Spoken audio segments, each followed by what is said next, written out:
Hello, folks. We'll be getting started very shortly. Just pulling up the old stream manager and I can hardly forget to pull up the rank. Goodness gracious, I'm skipping steps already. I'm gonna blame that on me being EP tired. Can we let that one slide? Maybe just a little bit. I mean, I got it. I got it in the end before we got started, so it's probably fine. Maybe, hopefully. I hope that everybody is doing well today, wherever or whenever you may be. I know I am. I've had a pretty good day today. This is a weird way to open this up. I went to work.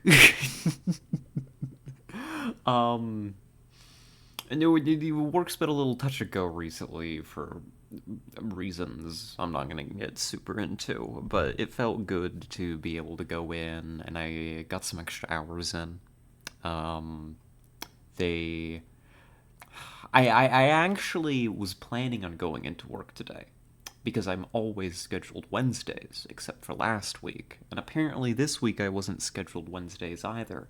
But while I was pulling on my work clothes, because I hadn't seen the schedule, right?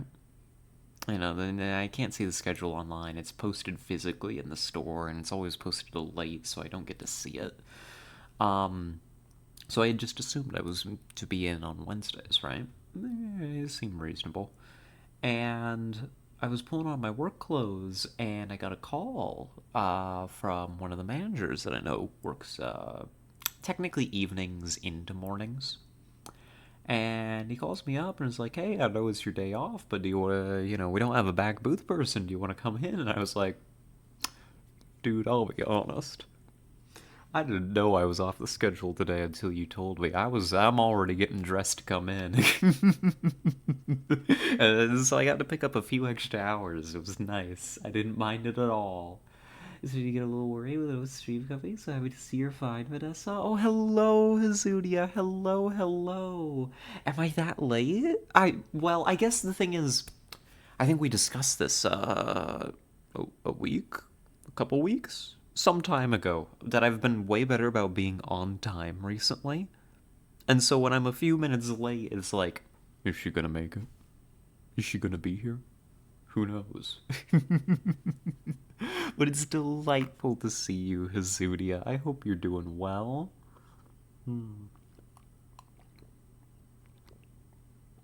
Ah, thirsty girl. You're not that late, really? Just made myself concerned. Oh, you're sweet. Don't worry, I'm here. I'm a little tired. It took a little doing for me to pull myself out of bed to come over and stream. I mean, I wanted to, don't get me wrong. I was not planning on canceling stream just so I could take a nap. But goddamn, it was really tempting to like lay. I guess I was laying down in bed and I was all cozy. It was nice and warm. It was nice, and I was like, "Oh, I got about 45 minutes before stream. I could set an alarm and just close my eyes." And I know if I only like nap for like half an hour, I'm gonna feel like garbage when I wake up. You ever take like a short nap and you wake up and you feel like a little nauseous? Is that just a me thing? I feel like that's not just a me thing. I'm doing quite well. Hopefully cleared the last snow of this winter. Crossing fingers. Dub. Clearing snow's a lot of work. I hope that's the last of it for you. Spring bit late this year. Yeah, it's been fighting us, hasn't it? Hold on. I gotta have my... I gotta crack open the newspaper real quick. So how about this weather we're having? And spring's been late here, too. I don't know, the weather's just been really screwy. Like, for the past few months, it's been going through this cycle of, for a day or two or three, it'll be real cold and windy and it'll feel just like winter. And then it warms up and you're like, oh, spring is finally here. The birds are chirping, everything's great, the sun is shining. And the next day it's cold. And repeat the cycle ad nauseum. I'm not completely convinced that we're out of the cycle, But it's felt the most like spring for the past couple days, so I'm very hopeful.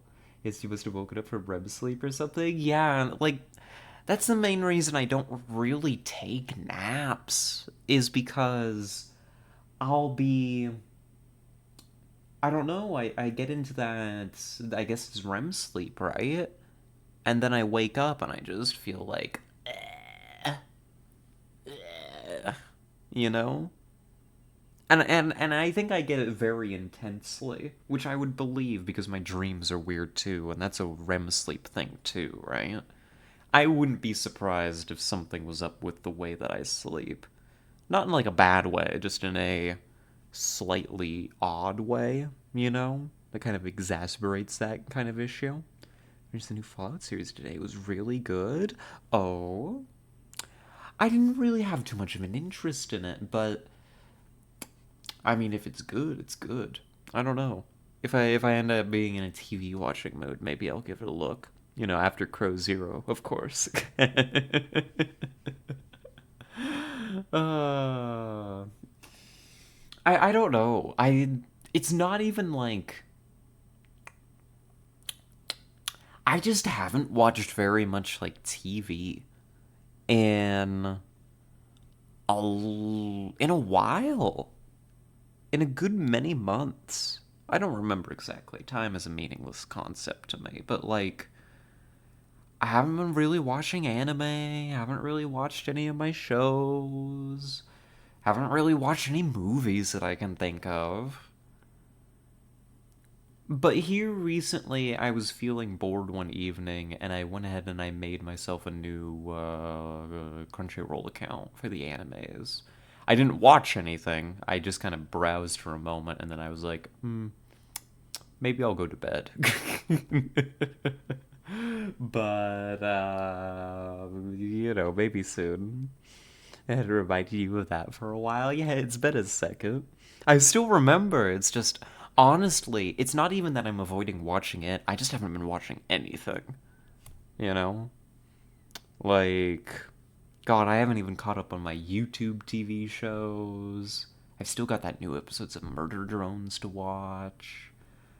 I don't know. I just haven't really been in the mood to watch stuff. It happens to me sometimes. It'd be that way. Very faithful to how the games work. I think it would be interesting because I feel like,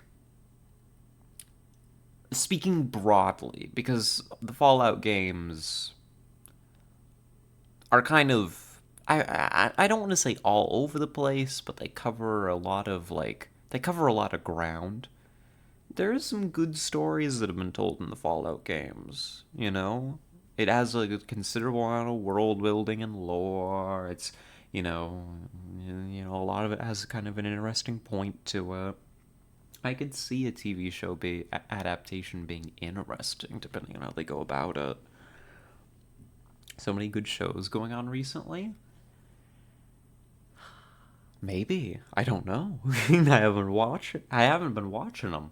I think I got the last time that I was really watching a lot of like I'm gonna broadly call it television. You know what I'm talking about, bear with me.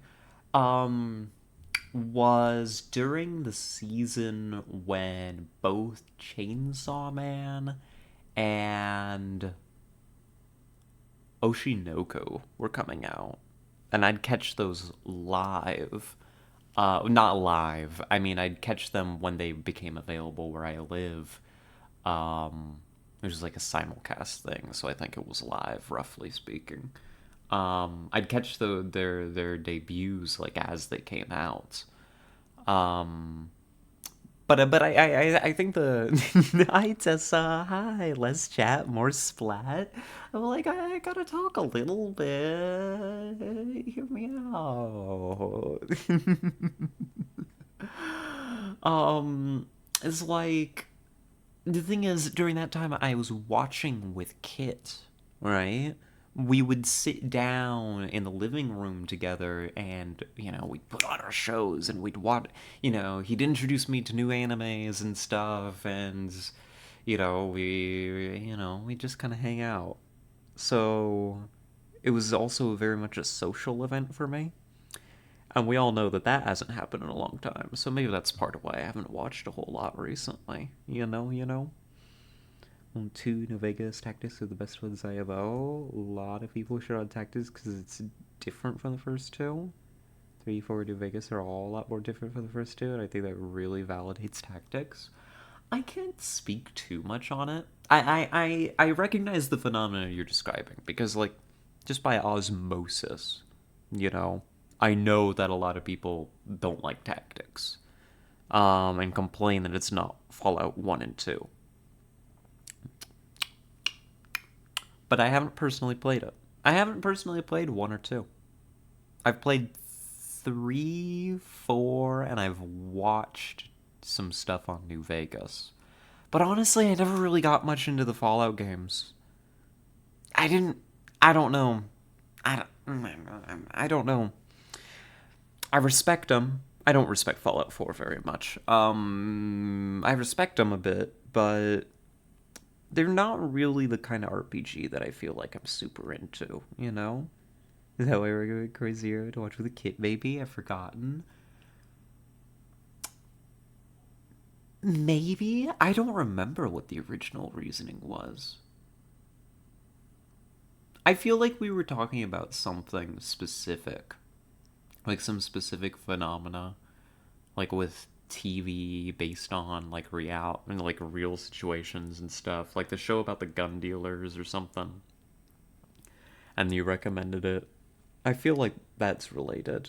Feed my addiction, little girl who lives in my phone. Okay. Okay.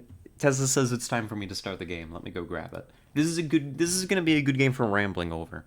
Have y'all ever heard of AFK Journey? This stream is brought to you by me. I'm not sponsored. Mizu's sponsored. I haven't bothered to set that up. We're kind of doing this on a vague whim. Um, I, I, this game, I'm addicted. I have to take care of something. We'll be back in a moment. Okay, okay. Open. I'm also gonna take a moment to balance the desktop audio around streaming it because I think it might be a little loud for me. I don't know if it's gonna be loud for all of you, but I think it might end up being a little loud for me to like think over, so I might turn it down a little bit. We'll see, we'll see, we'll see.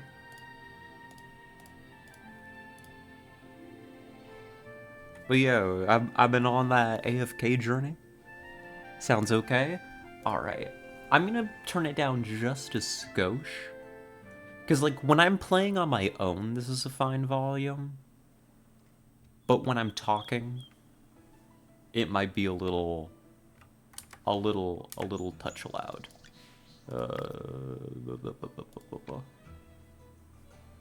Well, you see, that doesn't sound that bad, actually. Hold on. It's in here?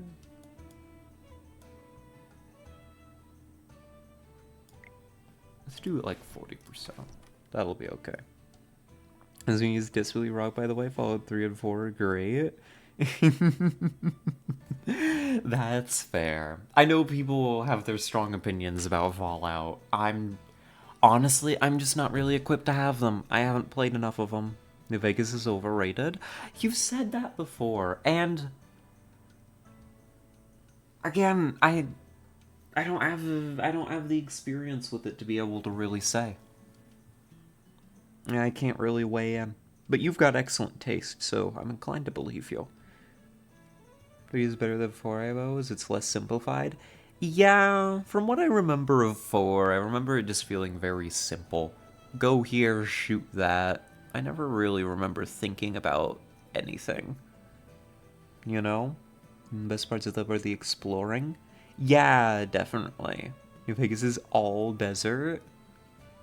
I think the thing is, I think people get really sold on the story and the characters of New Vegas. Because that's all anybody ever talks about when they're praising New Vegas, right? I can't speak on this from, like, what I personally have experienced, because I haven't. But all of the praise that I see leveled towards that game is that tells a very interesting and intelligent narrative. Maybe that's true. I mean, it cracks some jokes about Hegelian dialectics, so I could respect that. Because who reads Hegel, anyways?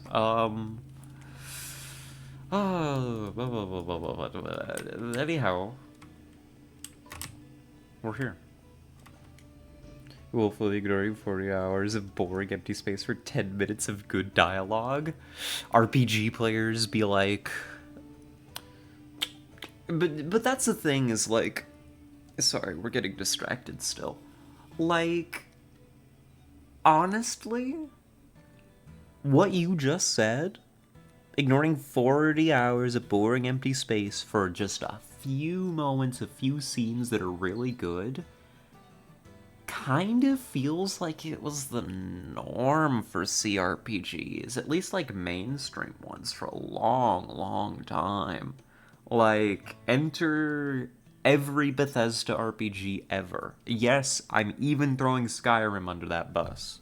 I think Skyrim got away with it because we weren't used to it, right? You know, like, I feel like that's just an era of the design where that was considered okay. And I feel like we've been moving away from that. You know? I mean, people talk about how Baldur's Gate 3 kind of raised standards, and honestly, as sensationalist as people got over that, I'm inclined to agree. I'm inclined to agree with them. I do feel like it raised the bar in several areas. You know? Honestly, it makes it hard to go and play other games. And it's not the only one. You know, I've... Again, not personal experience. I've been told that the Warhammer CRPG that came out a little after Baldur's Gate 3 also knocked it out of the park in similar areas. A different approach, certainly, but also did very, very well. And Oblivion, Skyrim are full of things to explore. I don't know, my personal experience with Skyrim was... it felt like it was full of stuff.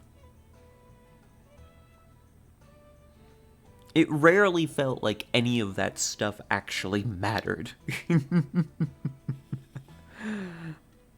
You know? Don't think it's right to compare first-person action RPGs with isometric clickers, though. Very, very different genres. I think that you can. I think you do have to recognize that there's differences in exactly what kind of experience is being delivered. There are differences, but if they're both selling themselves as RPGs, right? Like, frankly, Underrail, for example, and I mean, well, maybe Underrail's not the best example. I mean, no, it is. It does okay. I mean, any of those, right? Whether it's Underrail, Divinity Original Sin, Baldur's Gate 3, or whatever, you can compare them to, you know, the later Fallout games, right? And yes, it's going to be a different experience, but I think there can still be a lot of similar challenges in the design baked in, right? Playing around in Baldur's Gate 3 is nowhere near as satisfying to me, and that's totally fine. Yeah, the exploration is going to feel different. You're completely correct. But when it comes to, I think, fleshing out those worlds, again, it's not one-to-one. I'm not saying it's the same. But I do think that they meet some similar design challenges, right? Making a space interesting in an isometric RPG is going to face similar challenges to making a space interesting in a first-person RPG. You know?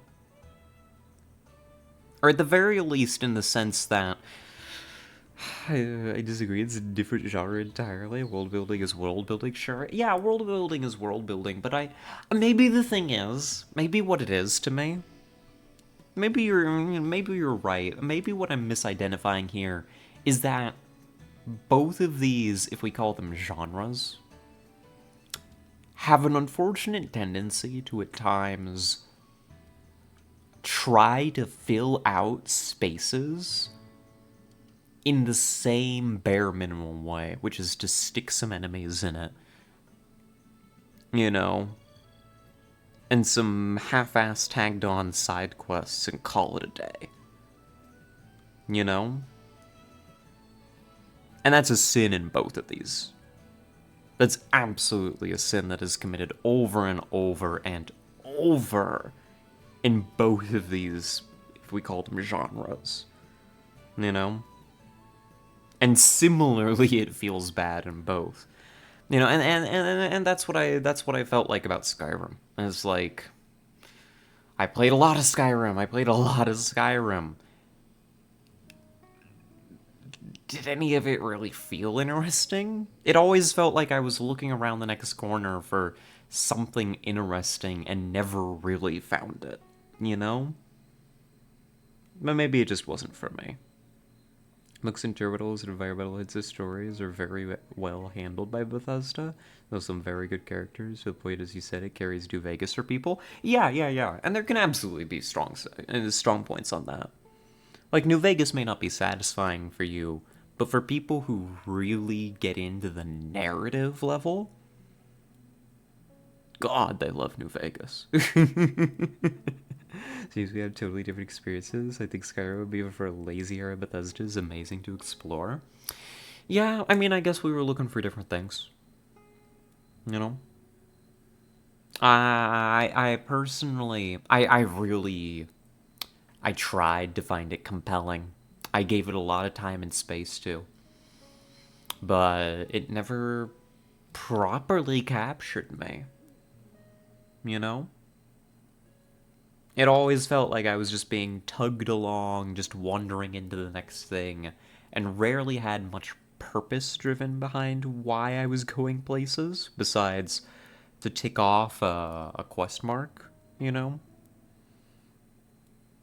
I don't know. It was a long time ago, too. My memories are a bit fuzzy.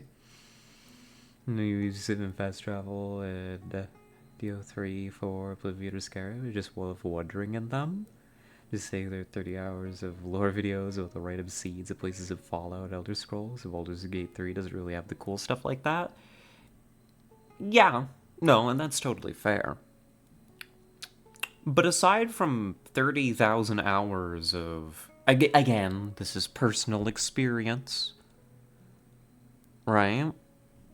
Personally, what I enjoyed, like walking into a band school, picking up from a few notes of the scenery, what had happened is amazing. Oh yeah, absolutely. Um,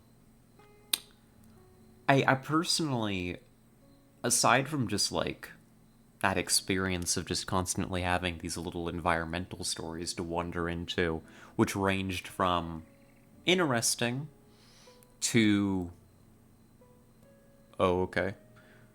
You know, for me, is that I cared about what was happening in Baldur's Gate 3. Again, the character delivery was very, very good, right? And I think that's what really carried a lot of the experience. Not talking about main quest stuff. I'm not talking about main quest stuff either. I cared about, you know, what the characters. I cared about the characters. You know, I mean, to put it quite simply, I can't think of a single Skyrim character that I ever gave a damn about. But I'm forever bonded to some of these Baldur's Gate 3 characters. The addiction is spreading. Hello, Moonbeams. Hi. Yes, the addiction is spreading. The sickness. The AFK journey that we must all embark upon. But welcome in. I hope you're doing well. We're gonna be focusing mostly on honor dueling today. I've just gotten a little distracted talking about RPGs with Tessa. Huntress Alone in Skyrim is a reason why that game is good. Who was that? Just for characters? I don't remember. But that's not meant to be an insult or like a gotcha. That's just, I played that game years ago. Like, I was still absolutely a kiddo, you know, when I was playing Skyrim.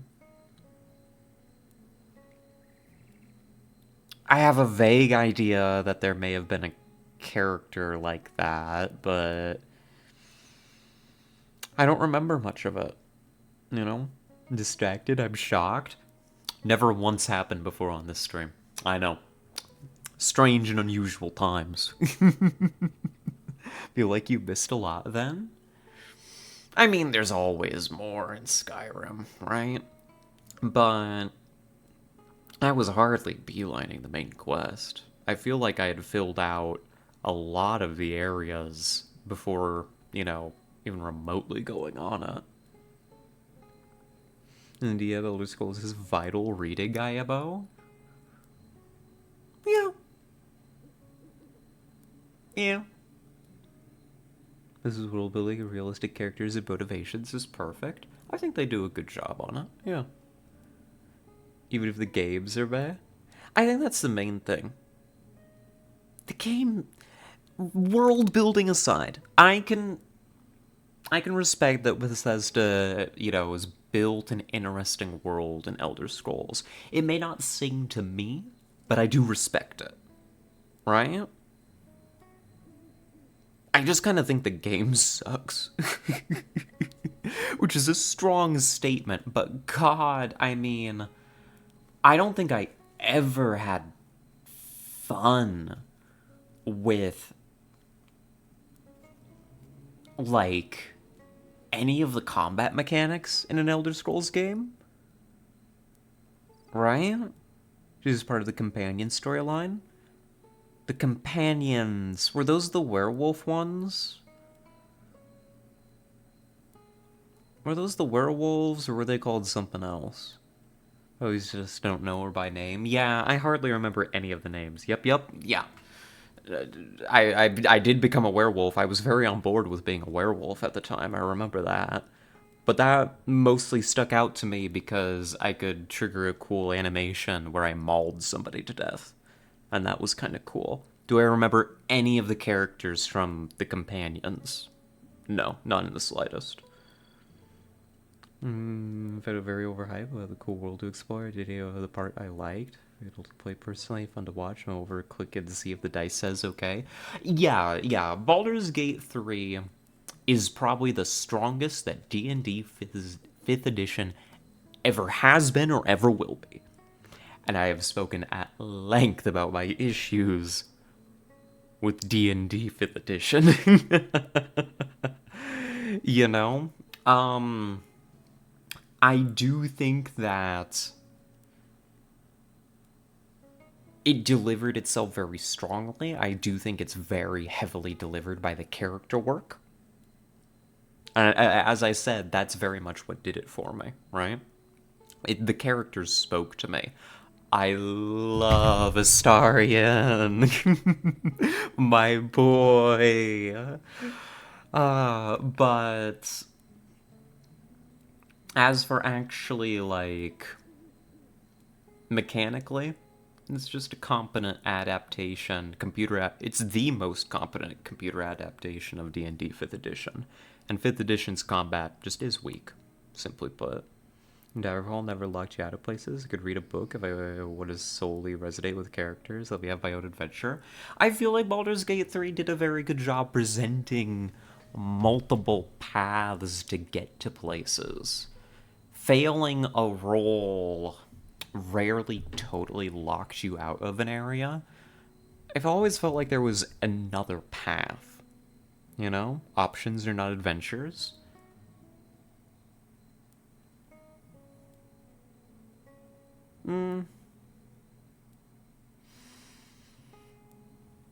I will say that its exploration is weaker.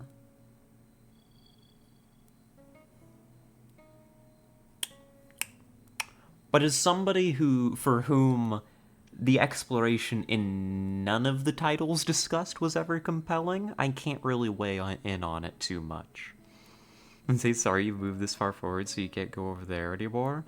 Oh, you mean like progressing to Act 2?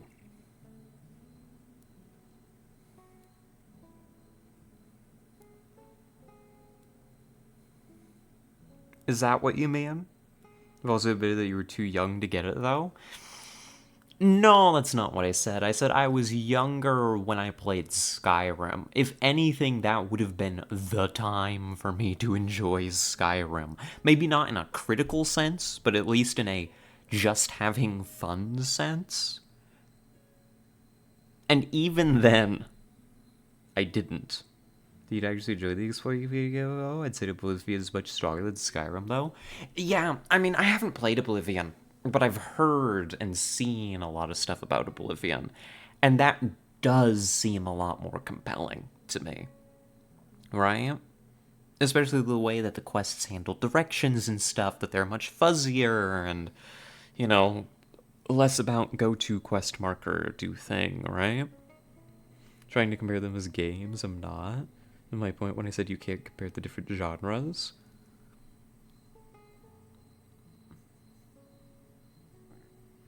Can't compare the different genres. Oh! No, I mean, I think that you can compare them, I just don't think it's one-to-one. You know? Focusing on elements that don't matter.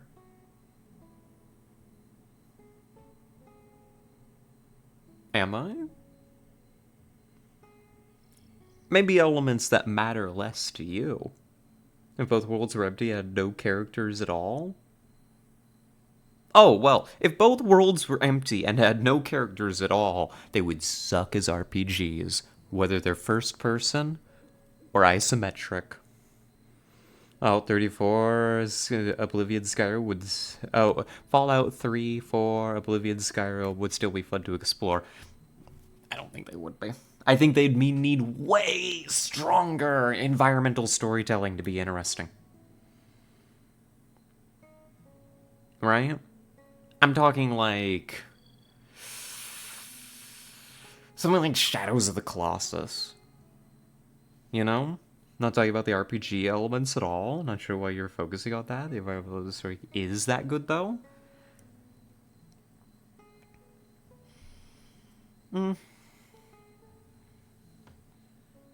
I mean, I could be wrong. It's been a long time. My experience with Skyrim was lackluster, but that could have been poisoned by the fact that I just think mechanically it's a weak game. You know, that could definitely be dampening my opinion of it, and it's been too long for me to really disentangle those memories accurately.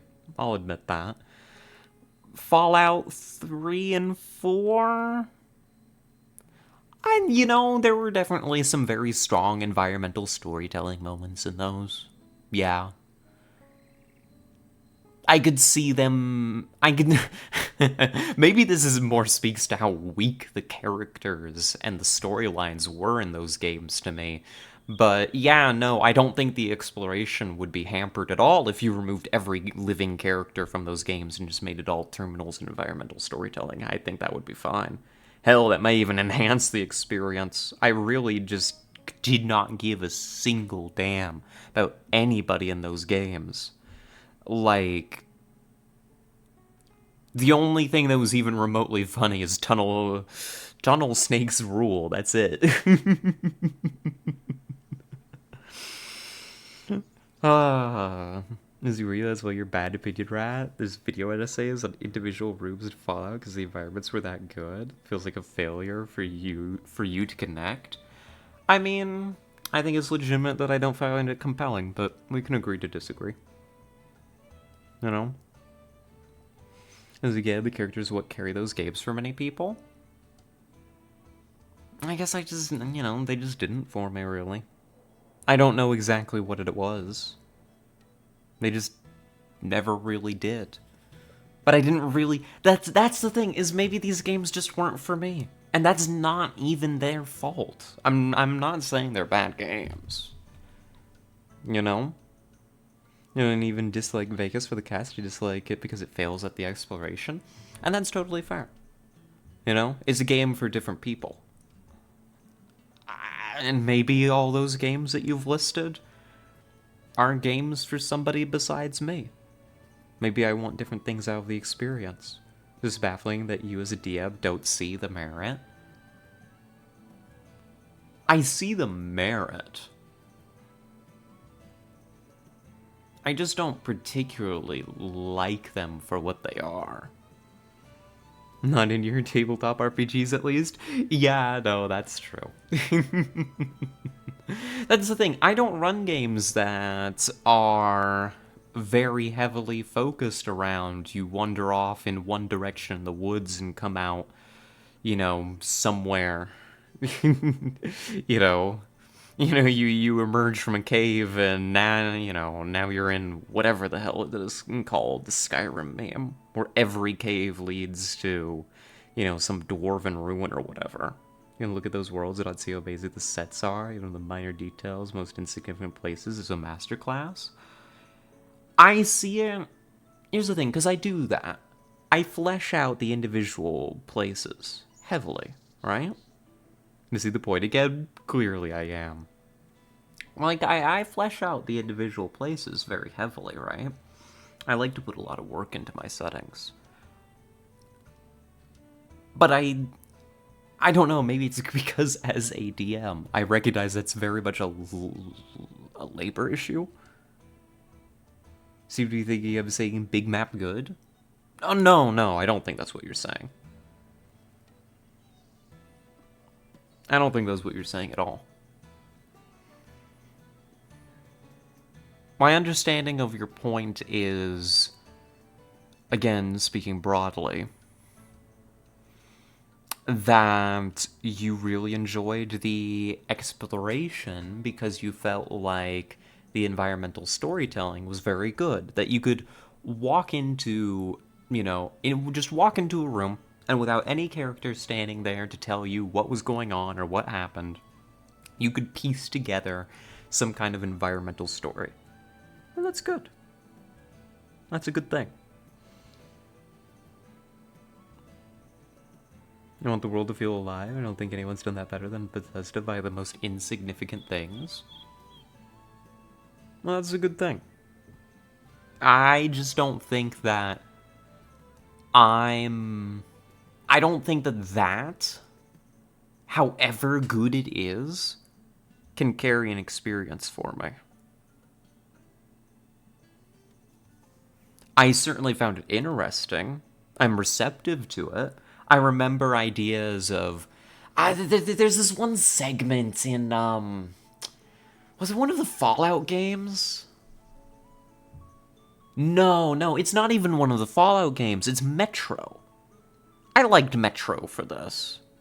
I forget which Metro game it was, but I remember multiple segments where you're wandering through, like, the old subway tunnels and stuff, and you'd see, you'd find the abandoned luggage, the crashed cars, the collapsed roofs, and there'd be that kind of environmental storytelling going on. Nobody would be there to tell you, these are the last remnants of the victims of the nuclear apocalypse.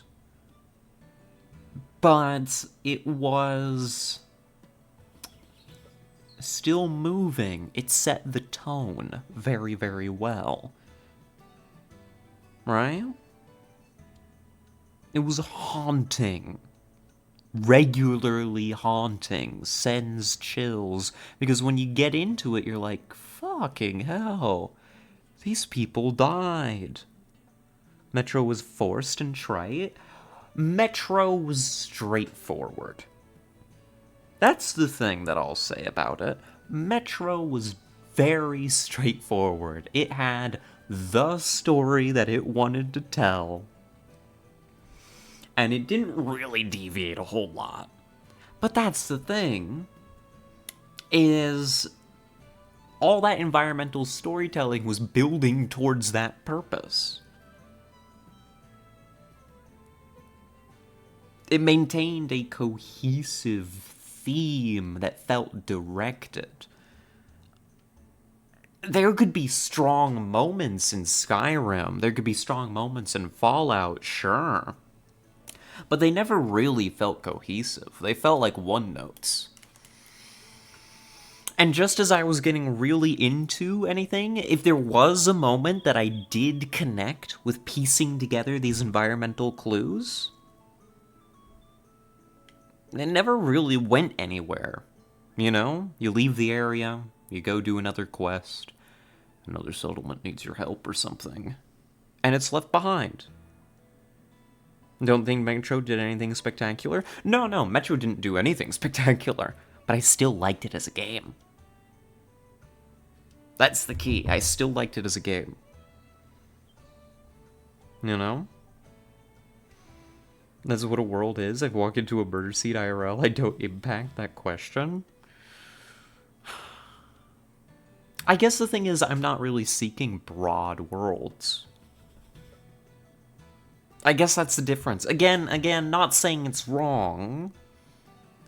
You know, I really respect it, and I think that there was a time where I thought that I wanted that same thing, where I wanted to just be able to walk into a room and have some incidental story told to me by the game. It's the world, not your world. Exactly that. I can, would the right word be sympathize with that position? I get where you're coming from. I think I get it now. Is the idea, because running games as a DM, actually, that's been a feeling that many players have enjoyed me replicating for them. The idea that they can wander into a place off the beaten track and still have it just be the world. And that's a good thing. That can be strong. Feels like main character syndrome compensation? No. It's just that sometimes when I sit down to play a game, I want a more directed narrative experience rather than a whole lot of something. Incidental things can be fun sometimes, but it's nice if they all kind of build towards some cohesive, broader narrative. I think that's part of why New Vegas is such a hit with people, because it has a cohesive narrative. Even the quote-unquote incidental things are all building into something very intentional. Things are always progressing by worlds. Just because the characters aren't there doesn't mean things aren't happening. Same. Things are always progressing in my worlds. We had a considerable ramble during a stream recently where I charted out some of my old campaigns. And that's one thing that I started doing very early, and that has been a beloved feature of my campaigns, is time is always moving. Things happen. If the characters ignore a quest, there will be consequences. Even if players have never been somewhere, events are still moving in the world. Important characters, kings and queens, and crazy wizards in their towers, have things that they are roughly speaking up to, that are abstracted out, that they're doing, right? Was it out the Abyss paid for that one? That's right. That one went up for a while. That was a hell of a ramble. They don't offer to help the merchant travel to the next town. He's not going to wait for them. They go into the woods to look for a missing child. The bandits they didn't pick to go after will do stuff. Yes. If you want everything you see in an open world living game to have some impact on you still, no. It's just, I think we're talking about different things, right? There's a difference between an open world living game like we're running at our tables and anything that's being run on these computers. You literally just said no, because nobody in their right minds is going to accuse Metro of being a living world. I would find stuff and then it didn't go anywhere. Yes. Which means it's a narrative dead end, right? And that can be fine. That can be strong. I can appreciate that. That's enough, not enough to motivate me to say that I enjoyed the experience. Because it's not your narrative. It's not about me. It doesn't have to be about my character. It can be a broader thing. How do I say this? What's an example?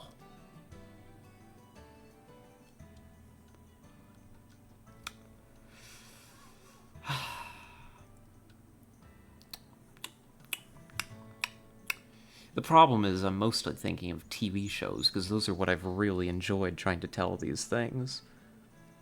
And the stories just end, or still going on, or end in a mystery. Don't always get a satisfying conclusion. I mean, you don't have to get a satisfying conclusion from each individual little thing. Also, guten Tag, Ted. Welcome in. Good to see you. We're having a ramble time. we're talking with Tessa.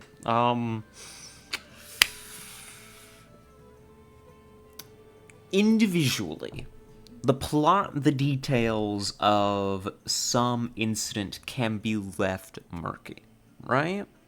Confusing world building, story now. No. I'm just splitting these, right? I mean, we know this. You and I both know our stuff. It's okay for a story. The individual details of what happened to, character A and character B, or, indistinct person or persons unknown in this office space that we found environmental storytelling clues about, to end. Right? That's fine. Right? Again, returning to Metro, which does nothing remarkable, is just what I've come up with as my example. You find, guy clutching, suitcase, surrounded by, bodies that seem to be his family. That's a one-off story point. That doesn't have to go further. We don't have to know how we got there, or where, any other people went in that situation. It can just be a one-note thing.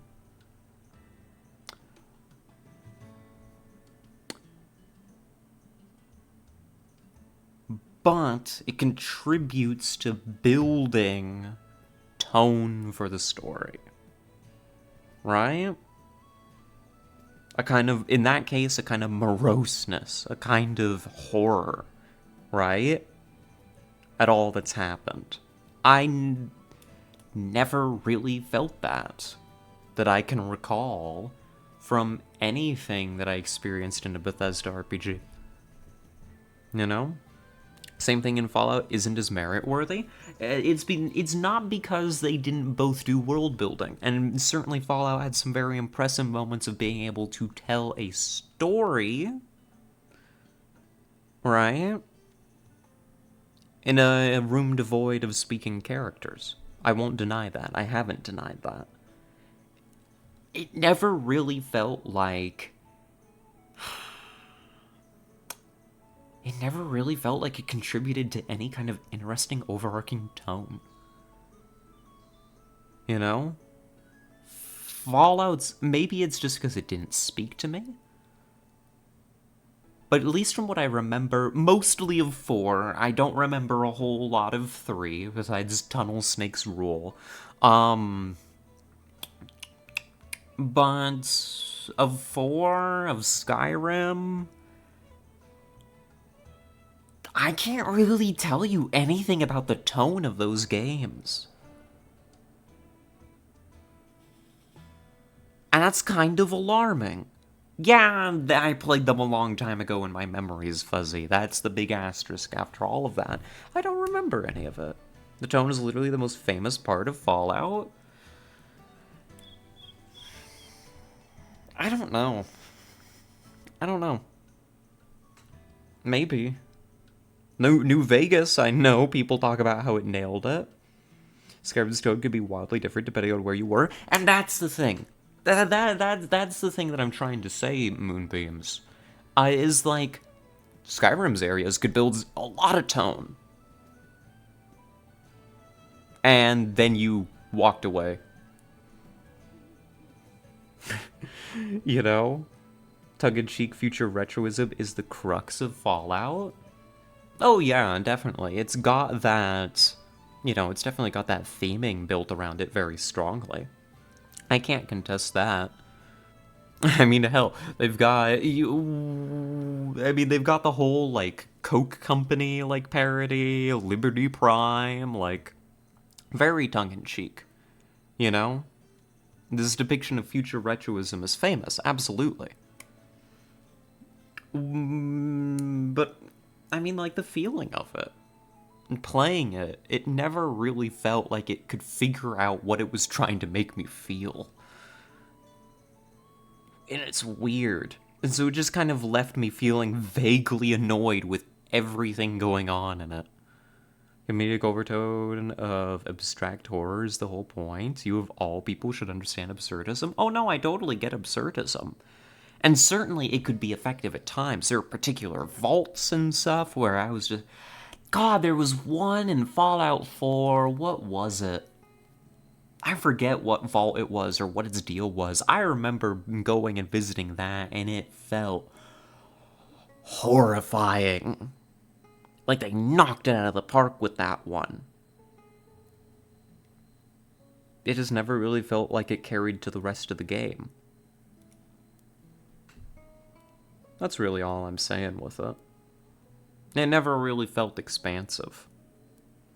Expansive is the wrong word, but you get what I'm saying. Go company, rap playing some kind of powder import entrepreneurship? No. Confusion comes to the fact that an open world game with different settings, people, locations feels different in different places.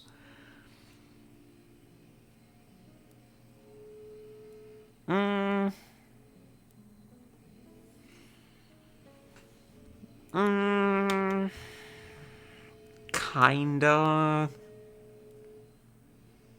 It's not so much a confusion on that. It's more like... Yeah, when you put it that way, that's close to the mark. But I think the only thing is that it just doesn't feel like it's paced out in a way like it's convincing. You can have games that deliver different feelings at different moments.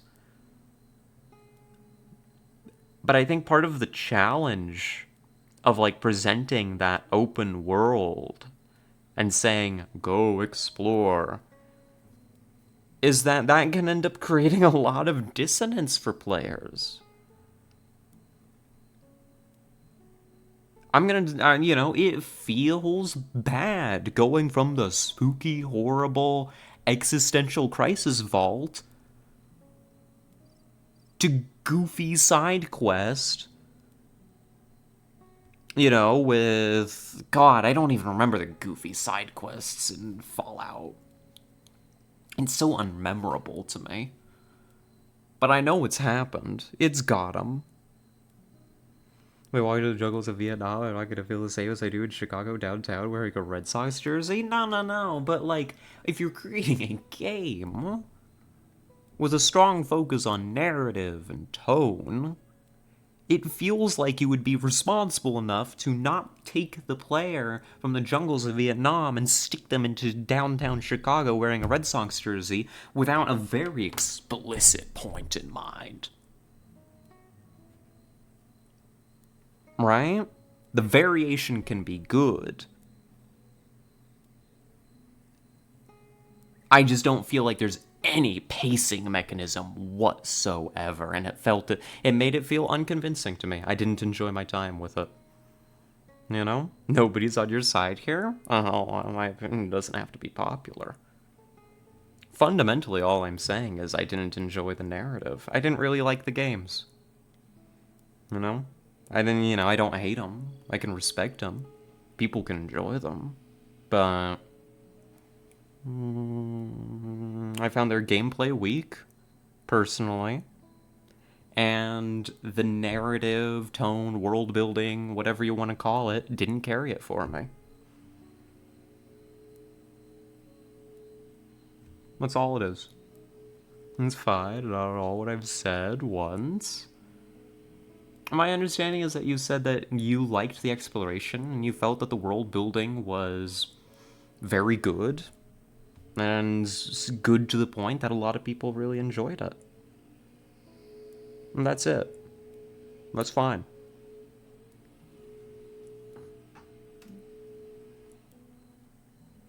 Considered for and Skyrim aren't good as games, but to say the world building isn't good is insane to me. Your points don't ring even close to making sense. Is you stumbling the words? Yeah, I mean, I didn't exactly come here like studied up on Skyrim. I barely remember the game. You know, I'm not. I'm not fresh out of a playthrough, or I haven't sat down and written out my thoughts. I played them. I found them unconvincing, and I promptly forgot about almost all of it. You just talked in circles and contradict yourself an awful lot, TBH.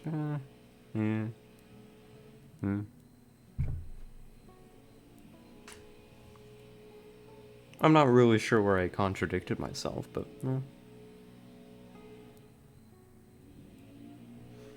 And both argued for and against exactly what I'm saying, then changed track when I mentioned it, such as.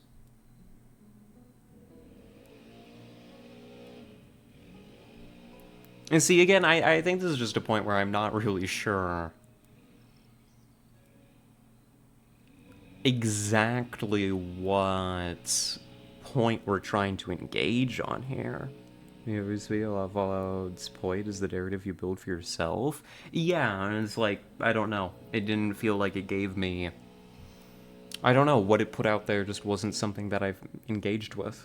It's just spent a ton of times arguing something I wasn't even saying.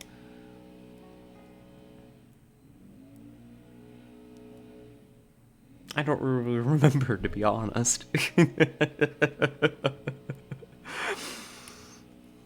To be perfectly honest, I don't really remember the whole track of the discussion. I pretty much just took it as it came.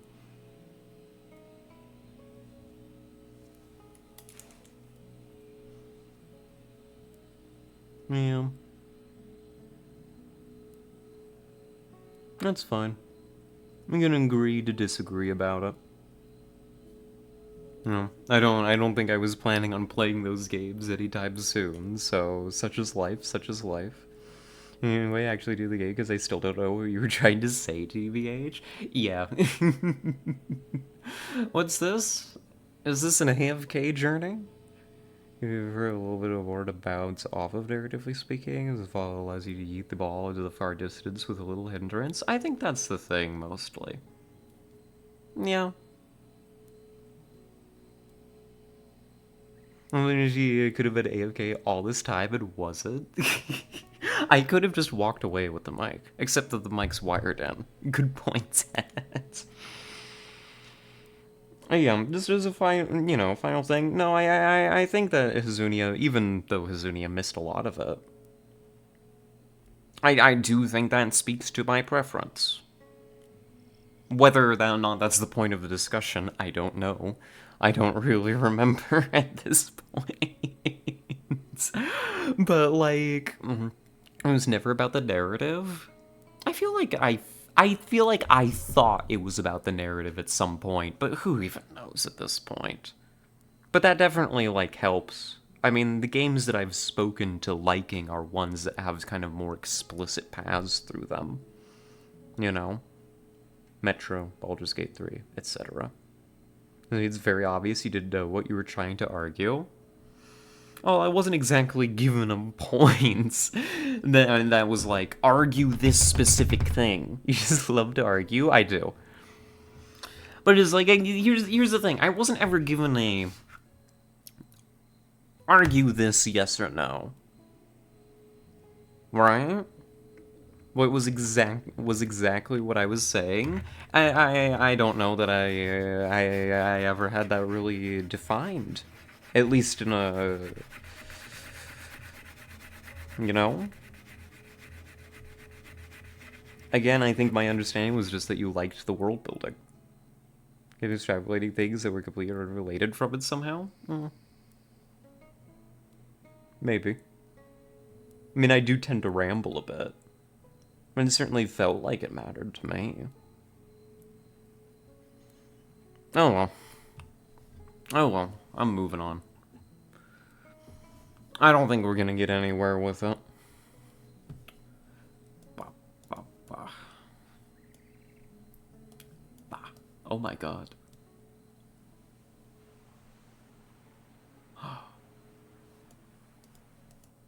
No way.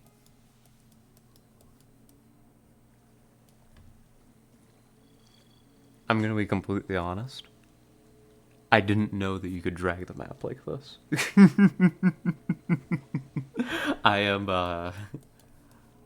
I'm legit fascinated. Oh my god, how far can I go? Just all the way? Why? How? You're not streaming the game? Is it not capturing? Why is it not capturing is the question. What? I don't see anything? I should have been told this a long time ago. Why is it not capturing? It's set to capture. We've just been sitting on a blank screen the entire time.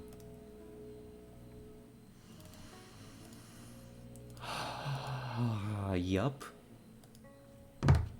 I thought you were the Shadow Realm? I think it says a lot that you were all willing to accept that I just had a black screen up.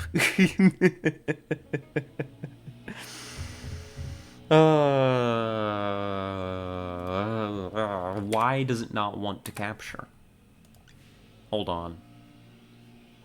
Let me fiddle with it. Graphics. Can I switch it from... No, you know how we're gonna do this? I know what issue this is, and I'm just gonna bypass straight to the solution. And just assume you're in the midst of a discussion ahead at the start of the game. Oh no, the game has been open. We're just gonna do this from desktop. It happens often, yeah.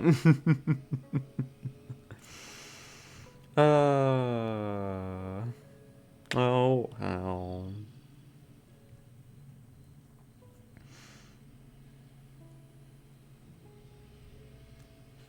Oh, well, so it goes. Anyhow, what I discovered was, we were just standing here the whole time, by the way. This is it. This is all you missed. This is it. We were here the entire time. I wasn't even moving. But then, I was able to... Yeah, look at this. Look how far I can go.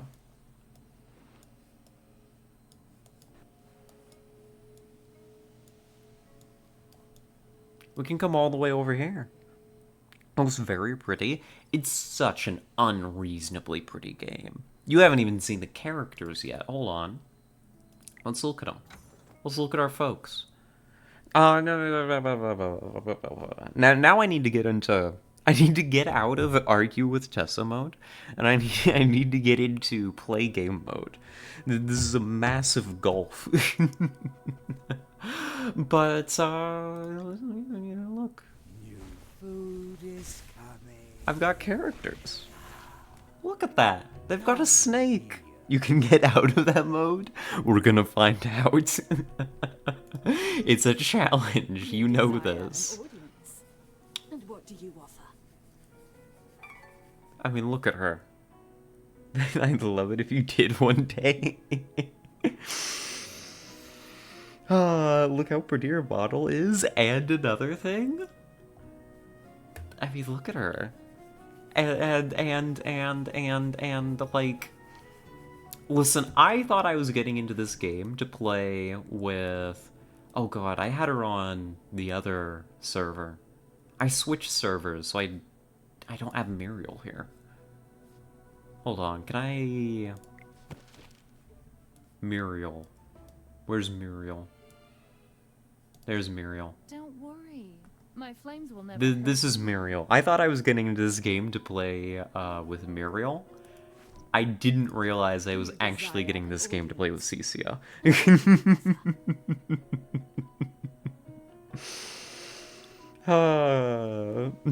Jesse, it won't be a challenge when you don't get to argue.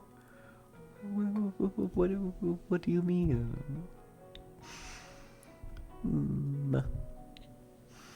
Very pretty, kind of reminds me of Hades for some reason. Yeah, she's a vibe. She's delightful. She's great. We've got many fun characters, I'm so tired. such as Depressed Snow Lady. Slow. I don't even have And the Hey, you all right? this Be guy, careful. who's low-key my best character, but I kind of also hate him. Access to me is a privilege. Don't be mean.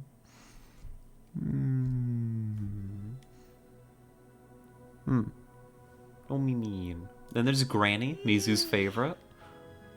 Another beautiful day. Caroline, who looks like a character of Elden Ring. I mean, yeah, many lovely characters. Only a few of which matter. Which is to say, Cecia. We're not messing with all of this game today. I couldn't even begin to get into all of this nonsense. Like, I'm not doing quest stuff. I'm not doing... Well, I am gonna click this. Hold on. There we go. I'm not getting into that. Don't worry about it.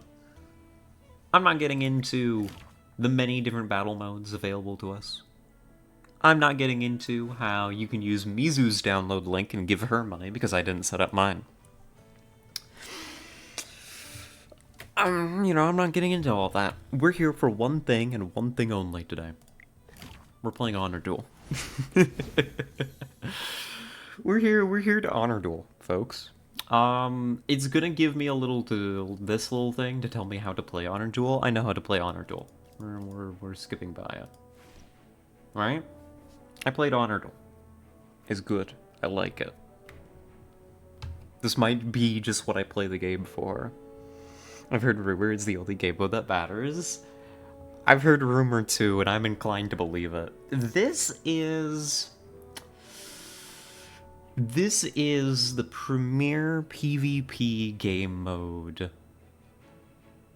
in AFK Journey. And part of the reason, because it's not the only PvP game mode, right? There's Arena over here, right? Which has a ranking system that you climb and all that, and you can compete for, like, top rank and all that nonsense, right? So you can get into that, and maybe I'll get into that too. But this uses your characters, right? Your, like, party, which means their level matters. Honor Duel, what can I compare it to? I haven't played a whole lot of games like this. Let me just show you. I don't know. Maybe you'll recognize what this is. Ooh.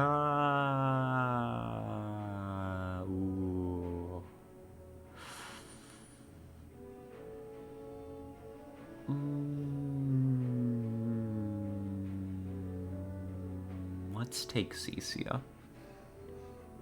The only PvP mode that matters? I see the source of the rumor. Is this an auto-battler? Yes, this is an auto-battler game. It's good. I mean, I haven't played any other auto-battlers, but I'm gonna presume it's a good auto-battler. If I go... Let me try to explain this. We're trying to go for 9 wins to complete the round. This is Hearthstone Arena. I totally played Hearthstone Arena. Yeah, definitely it's Hearthstone Arena.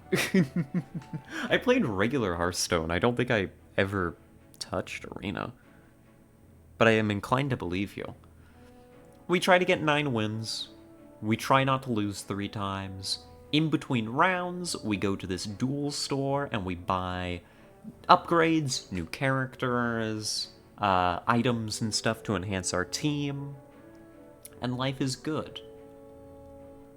I have gone ahead and started with Graveborn because I saw Cecia in there, and I saw Salazar, and I know that I like both of them, and I know how to play around them. Who the hell are you? Damien. Damien's an annoying bastard. But how does he work? It restores allies' HP. This is an off-map support, right? Now she's willing to hear opposing views? I heard opposing views for the whole... How long have we been streaming now? An hour? I've heard opposing views for a whole hour, Tessa.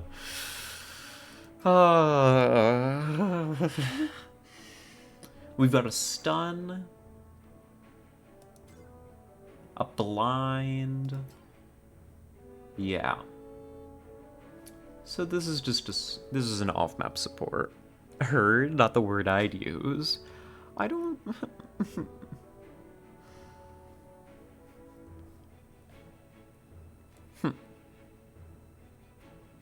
Maybe this is the best healer in HD right now? I'd believe it. Because he can't be killed, can he?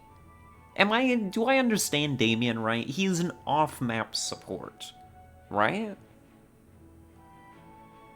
I haven't personally, played with him, but I always see him standing on the sidelines, remote controlling his stupid little aircraft.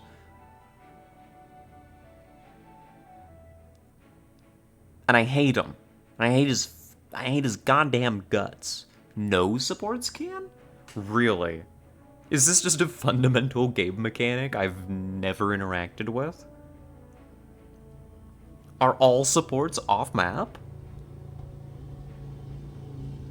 Say it ain't so. That's crazy if true. They do have HP bars? Oh, they don't have HP bars. What? That's crazy if true. I mean, it is true. It is true. It's just, how have I not realized this before for anybody but Damien? Because show him how much attention I pay. Well, Damien's in the team then. We're gonna try and focus on getting some of the Graveborn heroes. We have cards here in the store, right, that we can pull. This more expensive pack is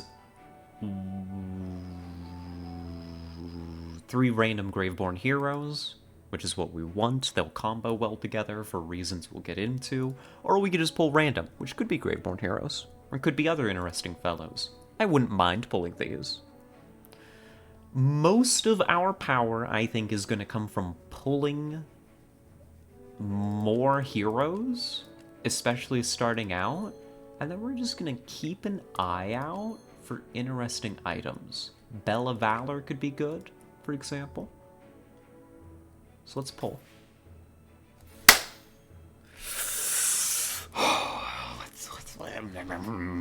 Let's fucking go. Thorin. Alright, we're off to a good start. No, listen. Let me explain. Best tank.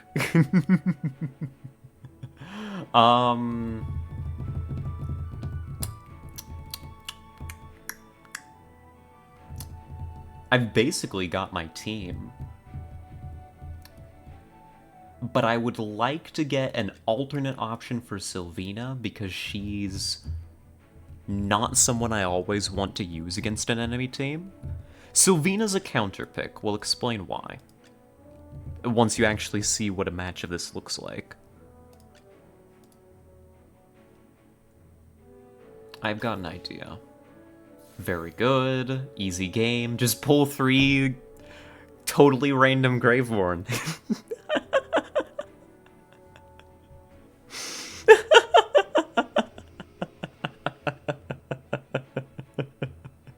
It's actually an awful trade except Davian and Rowan. Oh, I see. So they're like the 2 good supports. Oh my god. That's fucked up. This is a messed up start. You know what I might go for with this? There's a challenge in this to do an entire perfect run without ever refreshing the store. We might try that.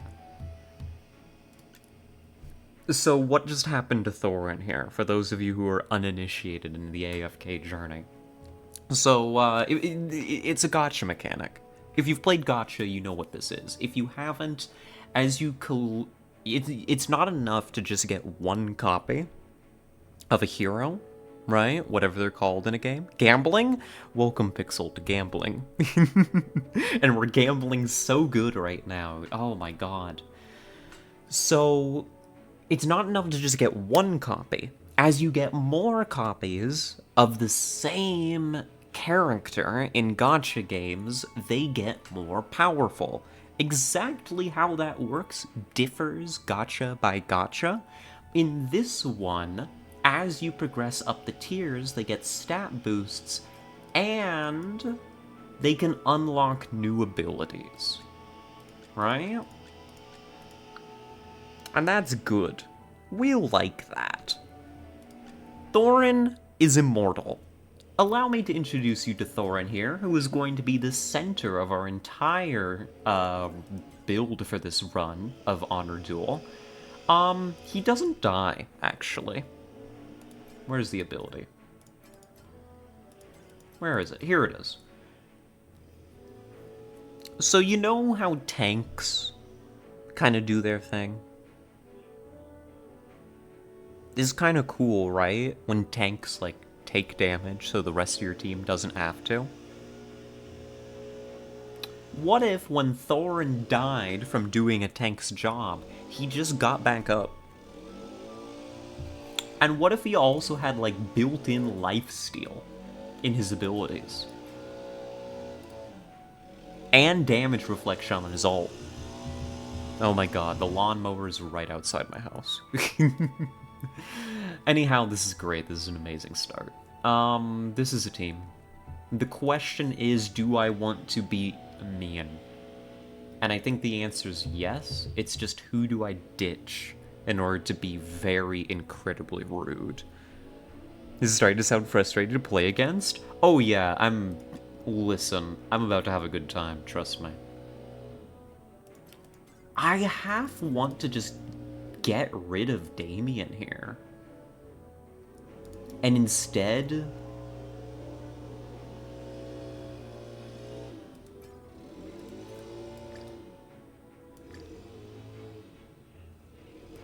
I could take Niru instead.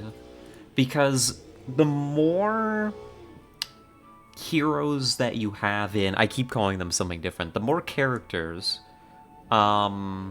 that you have in of the same, like, type, like Graveborn is what this symbol means, they all get boosts to each other. So you're favored to focus on one particular kind. You can mix and match, it's totally fine, I regularly do. But if I ditch Damien here, I kinda want to. Tessa says that they're good, though. Hopefully someone operating the lawnmower too. It's not possessed. Oh no, it's possessed. It's tuned into the stream and it knows when to come by and visit. Let's do this. This is gonna look crazy, but we can come in here and we can get rid of heroes that we don't want. We can ditch Damien, and I'm gonna hope that's not a mistake.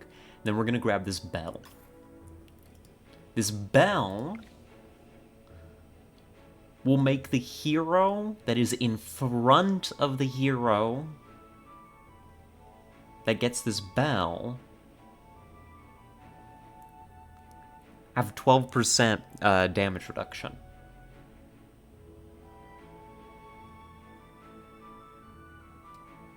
So I think I'm gonna do it like this.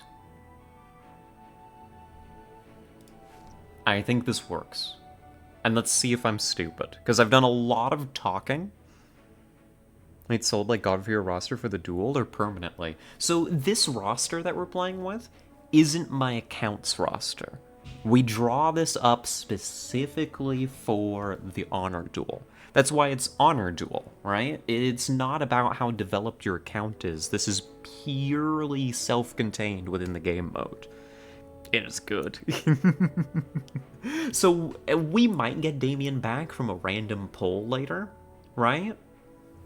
But for now, I can't use Damien. We turned him in for, like, 2 points, which isn't worth it for Damien alone, but the timing of getting the bell could be essential. So we're gonna run with it, and we match.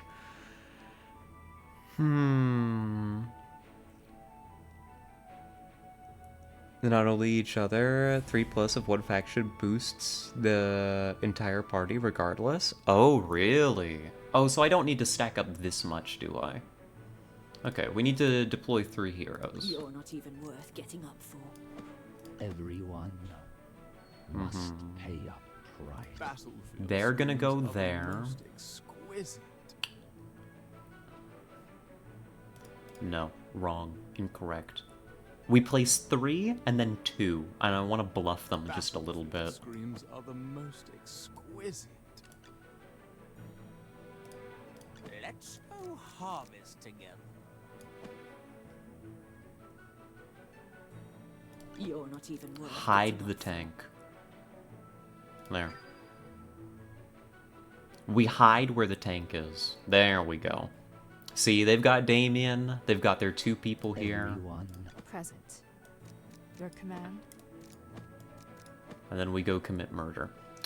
Her placement doesn't matter too much right now because she's just gonna teleport in to the enemy, and this position works for us. I think this works. Everybody should be more or less aggroed on Thorin, who is immortal right now. Try it. Graveborn are annoying. The trade-off is they're pretty weak early. Yeah, if we get Graveborn rolling, like, let me slow it down for you. I'm on 2 times speed. Look at this. They're not dealing damage to us. They're just dead.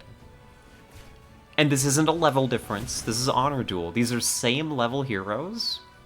What is the next quest? It's about our composition and our positioning. They just melted. And if we look at our stats, that's actually kind of surprising.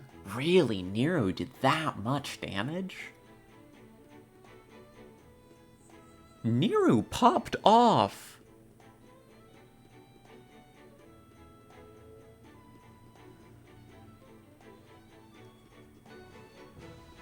I'm kind of shocked by that. That's an interesting number that I'll have to keep in mind. But then you pop up here and you see Thorin tanked 51,000 damage. Which is damn near the entire damage output of the enemy team. Now that is with the damage reduction being provided by Cecia's item. Right? Remember that's something like 12%? God, we just nuked them. They fucking died. And it's not like their comp could have been terrible. You know? It just wasn't that good. They don't have any bonuses from having 3 of a kind. They've got a support. You know, they've got Damien, their off-map support. Yeah, Thorin's cracked and nerfed in Honor Duel. Yeah, this is Thorin with a nerf. In the main game, he's even better. Similarly, Sylvina here is also nerfed heavily, like really, really seriously in Honor Duel. I think she takes 10% more damage, and she does 10% less damage, and she's still cracked. And the reason for that is, let me explain a little bit more, right? Where is it? Here it is. This is her basic ability. She flashes next to the closest enemy in a symmetrical position and damages them when a battle starts. She is an assassin. She's not just a rogue, she's an assassin. So if somebody places, has like backline, like, I'm going to call them agents this time. I'm going to call them something different every single time. If somebody like has an archer or a mage or a support who's exposed in the backline and relying on a frontline tank to keep people off of them, Sylvina just teleports them behind them, says nothing personal, kid, and stabs them to death. She's just a pure solo, one target DPS. She doesn't have a lot of health, so she's situational. You can't always use her. If she gets focused down, she melts. But she hard counters certain positions and certain enemy team comps. Very, very dangerous. But that's our first one. We're gonna do 8 more just like that. Val is the same, except she just casts its gun. Yeah. I need to get Val. I've never played with her. Ultimate damage. Tempting. I've got some people with good ults here. Take more damage a total of the opposing team dealt a total. How does that work? Thorin had damage reduction. And yeah, just damage reduction. By about 12%, I think, is the item here. Yeah. So long as I can get the enemy team to focus all of their attackers on Thorin, I will mitigate, so long as Thorin is alive, over 10% of all of the damage the enemy team deals, if I can get them to focus Thorin. It's not always going to go this smoothly. As we get deeper into the duels, we're going to fight more developed teams. I've got 41 to spend here.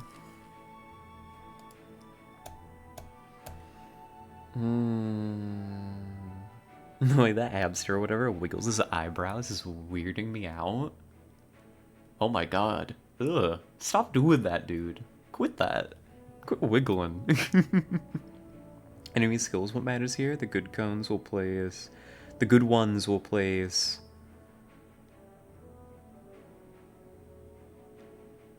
Or that Thorin doesn't draw aggro. Yes, and that's why we hide Thorin. This is one of... This is just something that I know from my days of playing tabletop card games. I'm still adapting it. I'm not going to say I'm really good at Honor Duel. I've only done 1 perfect run. That's my only run. I'm not very experienced yet, so we're going to learn together. But something that I think is going to be important is hiding information in the first round placements. And that's generally going to mean hiding Thorin. I can know where I'm going to place Thorin. They shouldn't know where my tank is going to be. Because I think that's vital information for the enemy to know. But we'll see, we'll see. There's reason to pick up more heroes than just 5. If you rotate out heroes for fights, you can get bonus. Bonus little coins here. Low ladder like this, most people are just slamming auto. Yeah, so like we can just plow through this at first. I don't need to overthink. I think I'm gonna draw some randoms. God bless this game. And that's a legendary Sylvina. Round 2. Upgrades my artifact. Deals true damage to all enemies once every 12 seconds is cracked. Damage equals 3.5% of all allied Graveborn heroes' actual damage taken within 12 seconds. And everybody's Graveborn. So all damage that the enemy team does to me is returned, 3.5% of that is reflected every 12 seconds as true damage. And true damage just goes through. My understanding, I haven't like read up on it and all the mechanics. My initial read when it says true damage is, it doesn't care about damage resistance, it doesn't care about damage reduction, it's just like, haha, I'm going straight to your health bar. Including blocked and healed damage. Oh, and yeah, that's actual damage taken. Oh, this is gonna be easy. Legendary Graveborn hero increases the damage multiplier by 0.3%. Each deployed mythic Graveborn increases the damage multiplier by 0.4%.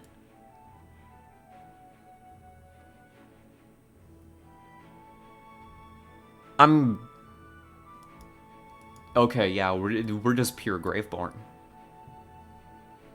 I mean, last time I mixed it up, I had like 3 Graveborn and a couple others I was rotating through, but no, this works. Epic equipment gets more HP. Mythic heroes. I'm not gonna have mythics for a while. I will eventually get everybody with epic equipment, so I'll take that, even though it doesn't do anything for me now.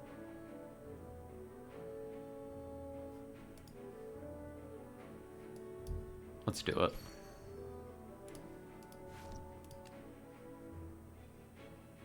And then we really want to hit this, because it is going to double the artifact's damage output.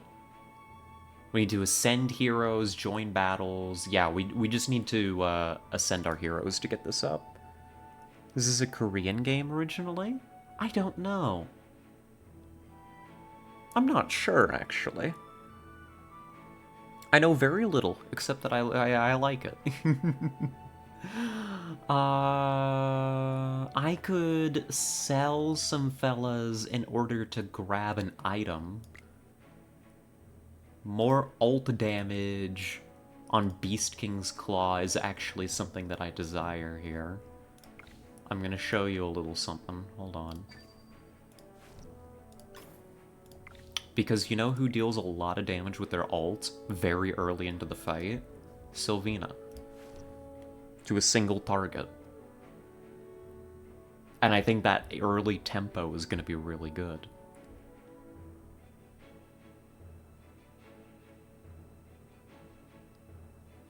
Do it. Do it. I like this though, this is good. This is a good game.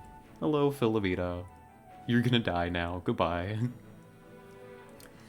So...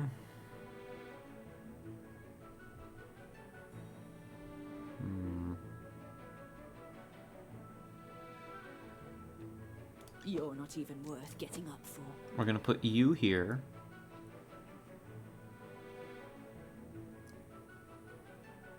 Battlefield screams are the most exquisite. I'm gonna put you here. Let's go harvest together. I'm gonna put you here. And then we're gonna hide our two aces up our sleeve.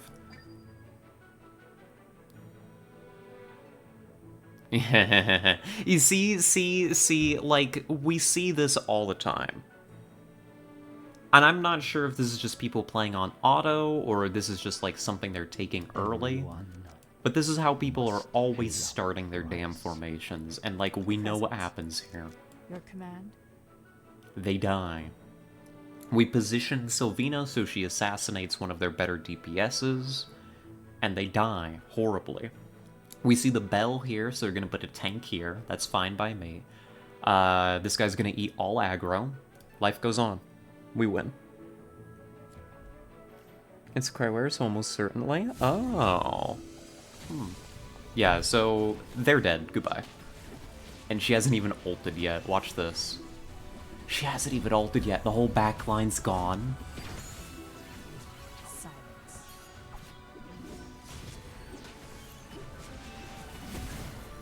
Yeah.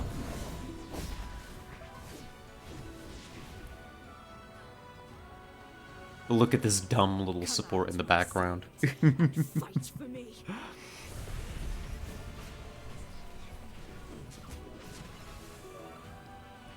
But yeah, this is as good as one.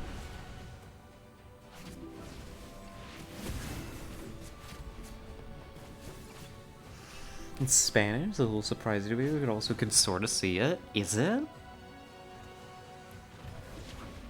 Is it?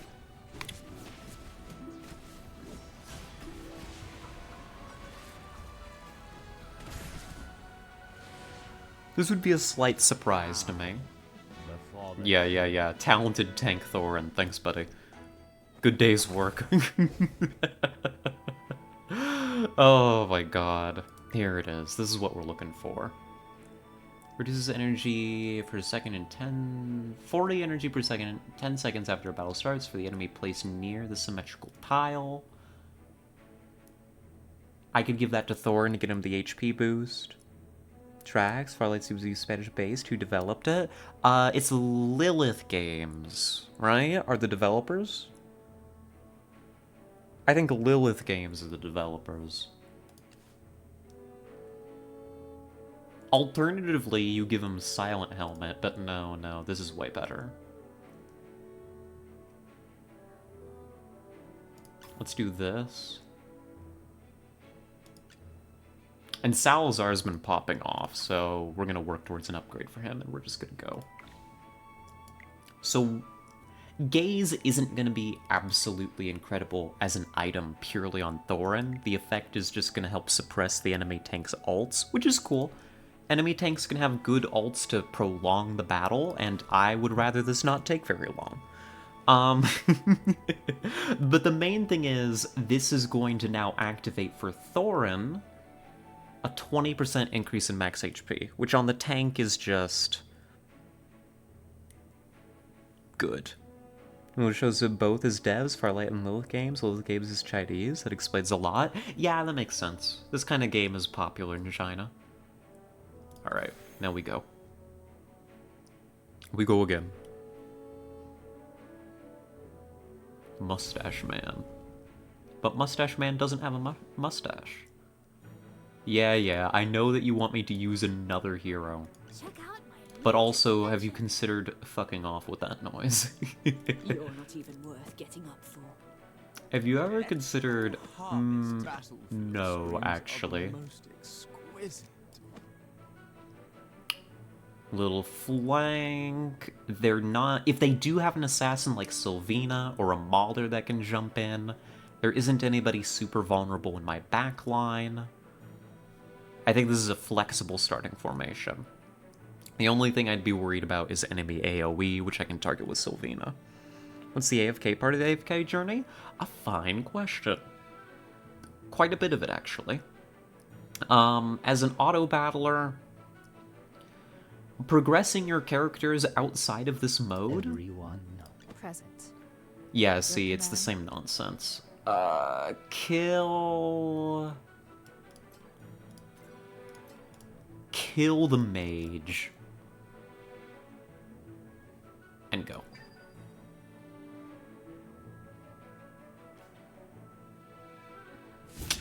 Troublesome tank there, but I'm not super worried.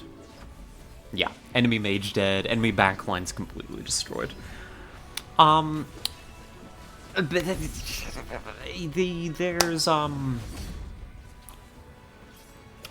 AFK like battle thing, and you can progress its rank in order to get like progression materials in order to then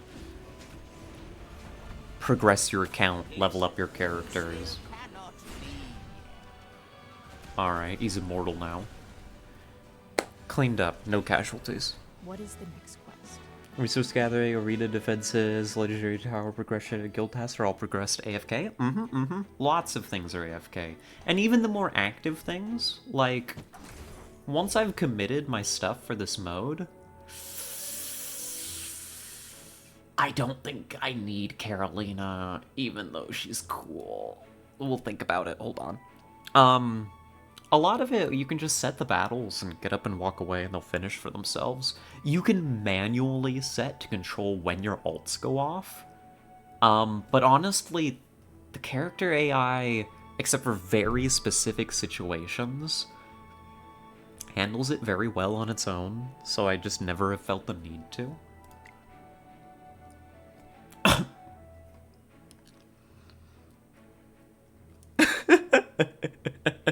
I point.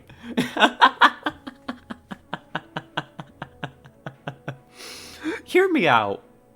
What if 52% damage reduction? Consider the following. What if the enemy just didn't do damage to Thorin? He doesn't really do too much damage on his own anyways. He's mostly there now to proc our artifact. He's now, not only is he literally immortal, he's also, functionally immortal. I don't know why that's a difference, but, you know, hear me out.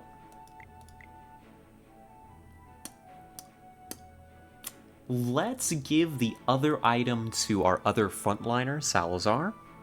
He's a rogue, But he's like a melee rogue. He's a really good DPS. I'd rather that he have a little extra health to throw around. His placement loosely matters with this item, so I'll keep it in mind, but I don't really care too much. You don't need Carolina, but do you need... Well, she's really good. But I think she's really good in a specific type of Graveborn team, because, her whole thing is control effects. And so she synergizes really well with a team that is focused around control style effects. And this is a Graveborn team that doesn't have any. This is the second type of Graveborn team. She's there for the other kind. So don't get me wrong, she's really good. I just don't think we need her this time. We might save our money. Yeah, we might save our cash. I don't think we need it. Are there rogues that aren't melee rogues other than the stealth archer? No,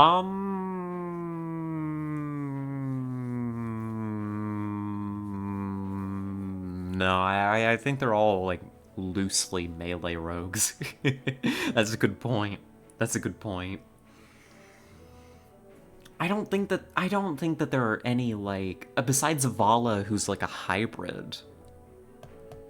Vala's a hybrid. I think the others are melee.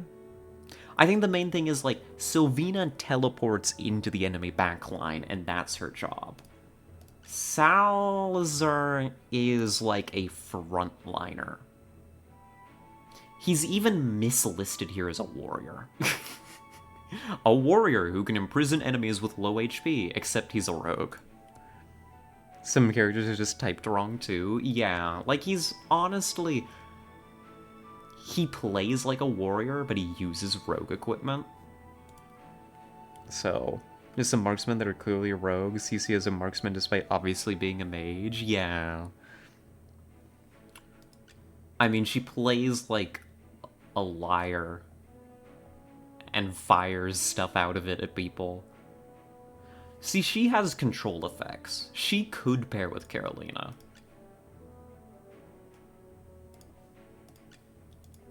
But if I was going to do more with Carolina, I'd want the other Graveborn mage, and we haven't pulled him. And so I don't think I'm gonna get overly flummoxed about it. I think I'm gonna save my coins. I'm gonna say that my team feels very, very strong as is. I'm not gonna be refreshing. I'm just gonna wait and save for the very expensive items and more Graveborn pulls. I think that makes sense. I think we can get away with it. Oh, yes, yes, yes. I read that already. I don't know why my brain doesn't work. Hello, blue cheese. Are you prepared to die? You're not even worth getting up for. Battlefield screams are the most exquisite. If I play Salazar like this, his ability is going to target whatever hero is closest to this tile. So we'll keep that in mind. I don't know which hero that's going to be. But it could be good for us. Who's it gonna be? It's gonna be... That's actually perfect. Oh my god, look at that. It's Brian. And they've got increased ultimate damage. So we're gonna be slowing down their ultimate. Presence. In the meantime, we're gonna hit her. Everyone And of course we know who goes here. must pay a price. This is ideal, actually. They're gonna melt. Watch this. We just hard countered them. Yeah, cool tanks, loser. Now you die. Now your backline disappears, actually.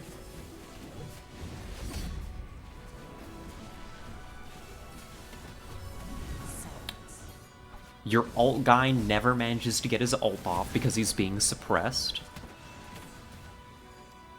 And now your tanks die. Easy game. Now that was the beginnings of a team, right? That could have almost been dangerous. It wasn't, but there's a world in which it could have been. Dark Moon Pendant. Ooh. Let's pull this. Amazing. Beautiful. You love to see it. That's an Ascension. We've got an Igor available. You sure you're playing against real people and not bots? I mean, I think they're real people. They were named Blue Cheese. Alright, and then we're gonna grab this item. This item is a natural replacement for this item. It's just a straight up improvement. It adds a lifesteal. Your ult doesn't do damage.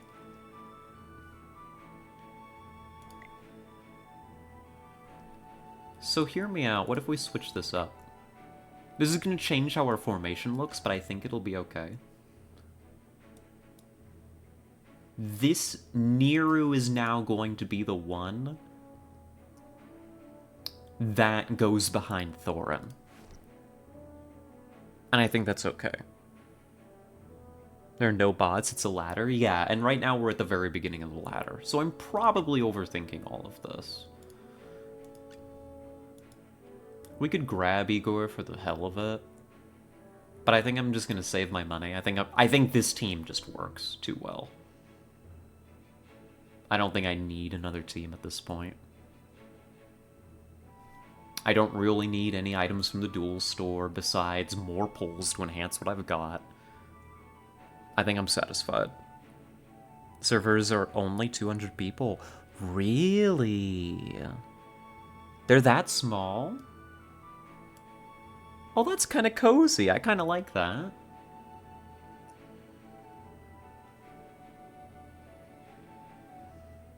Yeah, let's match.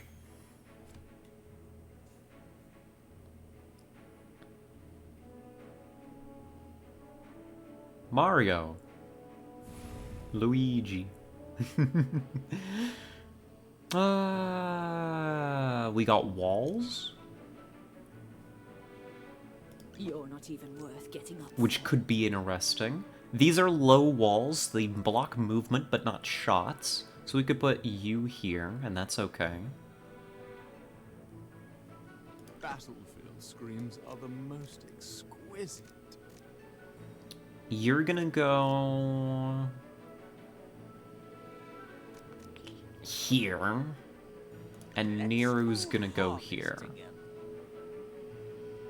You're going here in order to stop the ult of whoever's here. Because I feel like this is a natural position for a troublesome ult. Because I'm going to assassinate whoever's back here. Right? They don't know I have Sylvina at this point. So they might not protect their backline.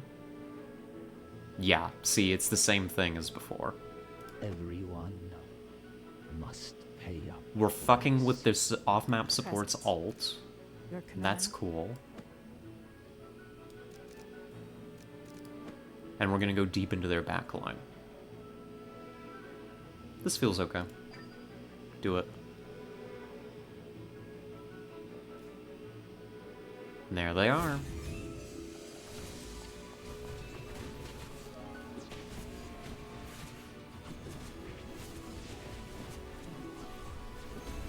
Their backline's gone. No Waluigi? No, no. No Waluigi here. You 100% this cave, you unlock a Luigi. If I lose an honor mode battle with this team, I unlock Luigi, because clearly I'd need it.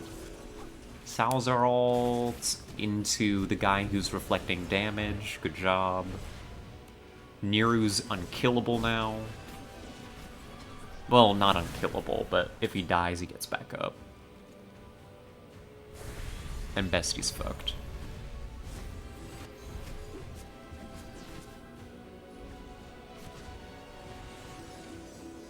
Dub. Bow before the king.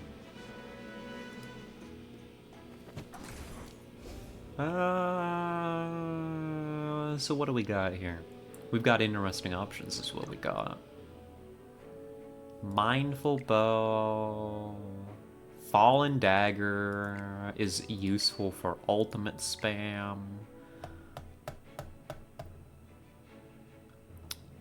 Furious Gauntlets could be good for Sylvina.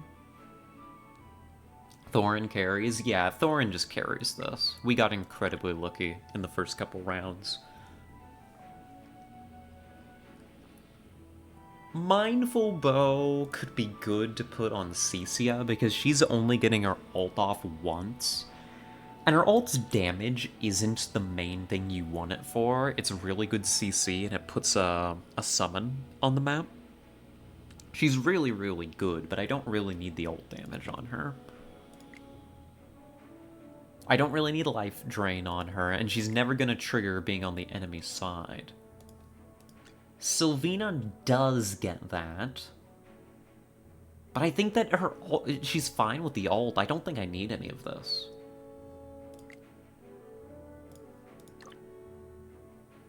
And what's this? Allied Mythic Heroes. Only triggers when a Mythic Hero carries the equipment. But right now, they're legendary. I don't have any mythics.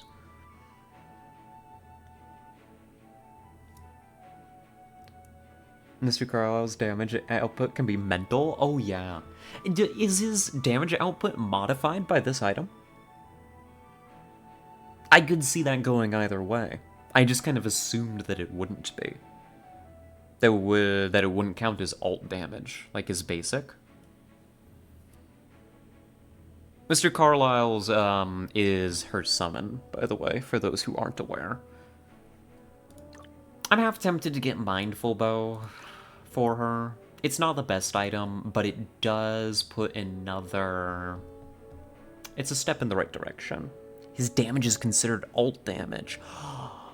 Oh.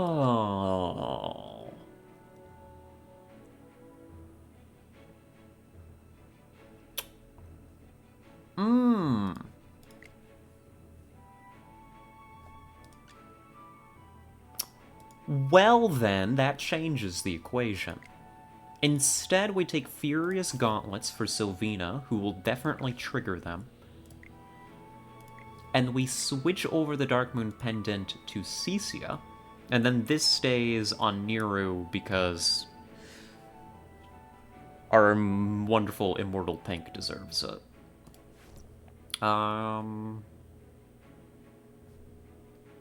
Yeah, I don't need anything else. Everything else here is pointless to me.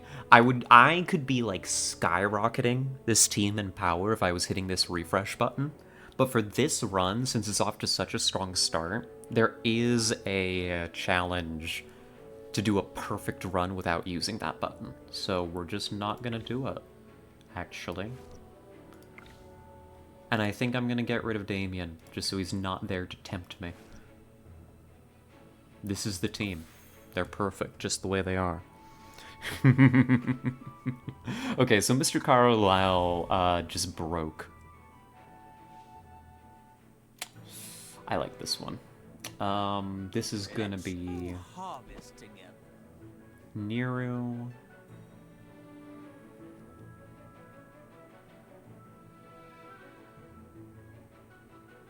You're not even worth getting up for. Battlefield screams are the most exquisite.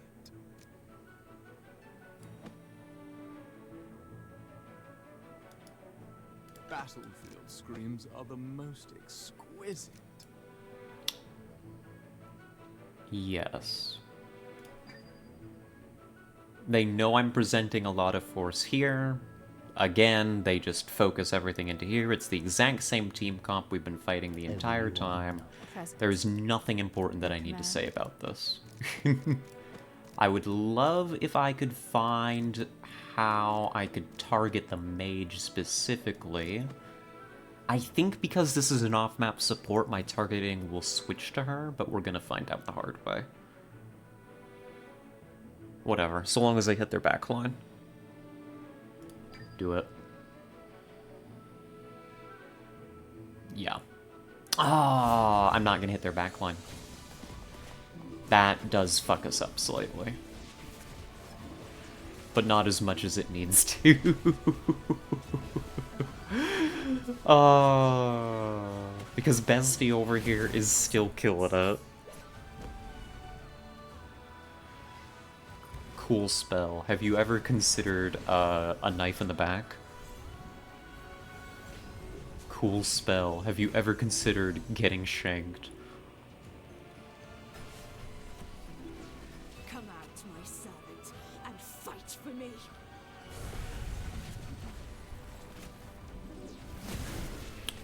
Oh my god, he does kind of hit like a truck, doesn't he? That's a good call, Tessa. Bow before the king. Good. What do we got?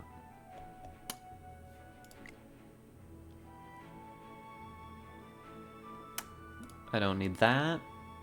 Increases the attack that equals 20% of your attack for how I placed one tile behind you. Stuns all enemy heroes below Mythic for 5 seconds when a battle starts. Only triggers when a Mythic hero carries this equipment. That would be really cool. I'm not gonna get a Mythic hero, but I'll buy my duplicates. That sucks.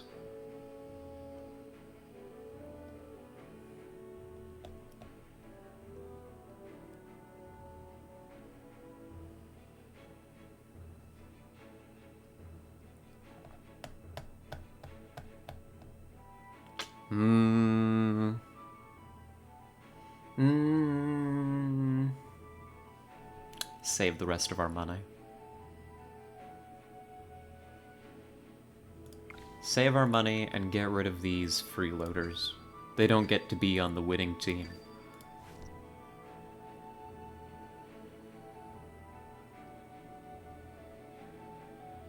Yeah, send it. That would stun yours, too. It only says enemy heroes. Imagine if that stunned ours. Oh, that would suck. It's unstackable. It almost... There is a non-zero chance that I managed to get a mythic hero. You know what? I'm gonna pick it up, just in case we get the chance to use it. We won't, but it would be really good tempo. Just the opening 5 seconds of the battle, the enemy doesn't get to do anything. Like, Sylvina would love that. She'd just pop off. That's a free kill for Sylvina right there. Speaking of free kills for Sylvina. Everyone.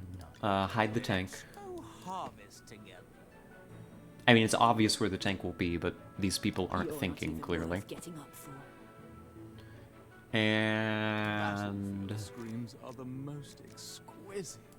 Salazar goes here. Another reason we're placing Salazar here is in the off chance that we find somebody who's thinking and has Sylvina and can, like, counter throw Sylvina into my backline, because Salazar will clean that up. But that works. This is a very flexible position. This is important. Grants an allied hero 25 haste for 5 seconds when healing or shielding them unstackable. Smokey must die. Present. Target Your command. Target that creature. Find them and kill them. Everyone. I can't hit them directly. I can I'm already gonna mess up their ult. That's important. Their ult's very good. If I just peel through the backline, I should be able to get Sylvina to kill Smokey second. This is maybe the most dangerous character that we can encounter. Because their healing is incredible. Yeah, as Tessa says, Smokey is so good. It shouldn't be enough to stop us. They have a Thorin too, but they're not nearly as good as my Thorin. Yeah, look at this.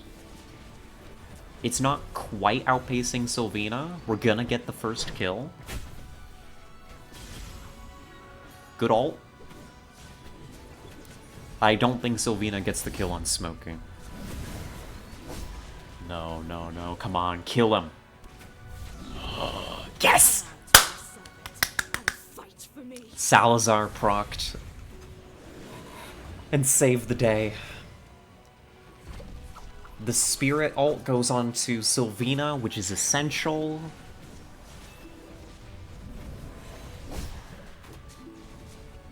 I think we win. It's bloody, but Niru ulted the correct character. Oh, wow. Before the king.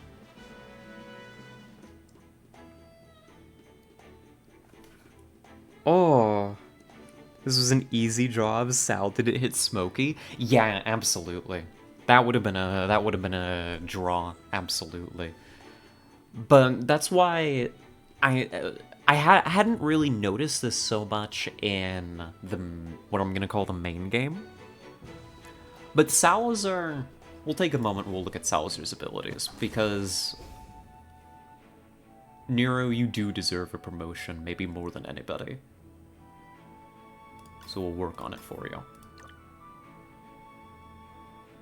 Oh my god.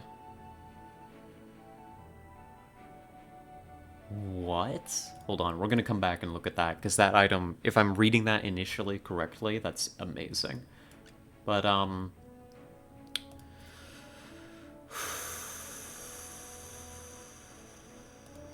here it is. So, Salazar imprisons an enemy whose HP ratio is less than 70%, dealing 300% damage and making them unable to move or act for 5 seconds. This skill can only be applied to each enemy once. It's level 4, so it goes all the way up. Every time Salazar imprisons an enemy, he absorbs 8% of their attack, so he gets stronger as he does this. Yeah, and that just improves all the way up. So he can cap out at 50% plus attack, which is pretty cool. This ability, to my understanding,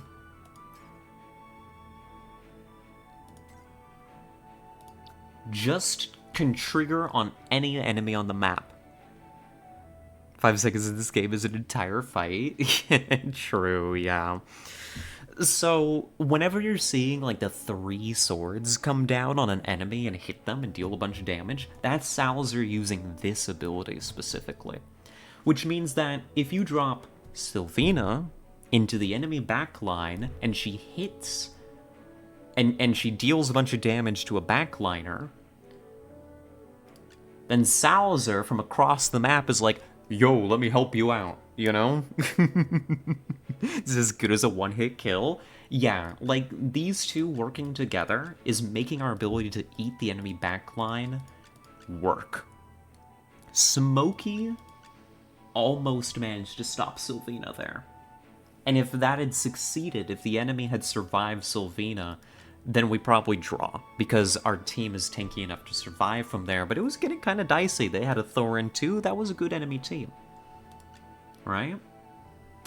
But because Salazar was able to come in with a clutch hit to take out Smokey, we won that when we cleaned up. Vital Lord.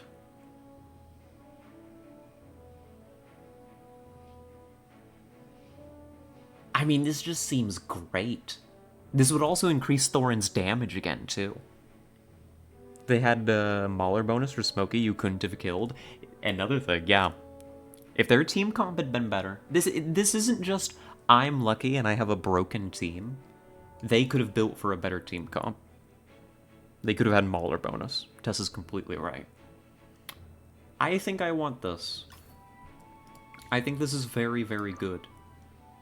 And I think this goes on Thorin.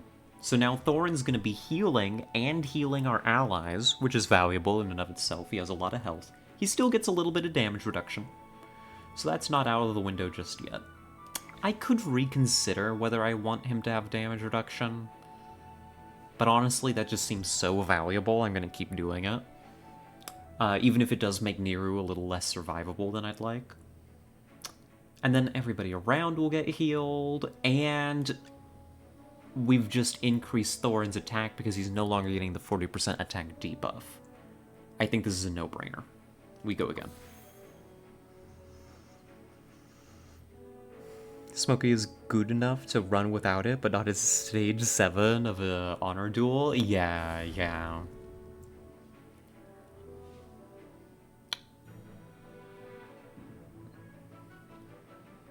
Let's go harvest together. Let's go harvest together. The most exquisite. Let's go You're not even harvest. worth getting up for. 1, 2, 3, 4, 5. I think that works for range.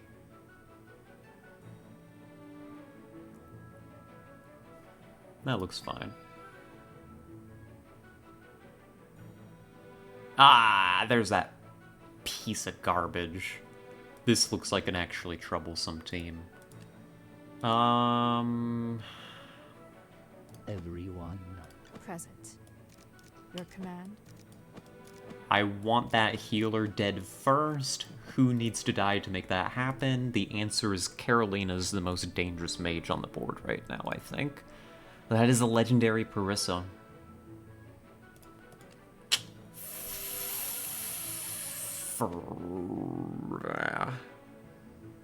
As you play, are you going against others who are, say, 7-0 in duels? Yes, and I can see why this team is 7-0 in a duel. Kill Parissa first. I think her buffs are dangerous here.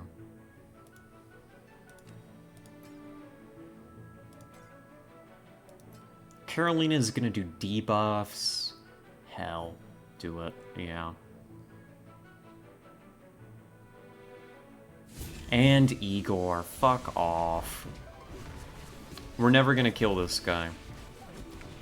Kill Parissa. Good. Important. Kill that damnable healer. What is he? So in stage 9 you're ruining someone's life? I'm ruining this person's life right now. Their healer's dead, our plan worked perfectly. Thorin's triple immortal. And we're dealing enough damage that we're gonna wipe their team, even though they have Igor. They shall not survive this. I am concerned that their granny is surviving so well, but it won't matter. Go away, Igor. Quit it. Stop. I'm asking you to die, please. Be good. Now, don't move.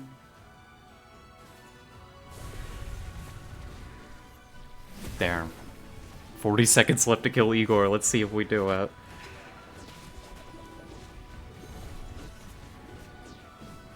Stop! There we go. That Igor is not a tank, he's a warrior, but god, he feels like a tank. 1 loss and you're out? 3 losses and you're out. But at stage 9, which we're about to be in, we should be facing other people that are 9-0, right? Which means I'm ruining a perfect run? Or ending their run at the end. And I'm gonna do it. That wasn't very tough, but it could have been scary. Hi, Nero. Hi, Nero. How are you? Nero would like to get upgrades too, apparently. Alright. Cool. Hi, Nero. What's this? Consumes 30% of max HP to cast ultimate rather than using energy.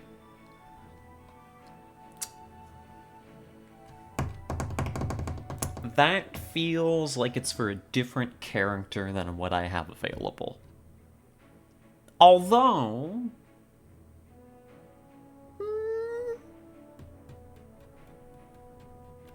Oh,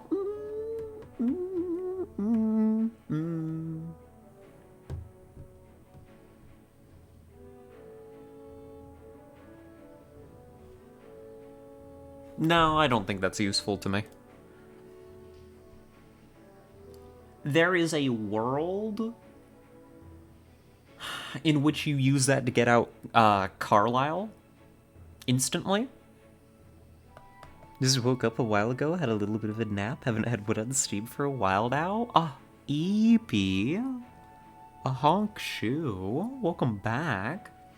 God, it makes me happy I can put people to sleep. I'm so boring.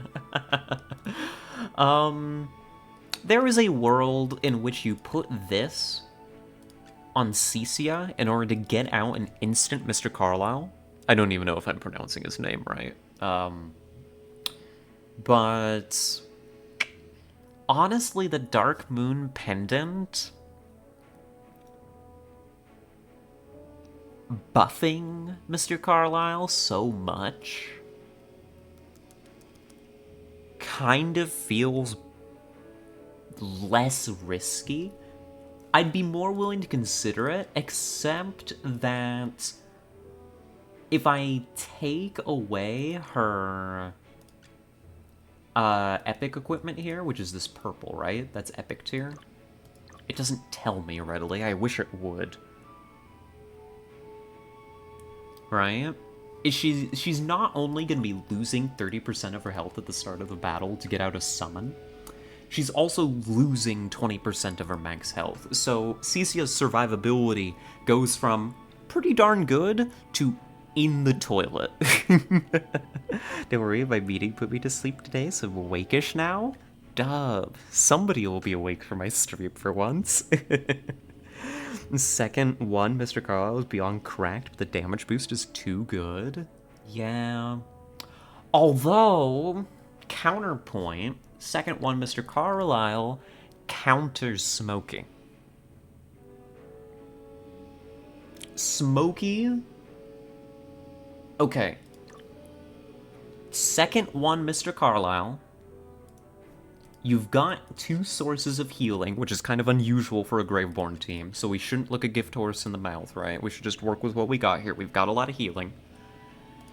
Sylvena's jumping into the backline. You have support from Salzer. What if we went whole... Why do I keep saying these weird things? I never say whole hog.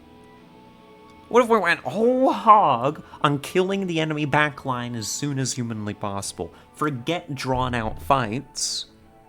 Nuke. Nuke the enemy team. Kill them all.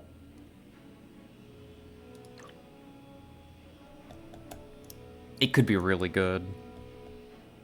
Dodging tanks entirely is a valid play, and this would let us do it. And then so long as the enemy does not have a Sylvena, and nobody seems to be playing these, like, dive characters, right? Here's the thing, I'm playing a dive character in this, and in my other Perfect run, I always had a Sylvena, like, available. Nobody seems to be playing dive characters, which I'm calling, like, Sylvena, or... There's another one. Vala would do it. What's the name of the one that, like, leaps? It's, one of the... Mauler characters. Go whole hog on them? I think I do. I think that now I've talked myself into this. This could lose us the run entirely. But I'm gonna do it. I'm gonna do it, actually. Have you considered? I would also kind of like to make Niru tankier. I'm gonna interview him and see what he thinks about it.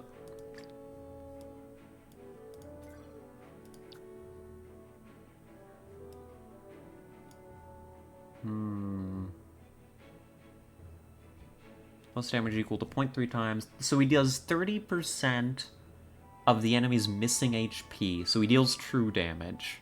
So his attack damage doesn't proper matter.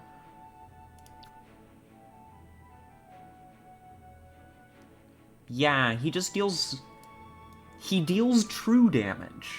He deals a lot of true damage. How have I not noticed this before? No wonder he dealt so much damage before. Remember first round when I was like, oh yeah, and we've got Niru, and he ended up being our top DPS by a long shot? Don't know if it's a good idea, I just wanted to say it. That's very fair. It'd be fun. He prevents healing. He's an anti-heal. He's an anti-heal true damage support? I've needed to look closer at these heroes for a long time. I had no idea this is what he did. I just kind of had a vague sense that he was a guy. I didn't realize he was that good.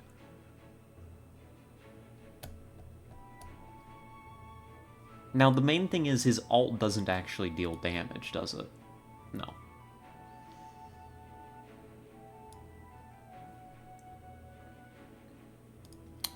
His ult doesn't deal damage, so he doesn't benefit from this item.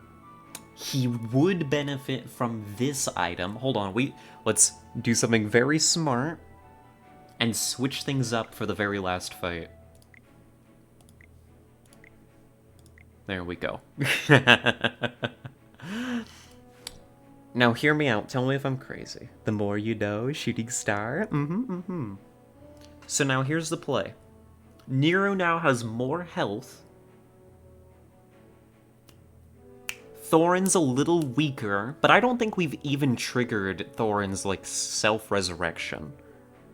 He's still fundamentally unkillable. So Nero's tougher to kill. He's gotten a little close here sometimes, so that makes me feel better. And then we're gonna nuke somebody. Cursed it? Yeah, I broke the run. We had a good thing going, and I ruined it. Story of my life.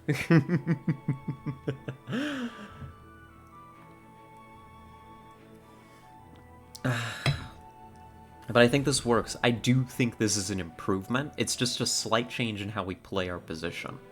But it does make this a little more flexible. It does make us more flexible, right?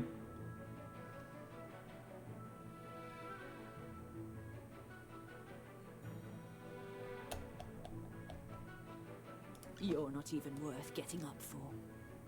I want to place you here. No, wrong, incorrect. I want to place you here. Battlefield screams are the most exquisite. You're here. You're not even worth getting up for. I see my formation. Yes. Everyone. Good. Pay price. Then Niru. Look who's gonna. The enemy assassin.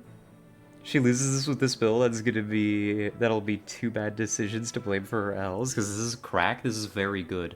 Look who's going to get. See, if I had placed Cecia back there. Your command. If I'd placed Cecia back there, we might be in some trouble.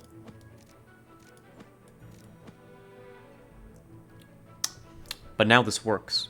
We dodged the only thing that could have stopped us. Let's pop off. They missed. They fucked up. Niru may die, but that's a price I'm willing to pay. He's tankier nowadays anyways.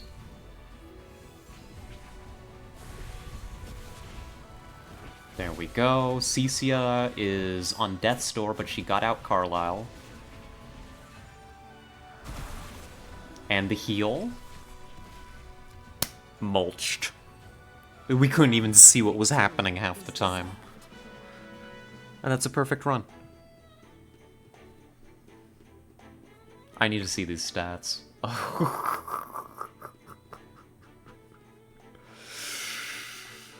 That's disgusting. My top healer is Thorin, who also tanked 73,000 damage. Cecia sacrificed most of her own health and still didn't die. Temisia didn't even get a chance to hit anybody. She just got nuked.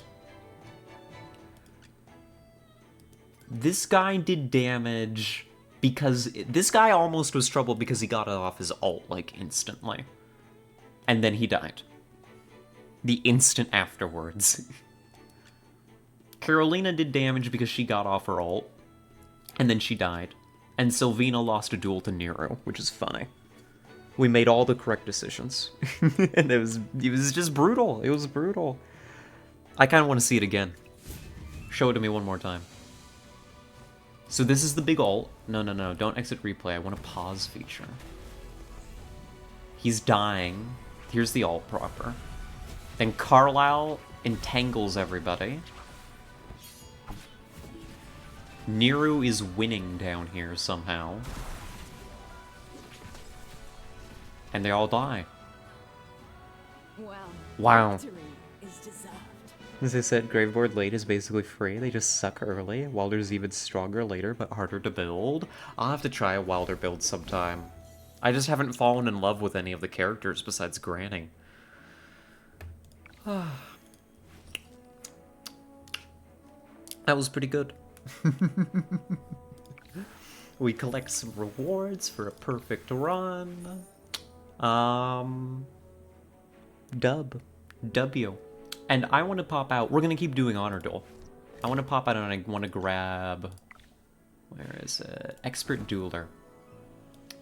Yeah, I participated in Honor Duel. I more than participated. But in the difficult ones, there's a bunch of stuff for perfect victories.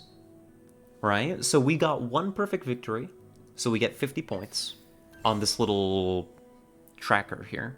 This little, I don't know what to call it. And we get 200 for getting a perfect victory without actively refreshing the shop in one round of Honor Duel. Yoink. Ah, good stuff. Any other big ones to go for? Achieve a perfect victory without selling any heroes in one round of Honor Duel. Ooh. That's tempting. Check the Emporium. That's a lot of coins. The Emporium. Let us go visit the Emporium. I'm still not very... There it is. I'm good at navigating these menus. I've got money. I got cash. Oh, I got dream stuff too. We could get some of that. I kind of want Nero now for my team. I've got money. I think I can spend coins down here on like cosmetics, but can I get anything else with coins? You don't have as much as I thought? Oh, okay. Very well. I'll come back here when I'm doing upgrades and stuff for characters, but Nero popped off so hard, I kind of want him. Yeah, back to Honor Duel. So now we're in the top 51% of the server. We can do better than that. Each shop has a unique currency. It'll be the arena shop. Ah, okay. Friendship store? Yes. If you're friendly, you do emotes and stuff with other people, you get points that you can spend on more emotes. This game very much does the thing where it's like, it's got a bunch of different currencies for different areas of the game, but each area of the game feels strong enough that it doesn't feel like a bother. I mean, I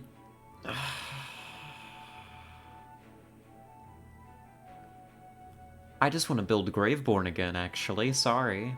My bad. Sorry, I was having fun. My arts of city, the receiving... Sending proxy characters, supporting corruption fights. I need to do corruption fights. I have not, unfortunately. Give me one of these. Hi, Nero. Hey, bestie. How are you? And...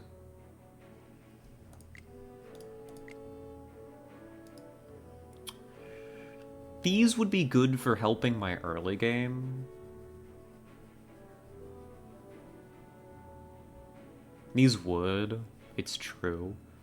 But I have a problem in this team that I don't have a tank yet, so I have to pull for a tank. Are one of you a tank?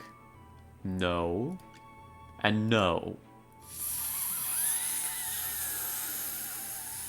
Fuck. God damn it. Ah! Rowan could replace a tank. He's cracked? Okay, okay. We'll get Rowan in here. It'll be fine. If this goes well, I'll try and avoid selling heroes. Unless we really need to. Because I think that would be a fun challenge. Corruption fights to make the characters really... No, not that kind of corruption.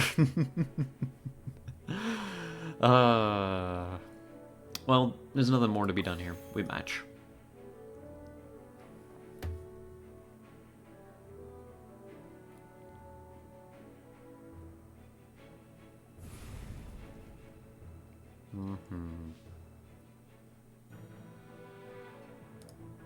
Potions for sale.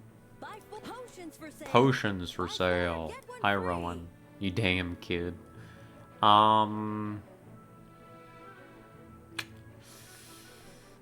on earth do I want to do this? I think what I want is to put Rowan up here with two of my slightly tankier characters. Maybe you send in Shakir? I don't know if Shakir is gonna be good. Battlefield screams are the most exquisite. I think I see a way.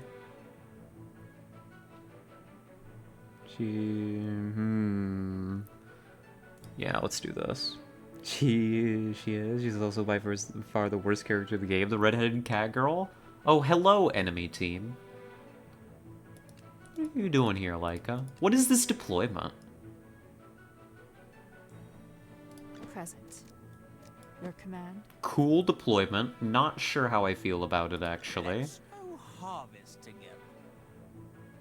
Really not sure how I feel about how the enemy team is deployed here, but I'm not going to be able to deploy Cecia safely, I don't think. But I want to. I should be deploying Cecia here. You're not even worth getting up for. No counter dive. Right? No.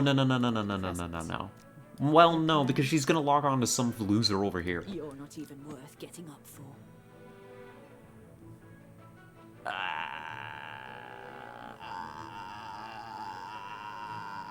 Nero's gonna melt. I'm fucked.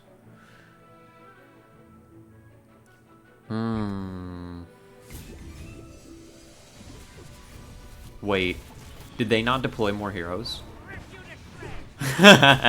Never mind, we're fine. Easy game. Enemy just forgets to deploy heroes. Details, yeah, details. We could have deployed her, actually. That would have been the time to. Getting lobbying funds from heroes in terms for them to be allowed on the battlefield, getting upgrades, that kind of corruption? Yeah. So now the heroes that we haven't used, we get more funds for using. Hi, Vala. They took the AFK part too seriously? Yeah, and I kind of forgot about the game for a moment. Do a random poll.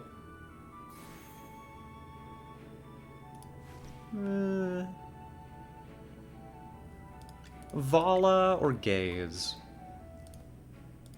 I am one of the gays. You never skip Vala? Yeah, that's the thing. Is like I'm looking at this and I'm like, but Vala. Once Vala's ult, switches to Sky Blaster mode, damaging and stunning enemies, or switches. So she has a switch.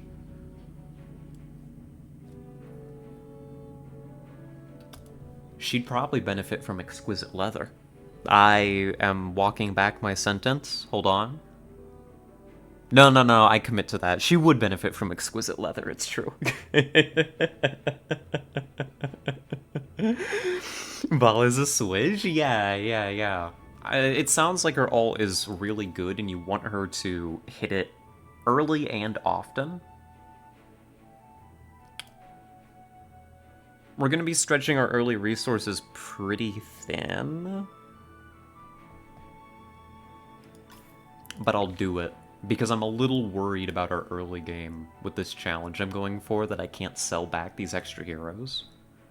But otherwise, it should be fine. Maybe. She's Sylv, but does it open herself up to getting gangbanged? Yeah, yeah, uh-huh. You look at her alternate skin. I should. I can't right now, I don't think. But is that the one I've seen her in the story mode, or she's like in the... I don't know, I want to call it like a spy suit, but you know what I mean. It's a very different look, let's put it that way. Hmm...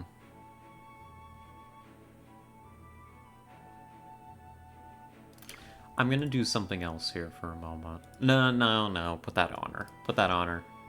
Go in. We'll figure it out. She has 2 forms regularly. Oh, things like a red and brown dress with a really high slit, if I'm not mistaken. Oh, alt animation makes me tingle. Hopefully we'll see it. This is a good map for some of my nonsense. This is a good map for a lot of my nonsense, You're actually. not even worth getting up for.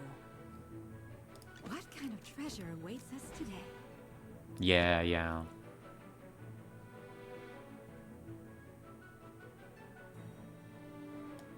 And I still don't have a true tank, is the crazy thing. I'm very remarkably DPS heavy, and it scares me. I've gotten a loose idea of something I can pull here. It's gonna look pretty stupid. But I think I can get a light bearer buff. This might not work. This'll be fine. I can get a light bearer buff with Rowan. Rowan will pretend to be my tank by making somebody else tank for me. Present. And we're going to kill that little girl. Bring him, kill that girl. Get her. I'm gonna have Sylvina and Vala dive her.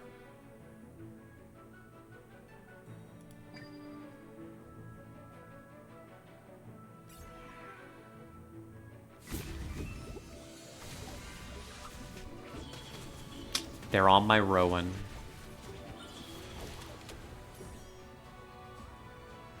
Ooh. Don't worry, your delivery's coming up. Thanks, Rowan. Goodbye, Rowan.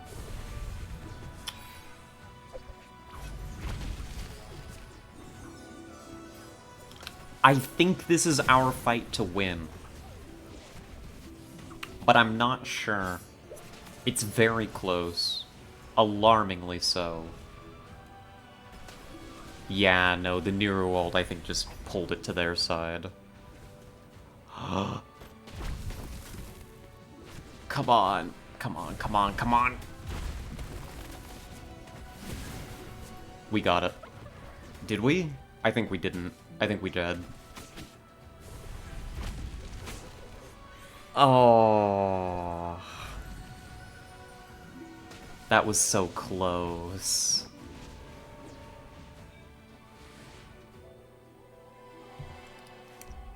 Well, that's an L.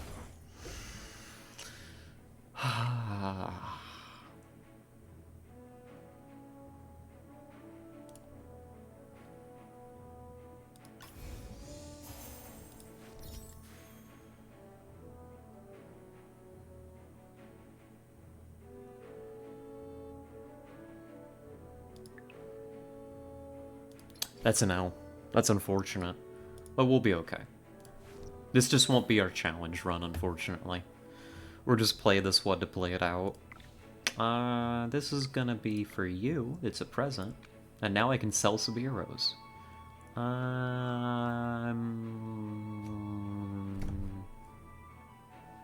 Get rid of you.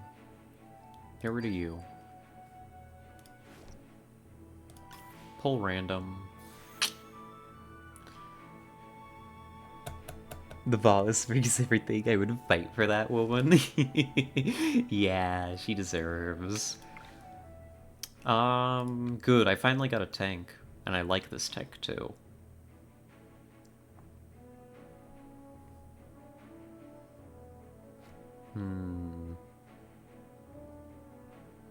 I can kill off my Lightbearer section, I think. Well, maybe I shouldn't, but I just did. Whatever. Whatever. I've got options now.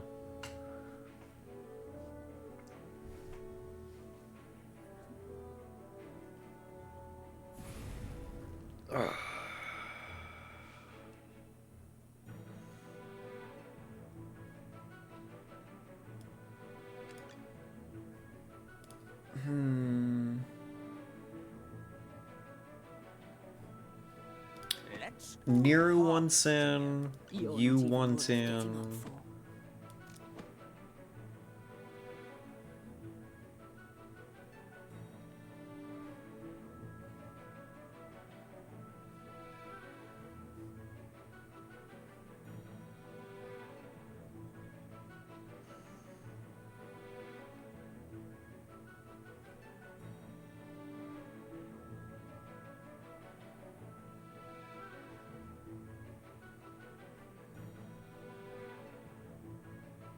Got it.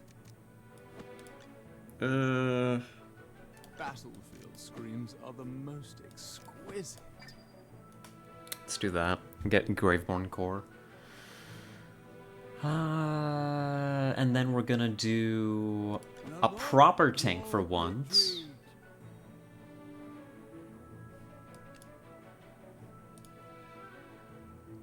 A proper tank.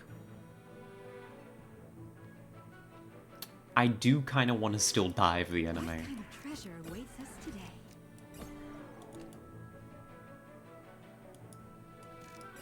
And I feel like I kind of need to take her out most of all.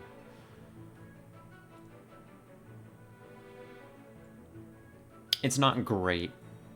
We'll see if it's enough.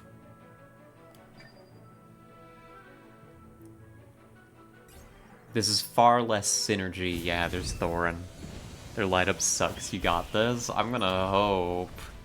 The Thorin scares me a little bit. Oh, but Val is melting that mage. Dead. Okay, that works. That's the main threat on the enemy team, dead.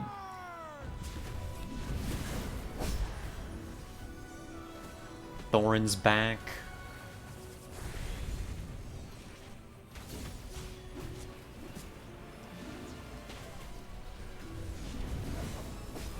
Come on. Good kill. And Niru and Cisia can carry this the rest of the way. This is much closer. Ah, another new soul. Good job, Niru. Pop off. What do we got?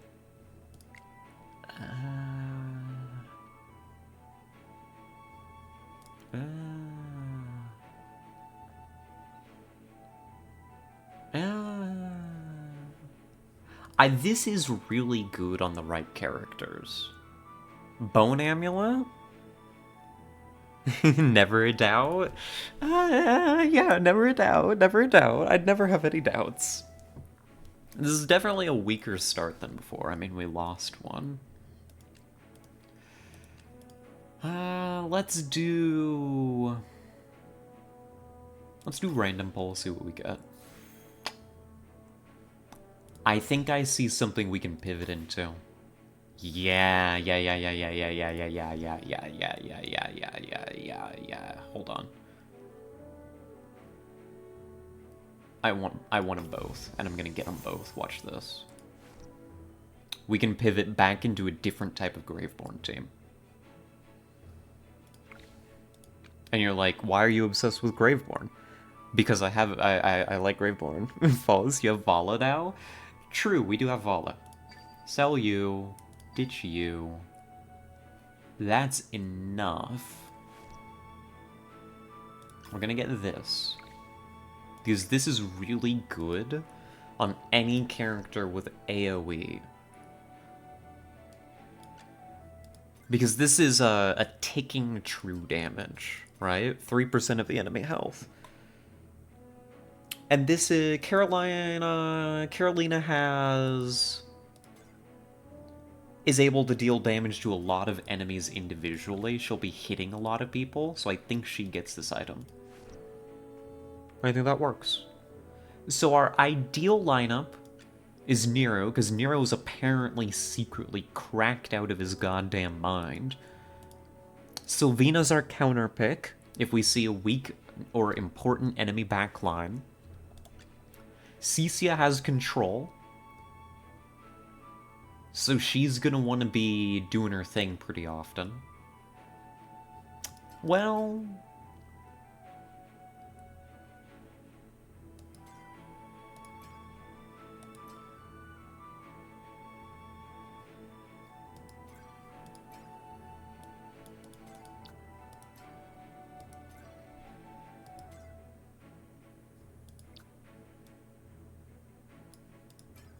does she actually...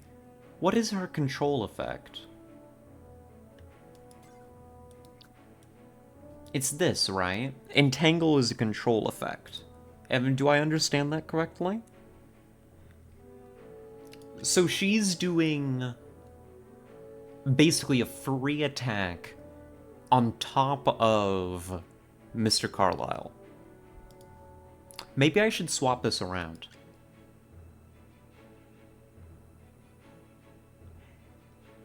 Maybe I swap these then. Hold on. Because I think Carolina's control effect is Frostbite?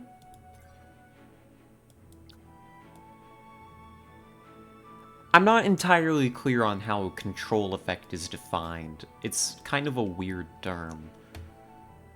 But I think her thing is Frostbite. One of the abnormal states, frozen units cannot move or attack. Yeah, and she's trying to freeze people.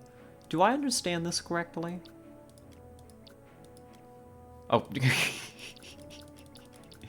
Cool expansion here. Great. Amazing. So I think Judgment Staff is going to proc off of every time that she does her snowball attack, as opposed to only on Cecia's ult.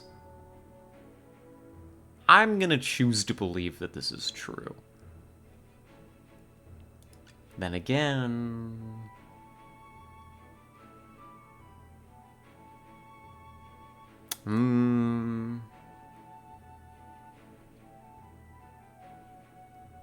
Yeah, no, I think this is better. I think this is gonna be better.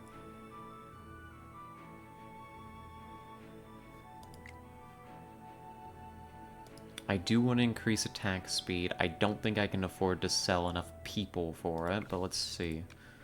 You can get rid of her. If you got rid of her, you'd need to get rid of 2 more losers in order to actually get this done.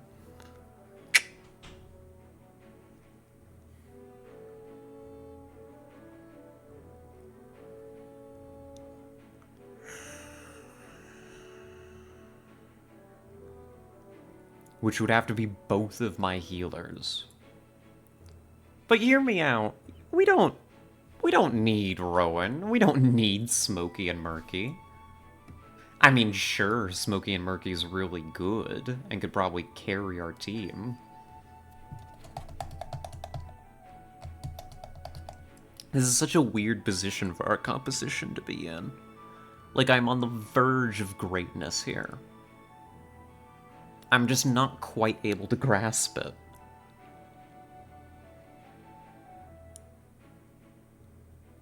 I just can't quite get it.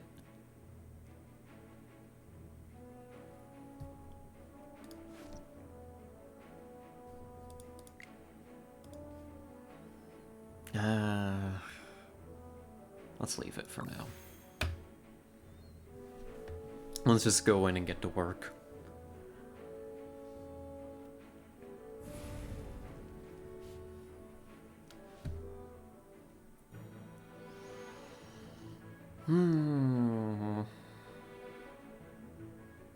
You're not even worth getting up for.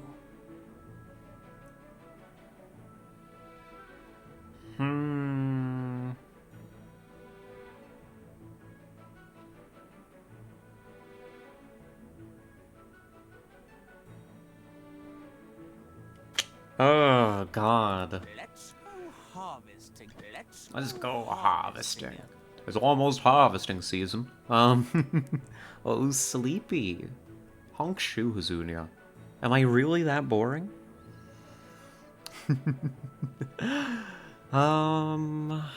Let's do... A battlefield Get her more in here. merciless than the frigid winter. Get her in here. Get my Graveborn core online. What the hell? Why is Odie in front here? What is this placement? I mean, they've got 3 Maulers, so you've got to respect it, kind of, a little bit.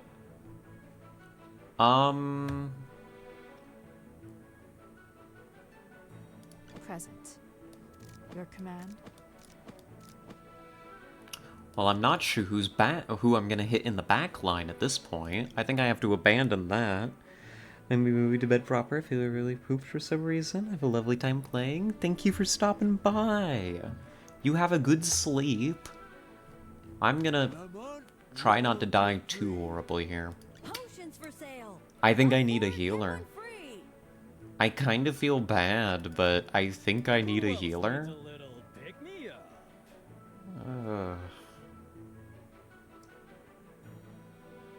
Do it.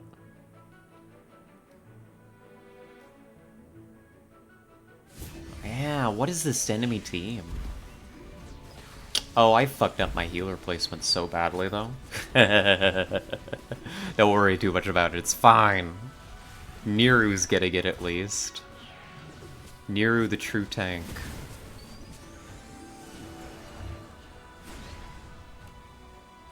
Oh, I threw this so bad. My indecision cost me too much time.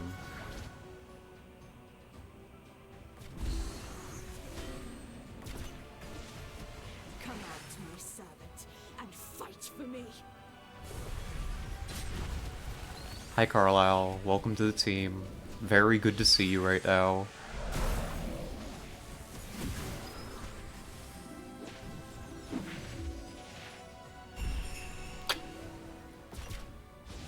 Oh my god, with healing, Nero's staying in this. He got off another ult? No way.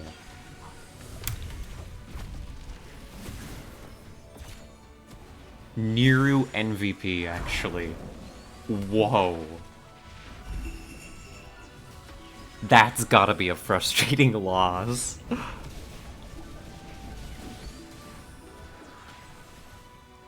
Wow. Is this what victory feels like? Wow.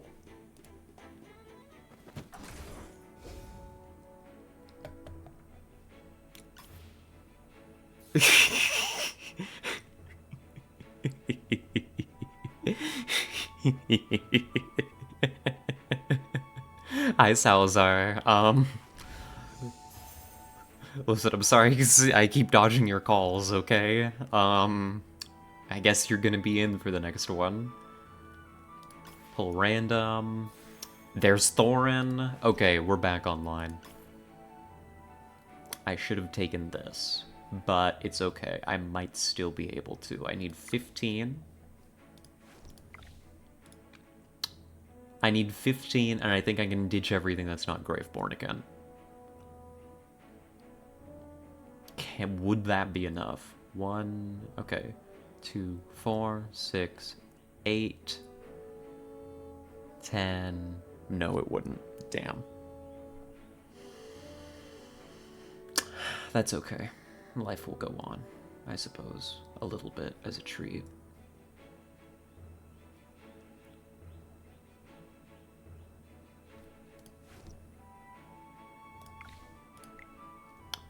Let's get...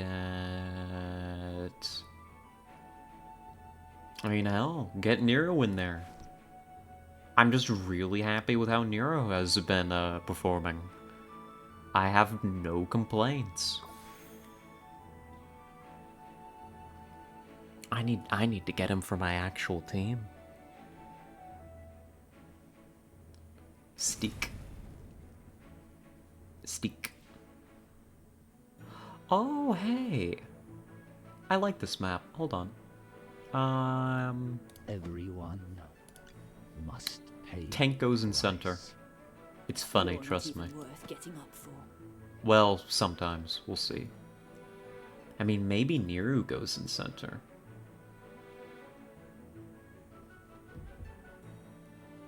A battlefield more merciless than the frigid winter.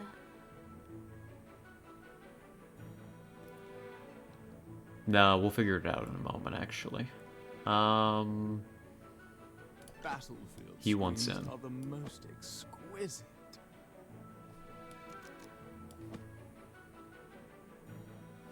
He wants in, and he wants in on this side specifically. Trust me. Yeah. That's 3 melee. Weird comp. Everyone. Cool must story, pay a anyways. price. Let's go harvest together. Cool story, anyhow.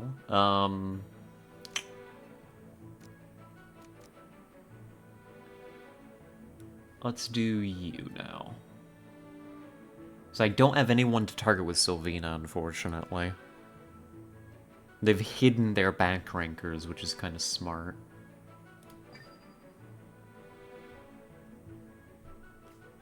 Yeah, just sandwiched in there. That's okay.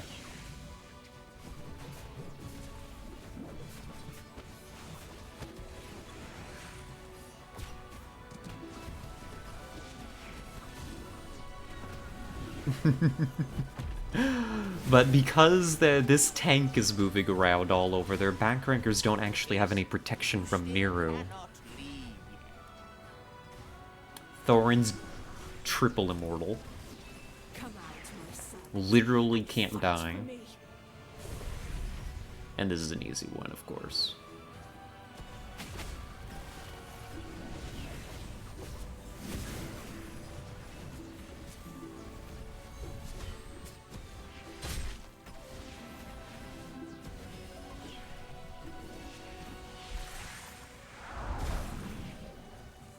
There we go. I like this game. Well, victory is deserved. I'm a big fan of this game. There's Igor. Rogue of Cemetery. If only the carrier survives.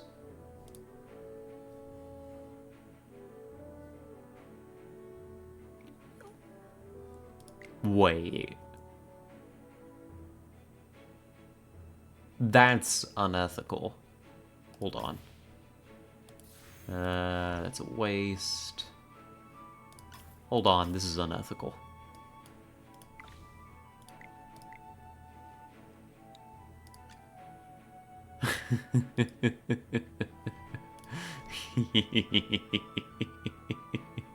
I mean...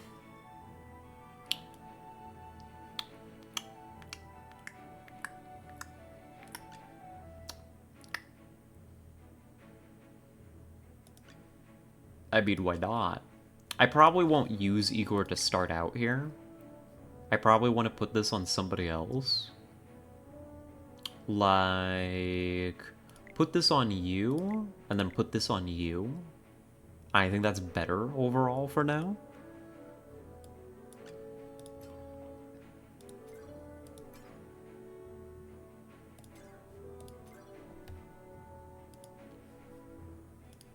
And I think that's just better, yeah.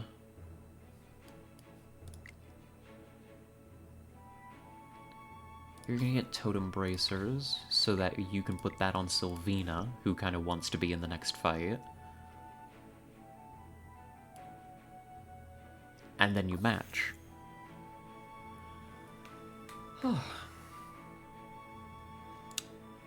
But yeah, like, not only is this, like, good and interesting, like, PvP, because it's an even playing field, you know, it's got, you know, random chance motivating a lot of it, but you're starting from an even playing field in what's otherwise a gacha game. I don't know, it's interesting, it's good. Why did you end up with this item? What did I screw up to make it so that Cecia has this item? Oh, no, never mind. I understand what I was doing. It makes sense. Trust me. Probably. A little bit as a treat. Let's go harvest together. You're not even Cecia goes up here. Battlefield screams are the most... Everyone must pay a price. That's not my best work. There's Igor. That's a very dangerous enemy team. Present. But this is why you need to send her in. She goes in. Let's go harvest together.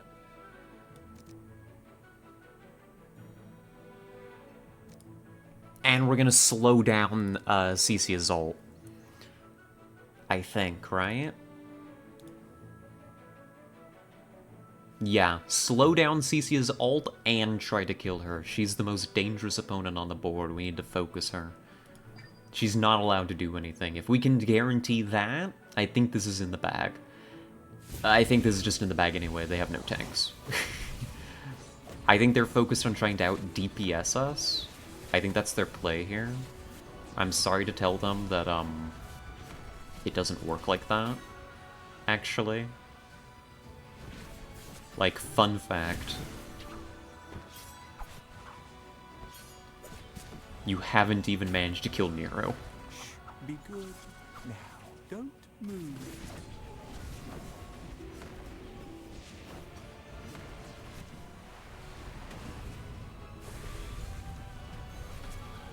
Kill him.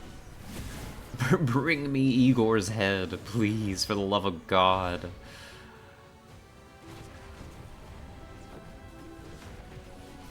Please? Thank you.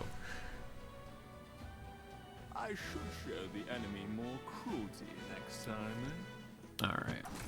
We're on a roll. We can do this. Hmm.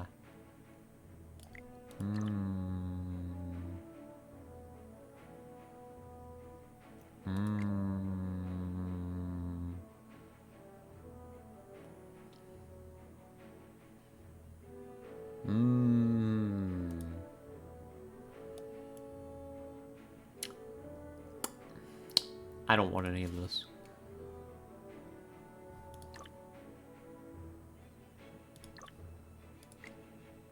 Uses target's damage taken 6 seconds when inflicting enemy heroes with control effects. This effect cannot stack. That's kind of cool. Basis has for the alloys, place one tile behind. That's not bad, but we can do better, I'm certain.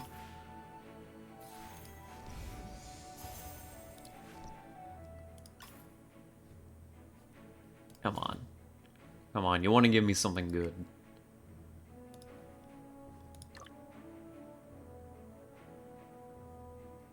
No. No, apparently we don't want to give me something good. Please? What if I ask nicely?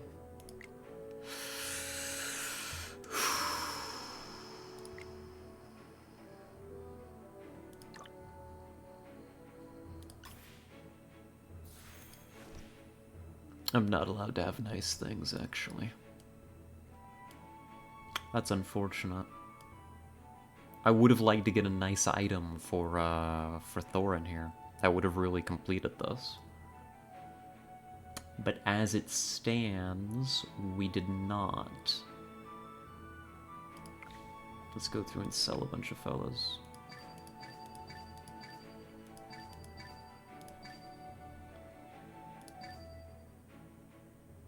I even want to sell Vala, honestly. I'm definitely selling you. I mean, I'll keep Vala around. She's good. Don't get me wrong.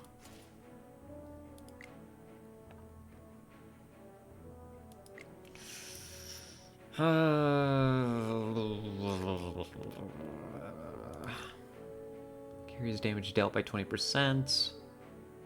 Where's armor? You could pair those items, which is cool, but... nothing. Damn. That sucks. Oh well. Not very much progress in the build.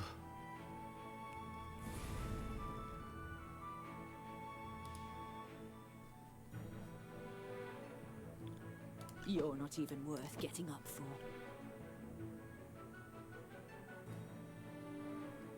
Battlefield screams are the most exquisite. I think we can play this very similarly to how we did before. I think that worked pretty well. Price. I do feel a little weird, like, going so top-heavy here. He dies. He dies. He goes away. I don't understand why he's built with Furious Gauntlets yet. Perhaps we will find out the reason for that. Present. I would rather not. Command. We're just gonna try to assassinate him. Yeah, because he's, like, getting buffed. He's very, very strong. Let's go harvest together. Let's go harvesting. We're gonna fuck up his ult. And we're gonna send an assassin after him. Yep. I think that was the play. Yeah. None of them can cast right now. Why? None of them are casting. Sucks to be them. Sucks to be me. All my health has disappeared entirely.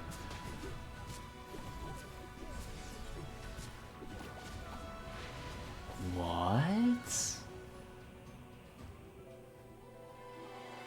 Give me the replay. Give me the stats on that. I mean, they have a very good team, obviously.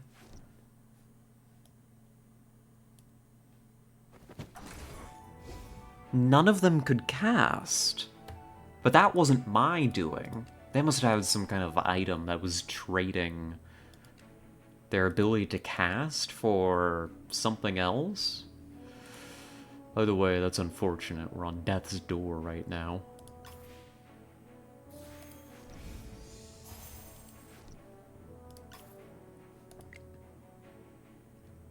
Ally. Here's defeated.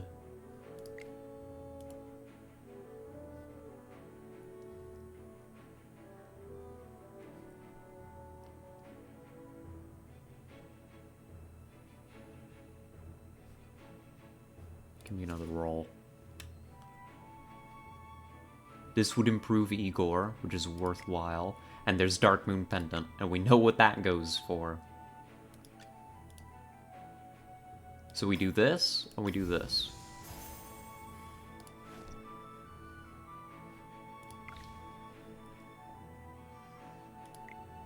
And this goes on to Igor. And this goes on to Cecia. And then I've got options for a team.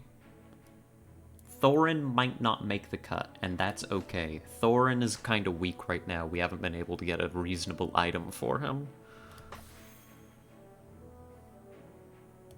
Oh, there's a Nero here. kind of worth trying to buy that Nero. 6, 8, 10. I'd have to give up both Vala and one of my other Graveborn heroes, and I don't want to do that. Not for something that might not turn out for us. We keep going.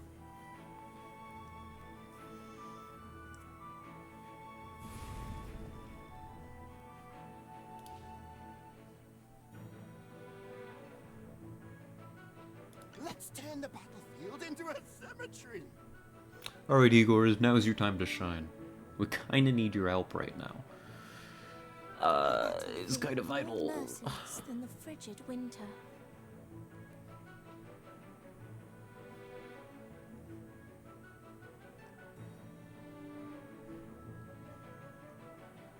Kind of vital, kind of important. You're not even worth getting up for.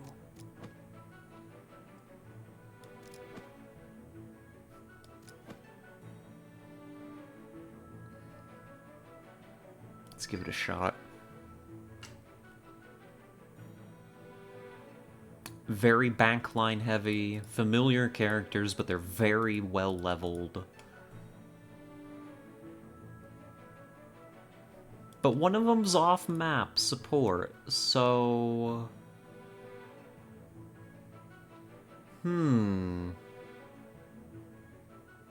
Let's go harvest together. Let me mess up their healer Battlefield screams are the most and send you in. I think we forgo our assassins. I think we can just overpower this. Yeah, there's the tank. I don't know what your deal is, but this is a scary team. Oh no, everything just got aggroed on the tank.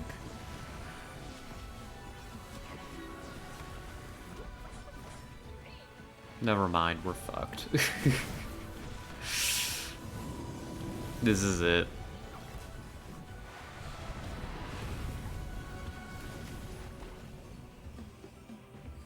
We got melted. Damn. That went poorly.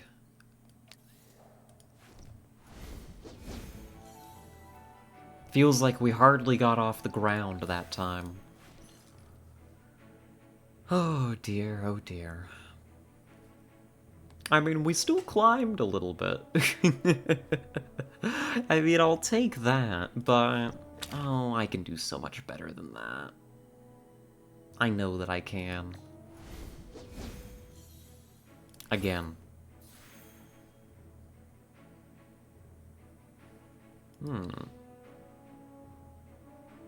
Every 4 elements cast by allies creates a flame wave that attacks all enemies, dealing true damage equal to 12% of max HP.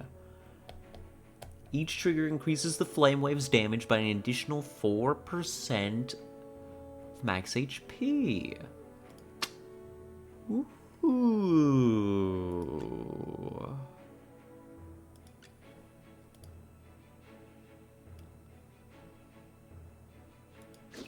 Let's do it. I vibe with it. I'm not really sure what heroes I want for this, to be perfectly honest with you. Healing and shield amount granted to allied heroes apart from the carrier. Jungle Hood would go well with her. Let's pull our randoms.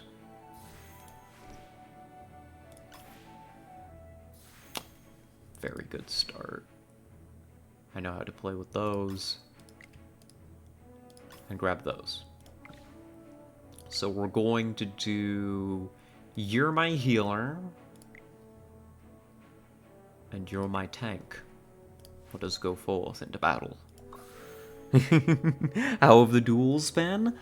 We wrapped up our first one. Well, you were there for that. We wrapped up our first one. It was a perfect, and we only made it to 5. before we got knocked out of our second one. So, second attempt was kind of rough, I'll be honest. I have higher hopes for this. This feels already like a better start.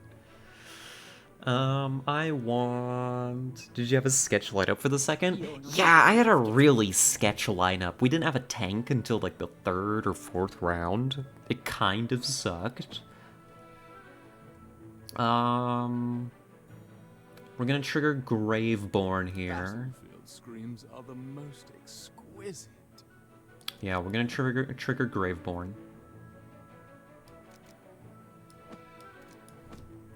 And I know how I want to do that. Are you calling me?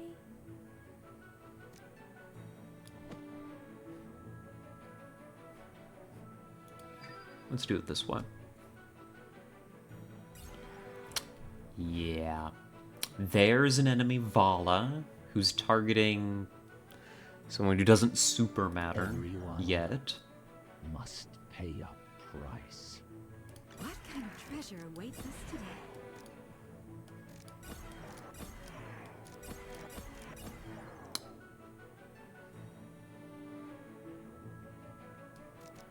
I would like my Vala to target somebody else, actually, but, we'll see what she decides she would like to do, I guess. Good. Good Vala target. Excellent Vala target, actually. I have a good feeling about this. Their lineup isn't terrible, but I think our placement is better. Yeah. Our placement's way better. Is there any way to pick who they target, or do you just put them in range to attack? It's a little hard to demonstrate here, but characters have targeting priorities. Oh, this is getting a little dicey. Come on. There we go. We're good. There we go. We're good. So most characters just target whoever's closest. Some will have other priorities. Vala and Serena, or whatever her name is, Sylvina, our other assassin, have abilities that have specific targets based on tile placement. As I can see the arrows between people when you place them? Yes. And that'll help determine where they aggro and where your people aggro. You can invert the arrows to see who your people are going to target. But like characters like Vala and Sylvina have different rules. Because they have abilities that set them to target other people, other than closest. Which is kind of cool. It's kind of a little bit nifty. Gaze is cool, but honestly, this is a great healer. She's anti-debuff as well.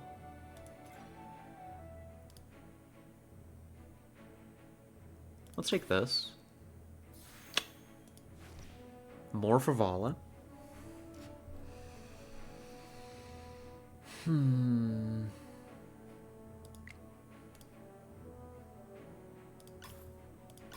Yeah, more for Vala. Everything for Vala. We'd do anything for Vala. That'll do for now.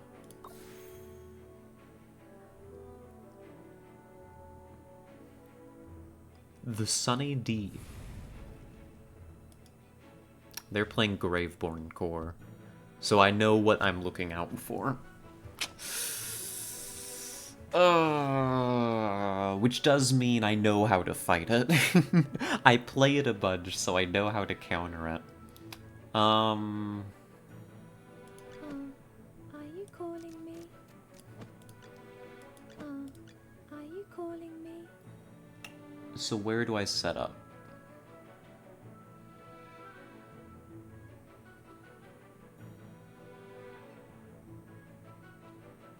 You're not even worth getting. Battlefield Put my screens damage are the forward most here. exquisite.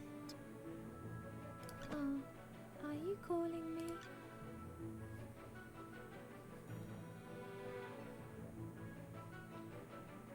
Everyone must pay Let's a do this. price. Yeah. Yeah, they want to kill my backliners over here with Seth. This one, Seth has a rule. It's an ability, pounces on the weakest nearby enemy and deals damage. So, Seth will essentially target weaker enemies, aka backliners, and jump towards them. So he's not quite the assassin like the others, but he kind of does the same job. Fundamentally. To such an extent, I'm kind of halfway tempted to send him a friend. Instead of getting a healer, I come to protect. I put another tank here to fight Seth. Let's do it this way. I think this will work out for me.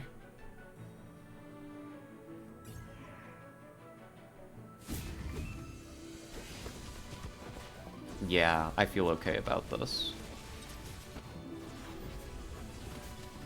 Because now Vala's uncontested and trying to put down the enemy Cisia.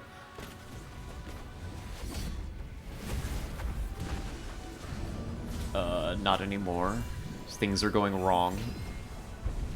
And I'm not sure what's going on anymore. I have lost track of what's happening. I think I'm dying.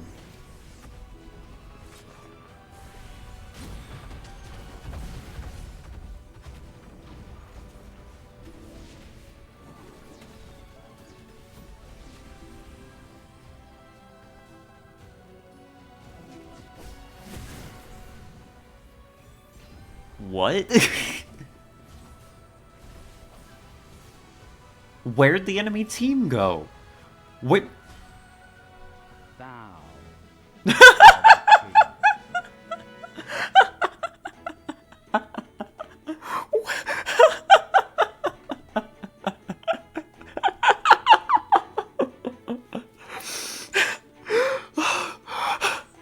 What? Did your dual tanks just wreck all 5? I think that my 2 tanks just 2v5 the whole enemy team. Zoop, hi Tessa. I'm not even sure what happened here. But Thorin dealt almost 100,000 damage. Yeah, we gotta replay this. That was crazy. So we see a lot of healing here. We see some healing happening here and here. The enemy damage isn't anything unusual. I think what was unexpected is that their healer was so effective. But then Thorin just popped off and reflected so much damage. He just killed them all. Let's see this. So, like, the fight opens and it looks pretty good. Right? We're about to kill Cisia, but then she gets hard focused by their healer and just survives. Thorin ult. So now Thorin is surviving. The Rhino guy messes up our formation, and that's when things start to really go wrong. Because now Seth is diving onto our weakened, out-of-position people and cleaning up. And at this point, yeah, all of our backliners are killed, because we couldn't kill the damn Rhino in time. And at this point we think, it's over, it's over. Oh, look what's happening. The whole enemy team is on Thorin, focusing him while he's in his ult.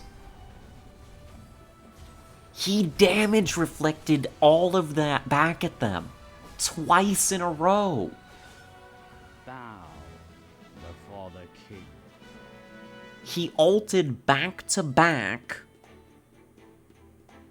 ate the entire enemy team's damage being focused on him, and reflected it back onto all of them because they were all just stacked on him out of position.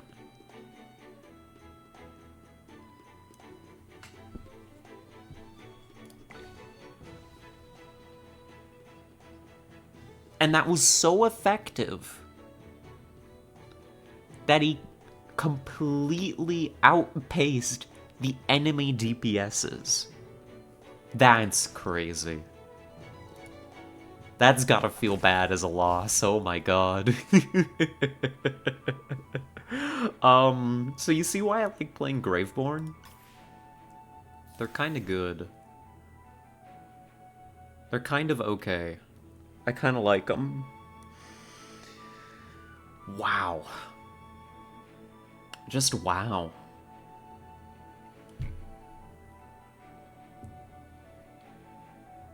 Insane. I can get a Graveborn pull, and I think I would like one.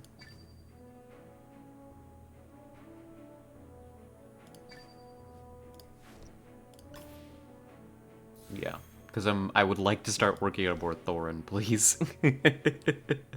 After that performance, yes, please.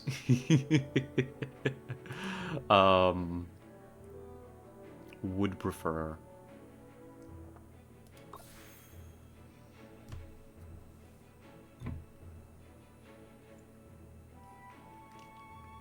Clearly, I still have a lot to learn about this.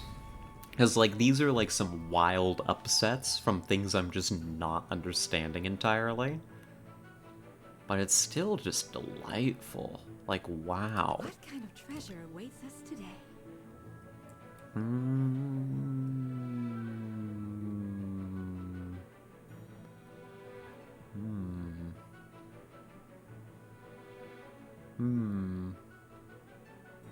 Battlefield screams are the most exquisite.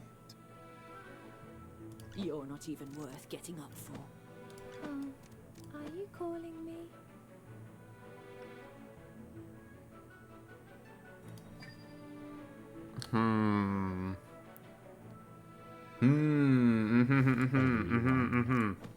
Must pay a price. What kind of treasure awaits us today? Commit murder. Go forth. Destroy.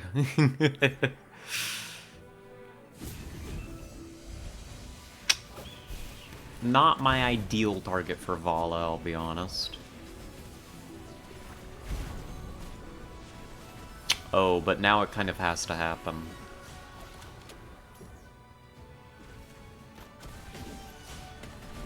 Oh, God. No, my positions here were just terrible, actually. I deserve to lose that.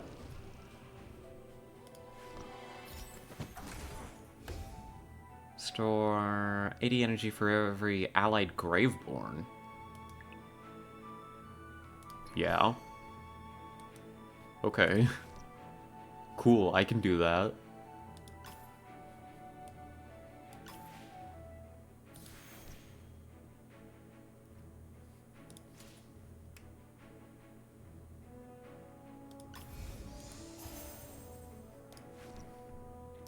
This has definitely gotten tougher, but I'm glad for it.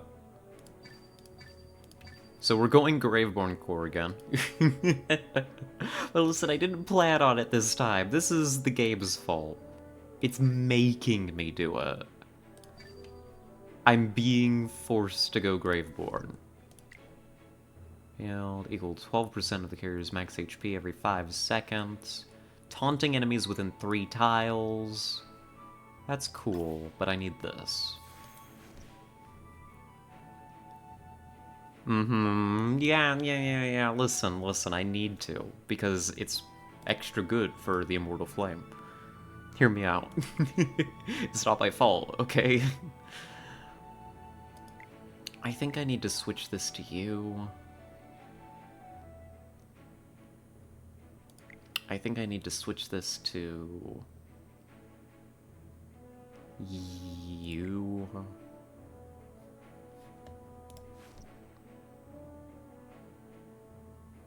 I think we match back in. I'm not feeling very confident about this lineup either.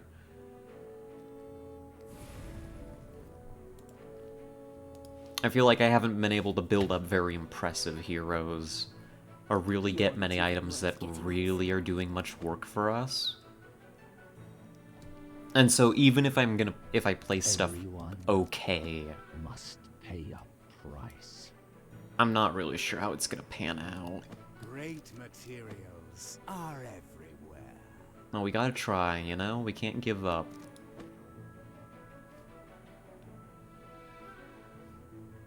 Can't give up without a fight.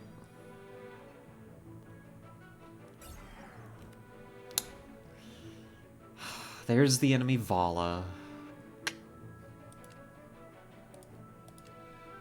Ugh. Present. I would like to kill the Vala, but I don't think I can get any of my people to actually... I can get my Vala to target their Vala! Never mind, this is perfect. Never mind, everything's perfectly fine, don't worry about it.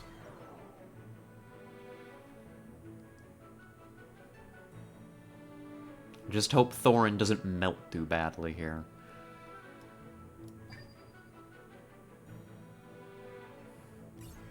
Thorin's just got a tank for a little while.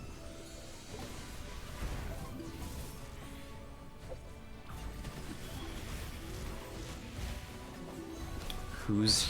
Oh... What?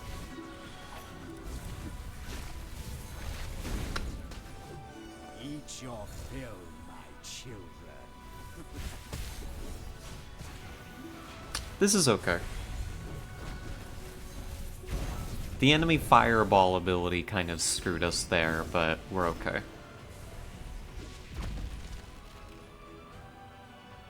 Well, The plan victory worked. is deserved.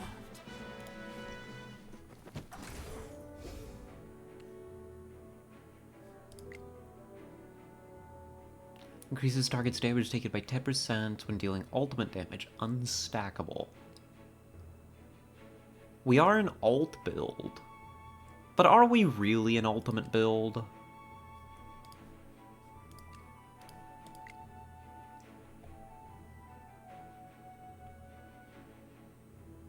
I guess we kind of have to be. I think this would go well on Cecia. There we go. Upgrades, people, upgrades.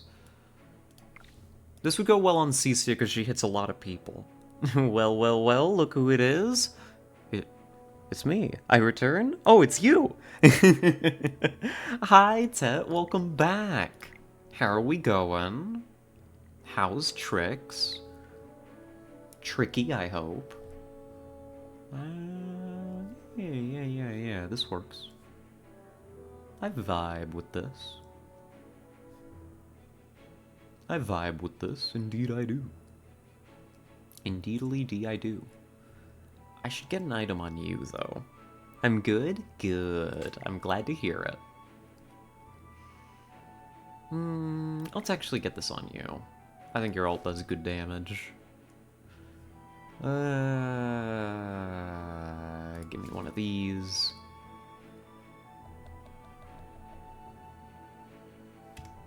Give me one of these. I'm not impressed. I'll get up on the monster eating anime and the cozy camping anime and like eating dinner. These are good things to be caught up on. What's the monster eating anime and the cozy camping anime, though? I don't know what comes to mind here, but these sound interesting. We're out of materials, so... I should have taken Night Raven. Why did I not take Night Raven? I'm an idiot. Ah! Oh, that would have been so good. Oh. Delicious in Dungeon? It's on Netflix at the moment? Oh, I see. If I had Netflix, I would give it a look. Oh. But I'll have to keep it on the list. You're not even worth getting up for. And... let's get Everyone our good pal must Thorin out pay a here. price.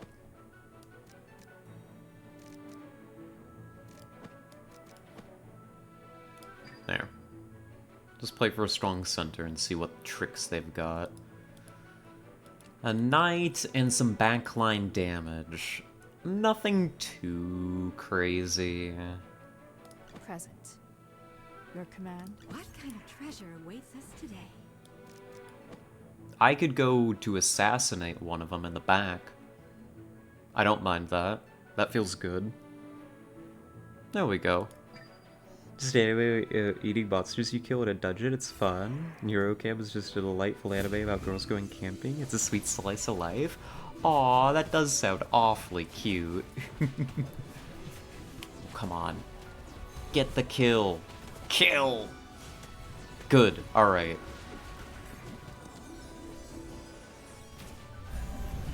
I feel like the enemy's got Come out, advantage my here. servant, and fight for me. Be good. Now, don't move. I feel like they've got a lot of advantage.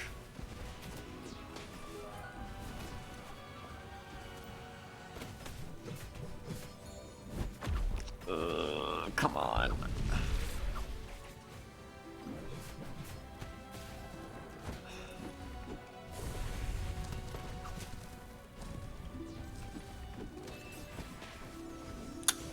But we're not done yet. I think we've turned it back. The enemy? I thought you said the anime? No, the enemy. They're killing me. But we got a good entangle. Come on, kill it. This could be it.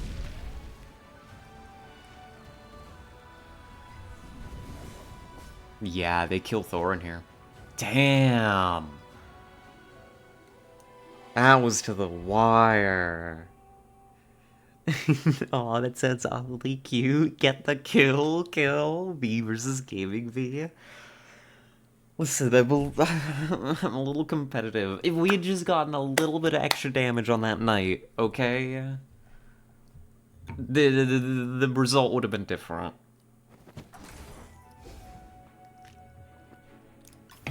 That's good to see. And I want this, and I need...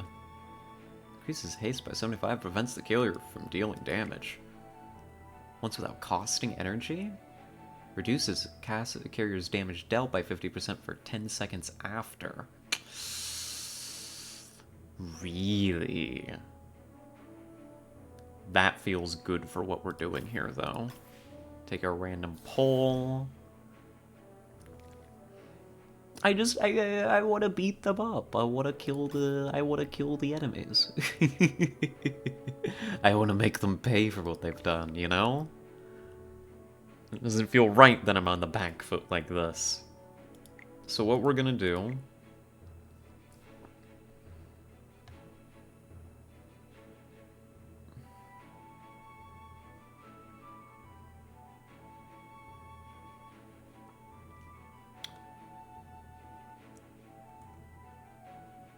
What we're gonna do...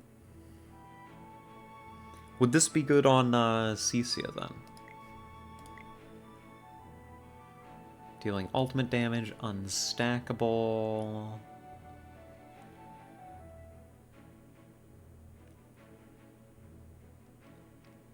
Yeah... You're gonna get that.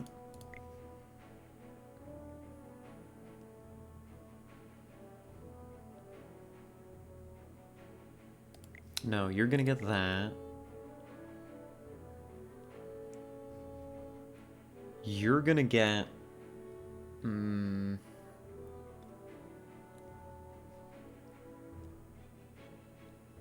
that, and you're gonna get that. Okay.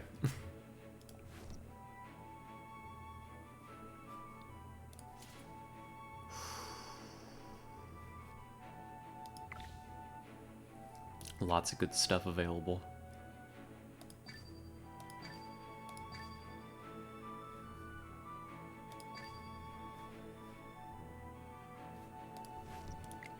Dark Moon Pendant is excellent.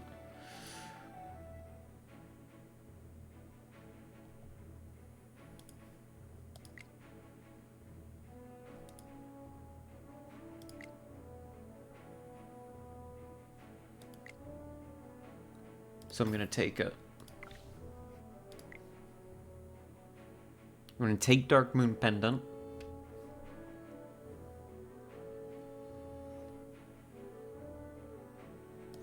And hell, frankly, you know what I'm gonna do is I'm gonna swap this over like this. So we're gonna open up with a Thorn ult.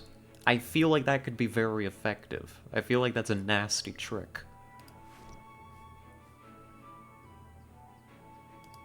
I'm nervous about this. We're holding on. Why is that just Spider-Man? Never mind. I'm not gonna think about it any harder than I have to. I'm gonna do Everyone this. must pay a price. Battlefield screams are the most exquisite.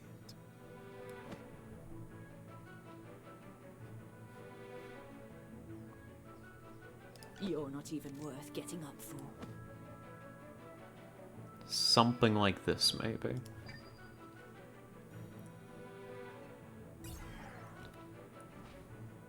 Gross. But not the worst thing ever. What kind of treasure awaits us today? Kill her. Present. Your command?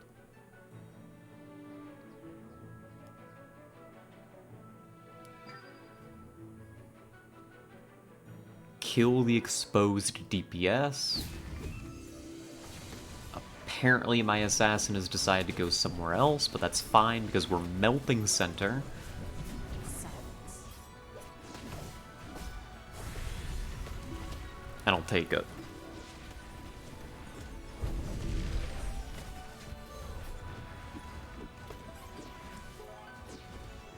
Dub.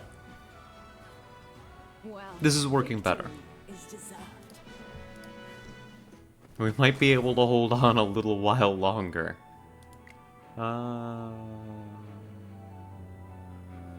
I don't like the sound of Abyssal Bell.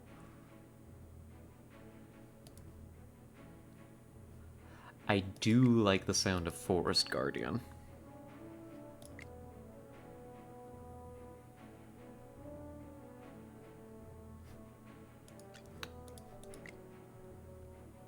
I also like the sound of Shadow Gauntlets.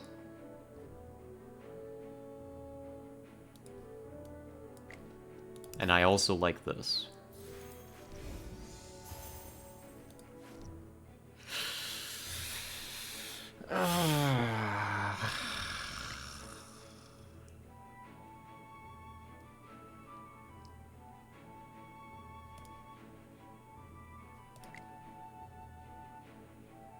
Fallen Dagger's good for our build, actually. So we actually want Fallen Dagger more than anything else.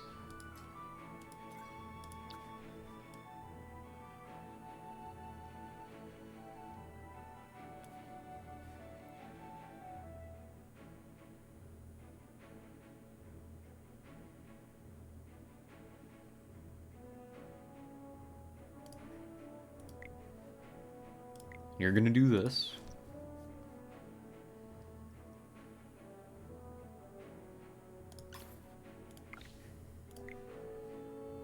And you're gonna do this, so we've got some other options. Increases attack speed. This could be better for you, honestly. If we swap this out. Because I think Cecia is gonna prefer attack speed over ult damage.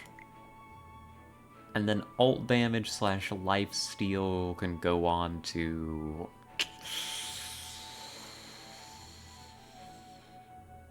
I don't know, maybe you... Doesn't feel that important, actually. Cool. Unequipped. Oh. There, like that. Cool. Let's go. Let's go, let's get to work.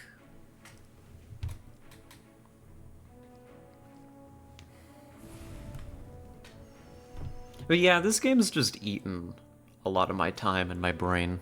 Ever since I got into it, what, a couple days ago? You know? You're not even worth getting up for. Like, Tessa brought it up as like a thing, and was selling me on it, and it sounded pretty cool. And then I picked it up, and I got into it, and suddenly I was addicted. And I low-key can't put it down. Oops. Great materials are everywhere. Tile in front. This works for me. Let's call that a start.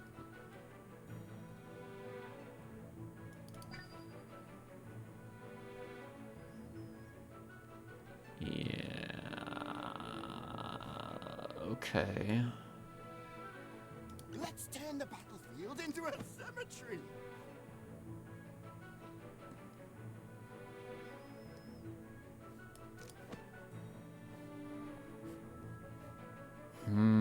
Battlefield screams are the most exquisite.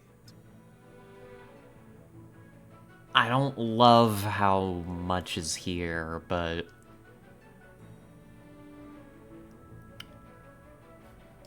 Ooh. Cast the first ultimate without using energy. Because its damage dealt by 20%. That's gonna be an opening Carlisle. I need to change my plan here. Let's do this. What kind of treasure awaits us today? Into this.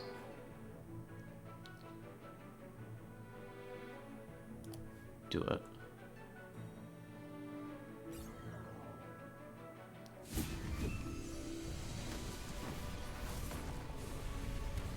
Yep.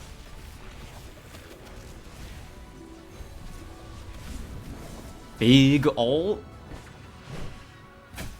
The opening ult was very good, and then we can get another ult immediately. Save, I know, right? It's just so good. And our ults are going off left and right. Look at all that field damage. Okay, we found it. We figured out how this works. It took us a while to figure out our build for this run. It's just set off every ult and do damage to the entire field. Okay, alright. I vibe with it. Downloaded from Mizu's code, but haven't touched it. It's good. It's really good.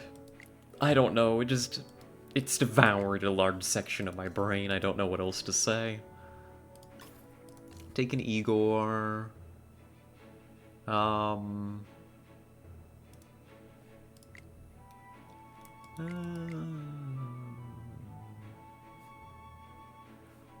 could do Totem Bracers on Salazar. Because he's gonna be getting a lot of assists. Yeah, I'm just not in a gaming mood. I might get around to it. Absolutely. And it'll, you know, believe it or not, it'll still be there. It's not going anywhere.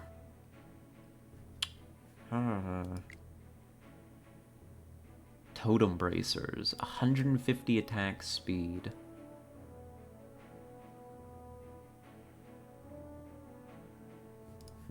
Probably not worth the investment. We probably use what we've got.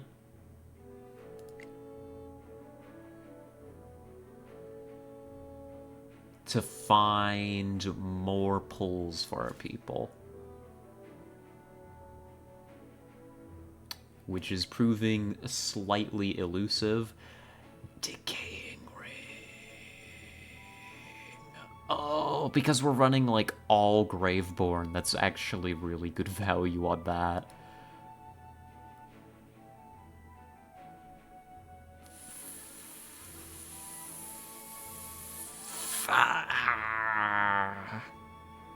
I heard it deletes itself at all servers at the end of the week. That's true. You gotta get started now, or else you'll never get to play. I was about to say, imagine if they did that with games. But apparently they do now, so shrug. So it goes, I guess. We could take Decaying Ring. Like Fortnite? I was thinking like the Suicide Squad game, but yeah, sure, like Fortnite. The gacha game doesn't. If a gacha game doesn't what, Ted? Doesn't hit Genshin or Fortnite levels of popularity within a week, it gets canned. Oh, yes, If it's not Genshin or Fortnite, done.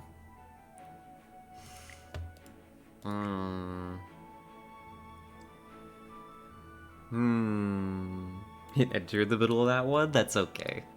I do that too often, frankly. I want Decaying Ring. It's just like, am I going to make use of Decaying Ring? 11% base stats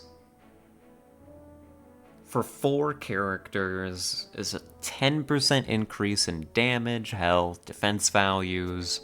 It's an edge. You know? Like that announcement about some Love Live game that gave its release date and also announced they were closing the servers. Is this the same announcement? Yeah. Like, I don't know. The practices in the industry have just been like just total cash grabs on some of that stuff. You know? Open the servers, don't hit massive popularity, close them instantly. I mean, it's disgusting. You know? It's just not right. I think I'm gonna have to give Decaying Ring a pass. I think all of these items individually... Bone Amulet's iffy, but I feel like I'd rather have more pulls.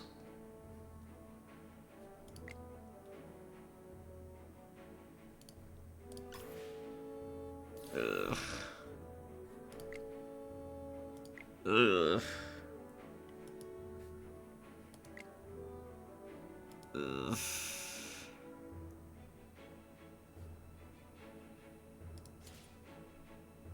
Ooh. Reduces the carrier's damage taken by 20%. An allied hero is equipped with Arbiter's Blade, reduces the carrier's damage taken by an additional 15%. The allied hero will be immune to control effects and as long as the carrier is alive. If we can find Arbiter's Blade, that's really good. This is already excellent on Thorin. It is a shame to lose out on Gaze of Power, though.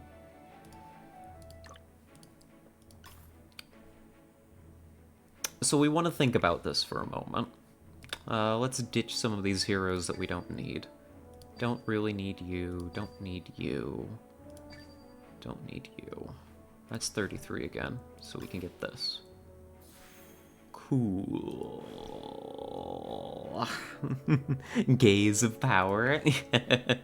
The Gaze of Power is excellent, and it did prove to be pretty clutch on Thorin, to be perfectly honest. To such an extent that I'm actually considering instead putting Arbiter's Armor on Salazar, so that Salazar has the additional survivability. And then you just give this to, say... I don't know, maybe you. We're not gonna really use you, but you're there if we need it. Because what that allowed us to do, right,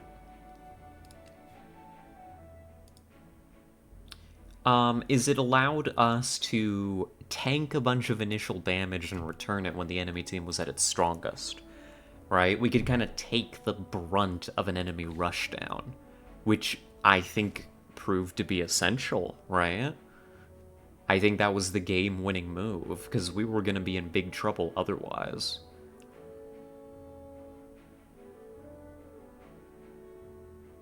Let's do it. Send it.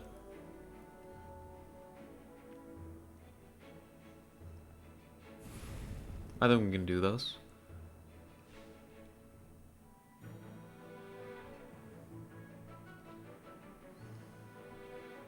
Battlefields. Everyone must pay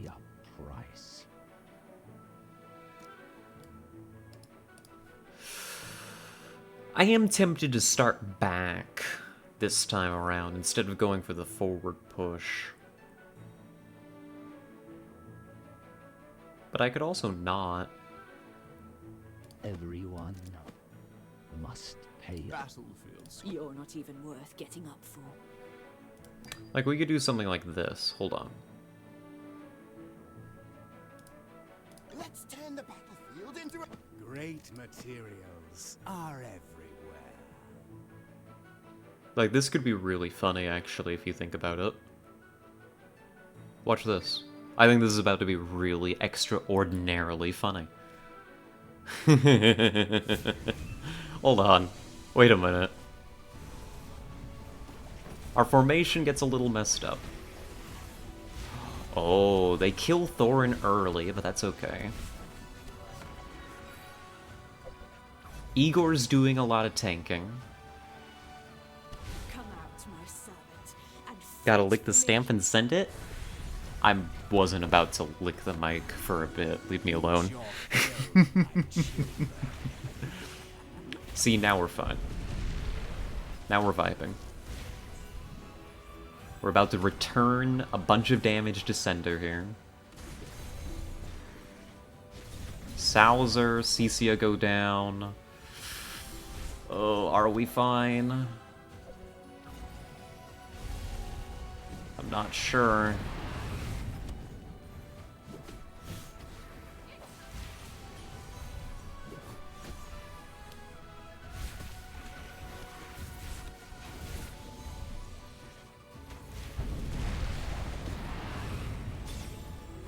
We're hitting them with ults, but I think they've got us here. I think this is it.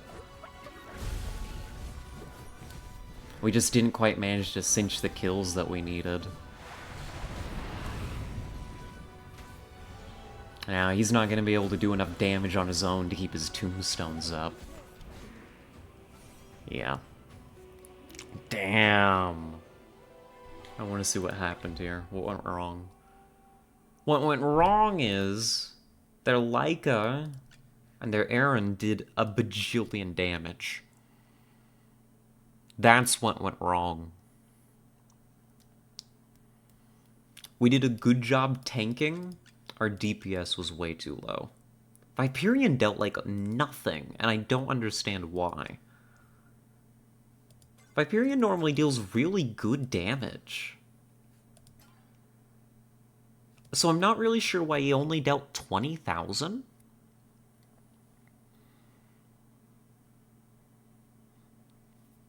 Like, this number's fine. I don't know why Salazar dealt so little. I think it was just because he was getting pushed around a lot. But he did a good job tanking. Thorin tanked a lot. Yeah, and just Viperion did not deal nearly as much damage as we needed them to.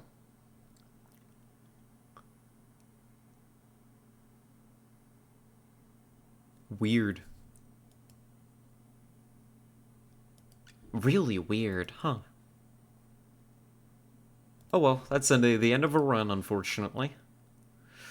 We did enough that we gained duel points, but unfortunately we were not victorious. Big oof.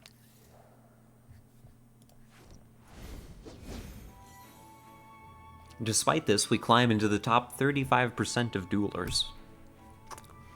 I'm feeling a little competitive, if you can't tell. I'd love to see my name up here. Like, I'm in the top 35%. I could be up here someday. Where am I now? What's my rank? Show me. Show me. Show me. I'm not even top 200, but I'm getting closer. There we go. Oh.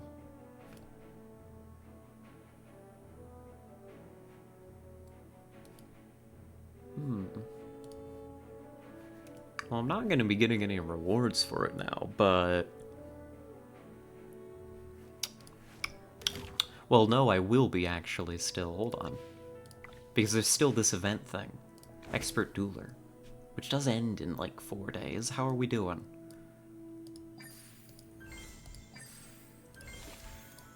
We're over halfway.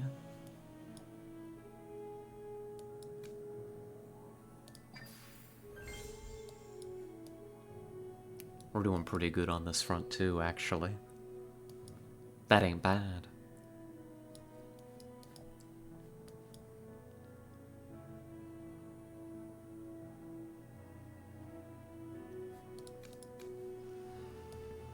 So to make further progress in this, I'd need to deploy a wider variety of heroes aside from Graveborn.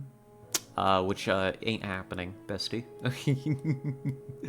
A perfect victory without selling any heroes. We could attempt that. Or 3 perfect victories.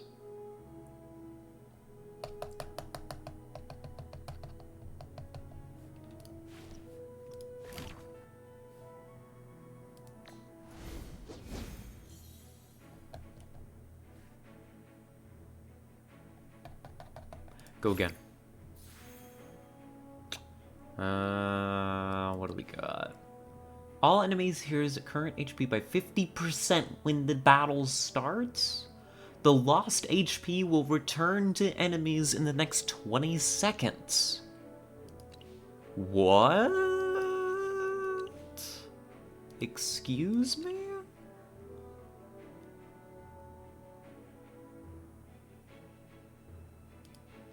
Swift and decisive.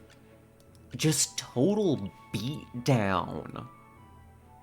You win or you lose. I mean, I guess that's usually how this works. That kind of sounds fun. I'm not sure how good it's gonna be, but I'd be down to try something besides Graveborn. Let's give it a shot.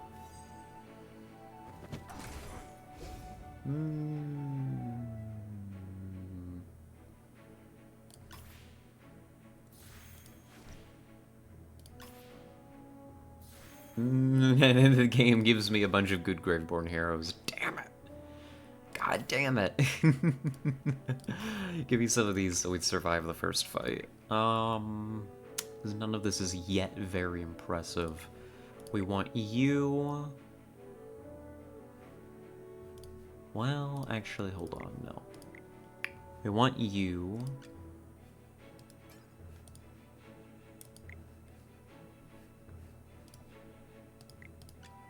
And we want you. Now let's go in and see what we can make happen. So we're going for a rushdown. We're not deploying tanks. We're not deploying tanks. We're just going pure, unadulterated damage.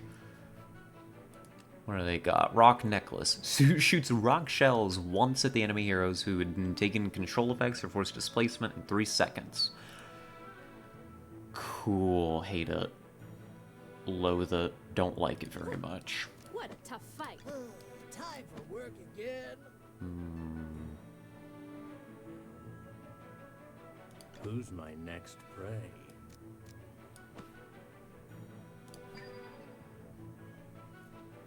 Unadulterated? I'm only used to adulterated damage. Well, listen. Check out my latest invention. Let's get you for off-map support. Check out I could my use... latest invention. No, I don't need healing. I need damage. What am I talking about? I'm crazy. I'm losing my mind. Potions for sale. Buy 4, get 1 free. That's a... Oh my. Looks like someone needs. Oh my. I'm not sure if this is gonna work. They will melt, or I will. Battlefield screams are the most exquisite. I need to figure out if this triggers the way that I want it to. Oh my. Looks like someone needs a little room.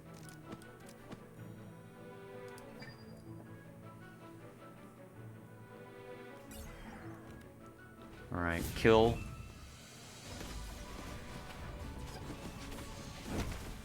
Please kill better. Stop being entangled. I'm right over here. Yes. Kill. got killed. Enemy tank down. Vala's being targeted. I think we got enough of an advantage. I think we made it work. Oh, and hello, Jammy. Welcome in. Good to see you. The enemy has thrown rocks at me and I'm dying. Please stop. Cease. Cease this behavior at once. Fly, my beautiful flame. Oh my god. Oh my god, that healing.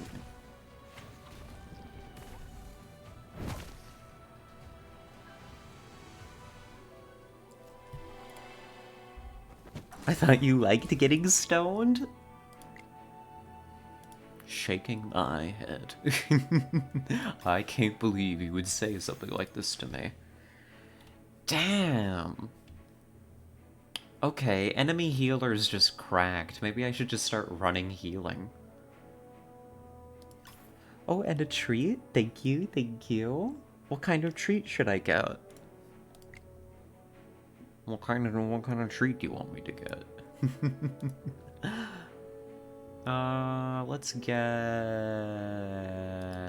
this. Let's get this for you. God, I have like no melee in this team. Weed? I wish. What got? I've got oatmeal cookie. I've got banana. I've got cinnamon roll. I've also got truffle. I do not have weed. Yeah, go up, pop a gummy. I wish. I wish, I wish. You know I would if I could.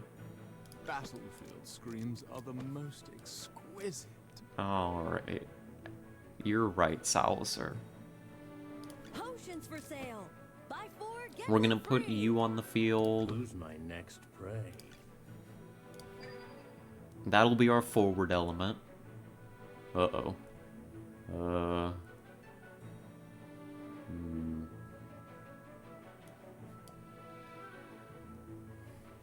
Yeah, that's the forward element, okay? Listen, hear me out. Then we've got off-map support, and this is gonna be perfect.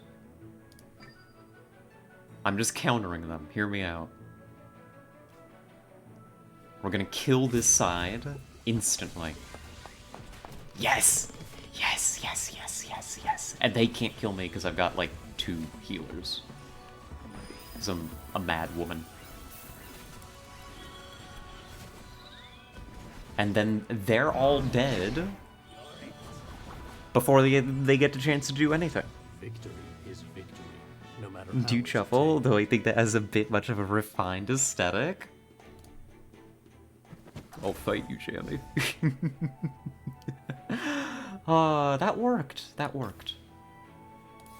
Salazar gets an upgrade. Very well earned.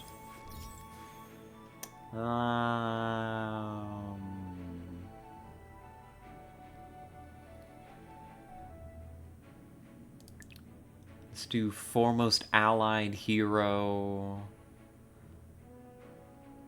Is gonna deal more damage for every HP they lose.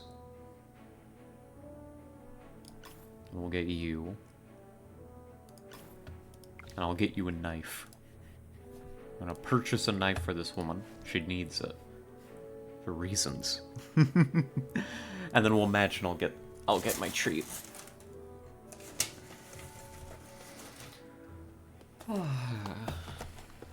Is that a Final Fantasy 14 character that I see? Wild if true. Oh, the guild chat. Battlefield screams are the most exquisite. Who's my next prey? We're gonna go here. This is a bit with a lady who has an abundant amount of animals, gives full chocolate bars for Halloween aesthetic. Oh, I mean, you're right. I mean, you're right. It's not a treat that really fits my aesthetic, but it's not a treat that I got for myself. What a tough fight. You know? Check out my latest invention. It's not the treat that I got for myself. Okay. I can rock this. They're running double healers as well.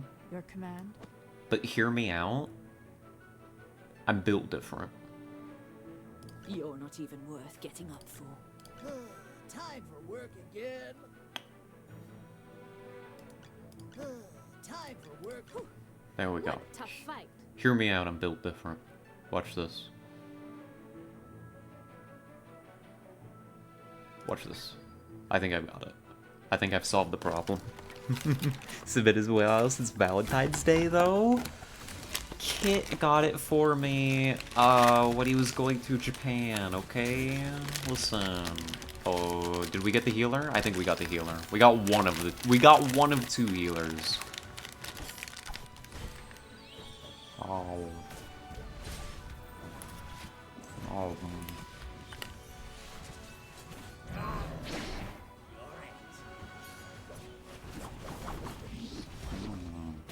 This is going really poorly. Quickly, send backup.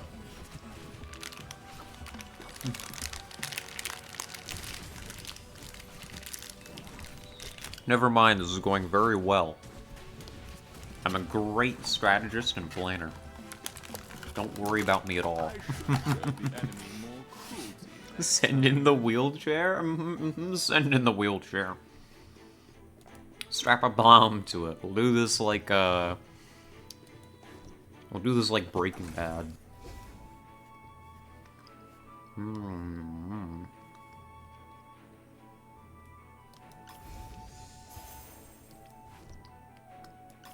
So we're doing a rush beatdown build.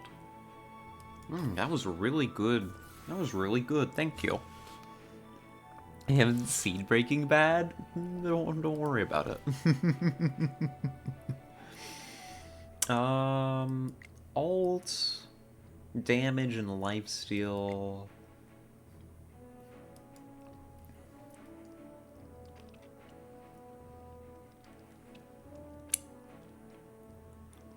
I don't really even want to lick this off my fingers. It doesn't taste very good. It's like the powder that it was covered in. It's all green and stuff, though, so I definitely need to get it off my fingers. It's painfully obvious.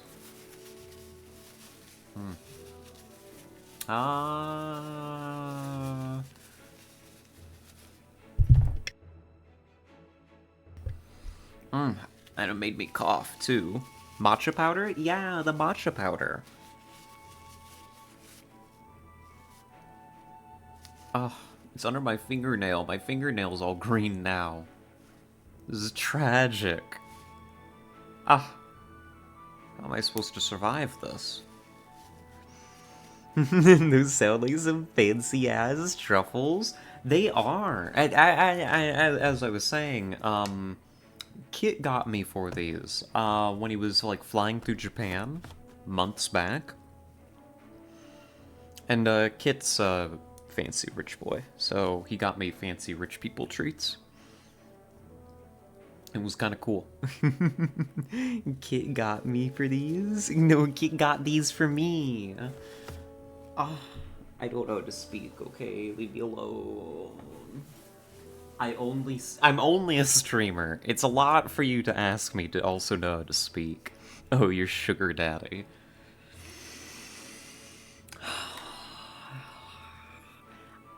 I can't even say I wish, because that'd be weird. Is Kit single? No, unfortunately he's taken. He's absolutely enamored with this girl that he met a month ago now? I don't really need this.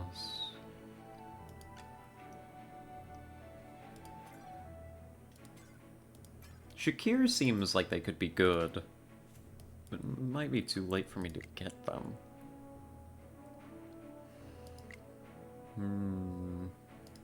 Some healing... Some healing could help, honestly. Damn, there goes my work-free life. Oh, no, he's not that rich. Unfortunately, he's also looking to fight a sugar mama. Retire to the life of a house husband. Let's roll it one more time. Mask of Fury. What is haste?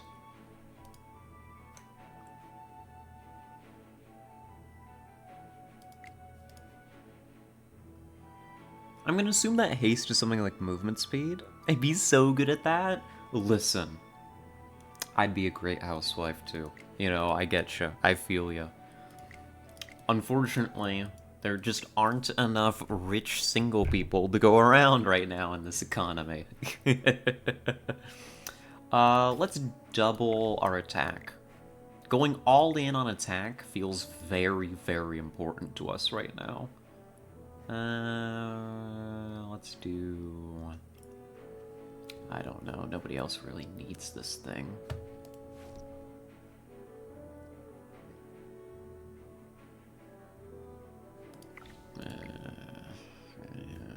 Let's do this for Mr. Carlisle. I can cook. I can cook too. I'm a good cook. What are you talking about? And I clean.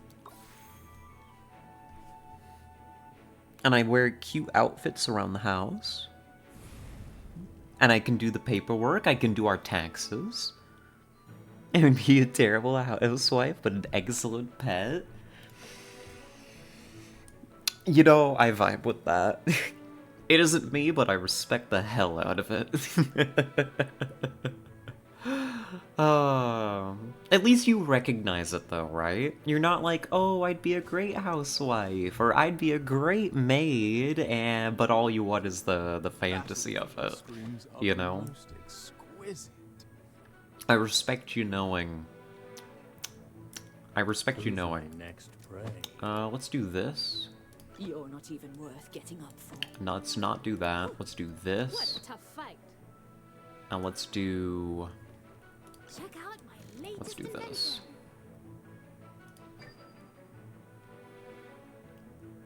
This feels really weird playing like tank light, but... Present. Your command?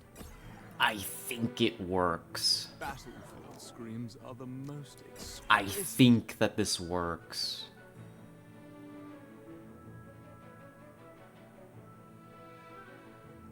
Let's go. Let's go in. Yeah, there's the enemy tanks. That's fine. We're here to kill. Stop targeting Thorin. Kill their healer.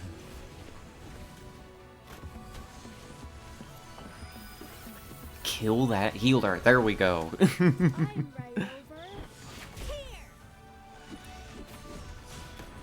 This is not the strong opener that we needed. It's okay. It's just not good enough.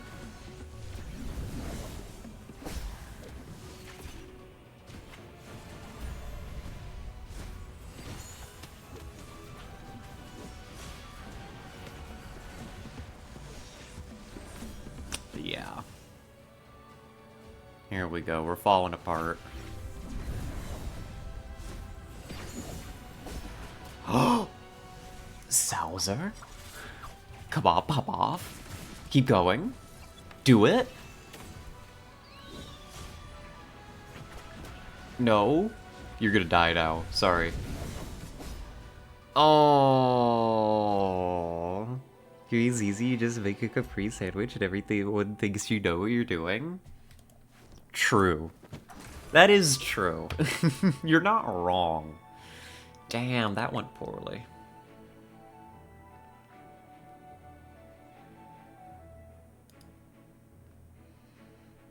Heavy axe.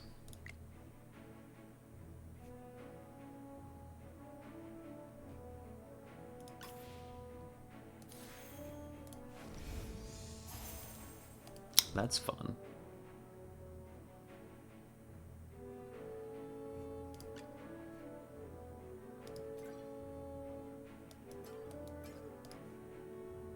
I guess we could glean into her. I don't know why I did that. Looking for something I can desperately try to get to help out. Here, let's sell a bunch of guys. You have not been nearly as helpful as I need you to be.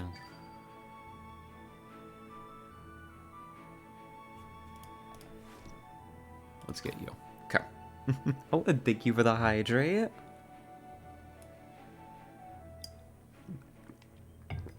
I finished the bit of the story with the hot witch. Lost interest now? No. Is what somebody will enable me to make all the food that looks fun to bake? No, I really feel that. Because, like, on my own, I don't really feel much motivation to cook. Like, to be real.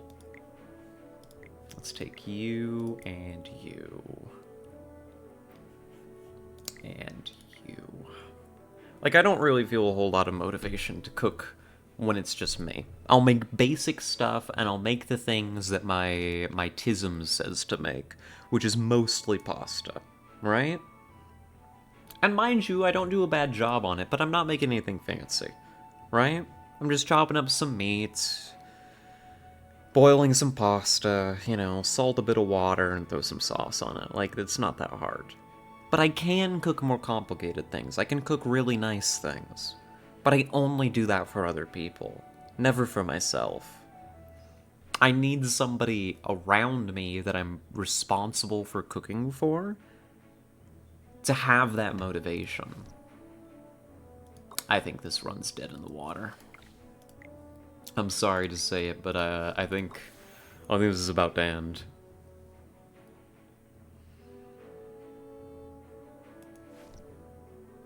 Oh, I didn't mean to do that.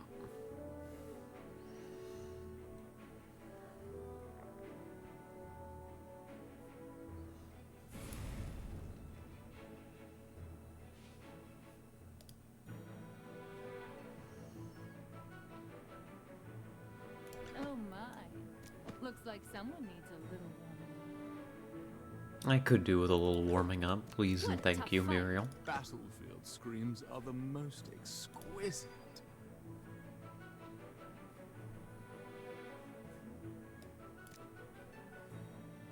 Why did I place you there? Present. Oh Your well. command. Oh well. I'm gonna put a tank here. No, a tank here in order to eat the Sylvina. Present. Your command. And then you're gonna go back.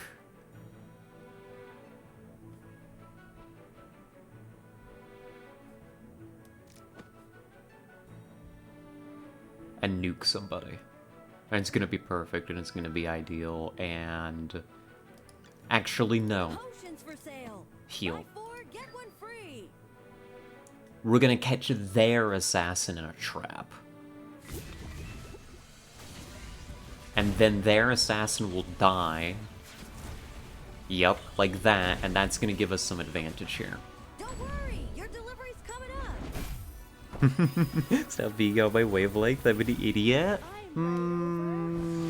But what if I'm an idiot too? Hear me out here. Oh, I looked away for a moment, or our tank got melted. Our tank got melted, and our mage walked around the low wall that they can shoot over. I don't know. I don't know what happened there. That's rough. Only +2 duel points. Big oof. A terrible shame. Well, we've performed poorly. You can't be an idiot. You've got glasses. Shh. Don't tell them. Don't tell them I've got glasses. Don't clue them in that actually I mean, I am an idiot. I'm an idiot. Don't worry about it. Well, we've performed poorly. Name of your sex tape. Ah! Ah! What? Ah! Excuse me?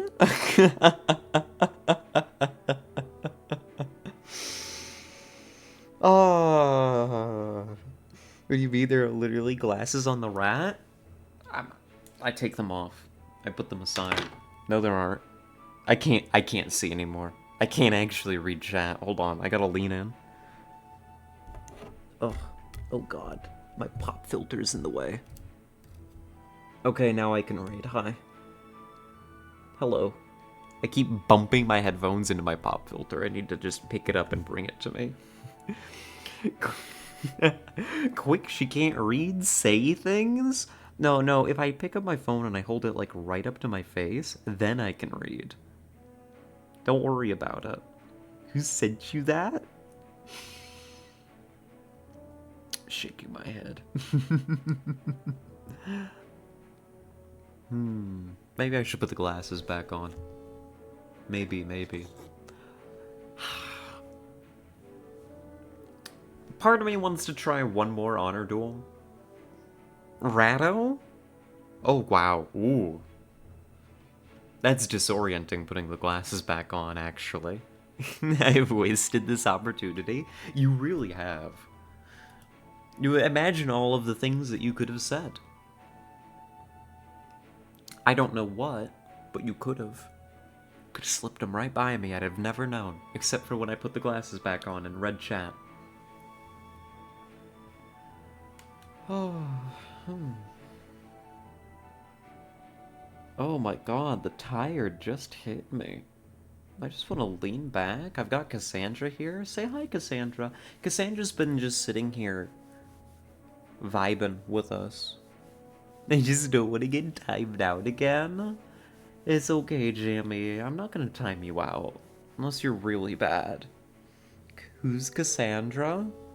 Cassandra, spelled with a C, with 2 S's, is my blowhigh. She's great. I could have finally expressed my true feelings. Oh, your true feelings? About what? I'm not mod here, Jamie. You're safe. Hey, V, mod me? I think not. Of course, your blowhigh? Yes. Cassandra, she's so soft. She's been keeping me company throughout the stream. And now I just kind of want to lean back and have like the weight of Cassandra on top of me and just kind of fall asleep.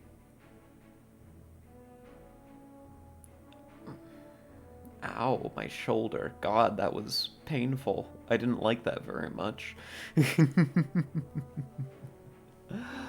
Oh.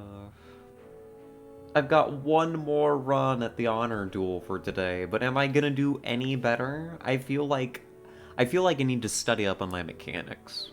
I feel like I'm not doing as good an honor duel as I could be. You're getting topped by IKEA Shark? I am not being topped by the blowhigh. When your cat sits on top of your chest, do you say that you're being topped by the cat? I think not. It sure sounds like you are. About to time out Ted. No, it's just, you know, I hold blowhigh. No, because he doesn't. But if he did... If your cat loved you, Jammy... If your cat loved you and didn't want to eat your power cable... You wouldn't say that you were getting topped by the cat, because that's fucking weird.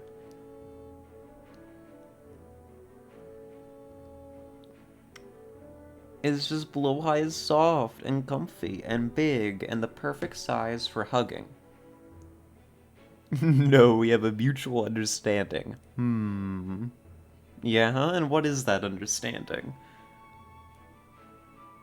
That he loves you, but also is going to try and eat the spicy pasta under your desk?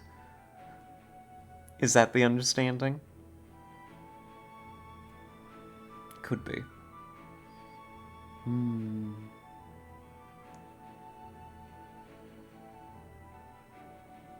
Well, I suck at Honor Duel.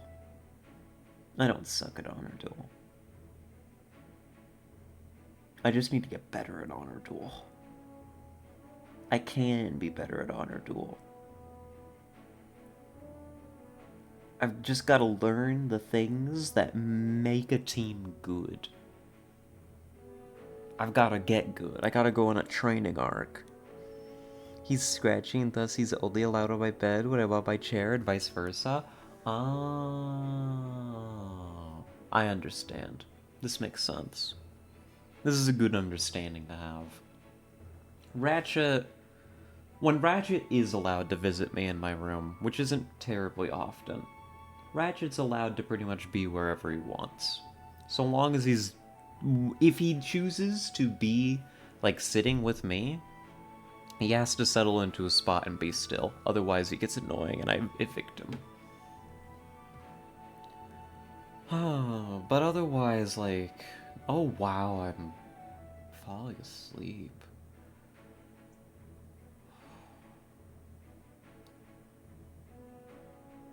Oh my god. Where did this exhaustion come from? I mean, I guess it is getting to be like 8 o'clock. It just doesn't feel like we've been going for that long. I guess time flies when you're arguing with Tessa. I mean, playing Honor Duel. Oh, night, Scarlet. Thank you, Jeffy. I'm just gonna fall asleep. This is actually now a sleep stream, sorry. I'm gonna put on my little nightcap. I do think that's gonna be it for me. I've had a lovely time playing Honor Duel. Had a lovely time hanging out. I think I'm gonna go lay down and take a big ol' sleep. I think I deserve it. Oh. Oh my god, get out of here. Leave me alone. Let me leave. Let me escape. Let me make a run for it. Oh. Oh, dang, the rat's going to bed before me? Yeah, and aren't you like 5 hours ahead of me? Isn't it like 1 a.m. where you all are right now? Go to bed! Baby? Better get that Og shoe trade on as well. Thanks for stream fee. Thank you for coming by, Micro. Thank you. Glad to know you were here. Irresponsible SMH? I know, right? I can't believe it. It's 1 a.m. Isn't it 1 a.m. where you are too, Jammy? Who are you telling off right now? I was gonna go to bed, but then I saw you were streaming.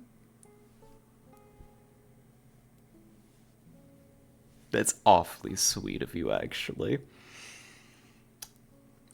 Never mind, you're allowed to stay up past your bedtime. But only if you fall asleep during or immediately after my stream. Deal? I'm getting ready for bed and these DJs are still up. Yeah, I know, right? Deal? Dub. We got it. Trade deal made. Haven't had a bedtime in ages? Well, you should. It's an arc, you know? As a kid, you've got a bedtime, right? And then you become an adult and you're like, I don't have to have a bedtime anymore. And then you're an adult for a few years, and then you're like, I need a bedtime. I just want to sleep.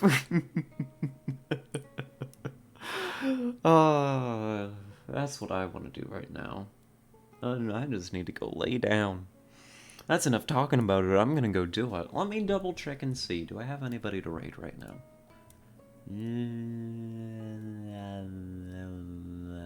No, I do not. That's okay. Life goes on. I can handle that fact. Believe it or not. Maybe, possibly. I'm gonna go ahead and get out of here. I will be back tomorrow, probably doing Phoenix Wright, I'd say. I think that's the most likely thing for me to be getting up to. But thank you all for stopping by. Yeah, but no bedtime equals better internet? That's fair, Jamie. That's a good point. I can almost respect that. Mostly because when I was When I was still in college and I would spend summers at my father's house, that was true for me as well. And I'd play Valorant. I'd play Valorant in the middle of the night so I'd have better internet. Are you saying you don't respect me? No. I'm saying that once I was a gremlin too. Ah, God, what a time to be alive. Once.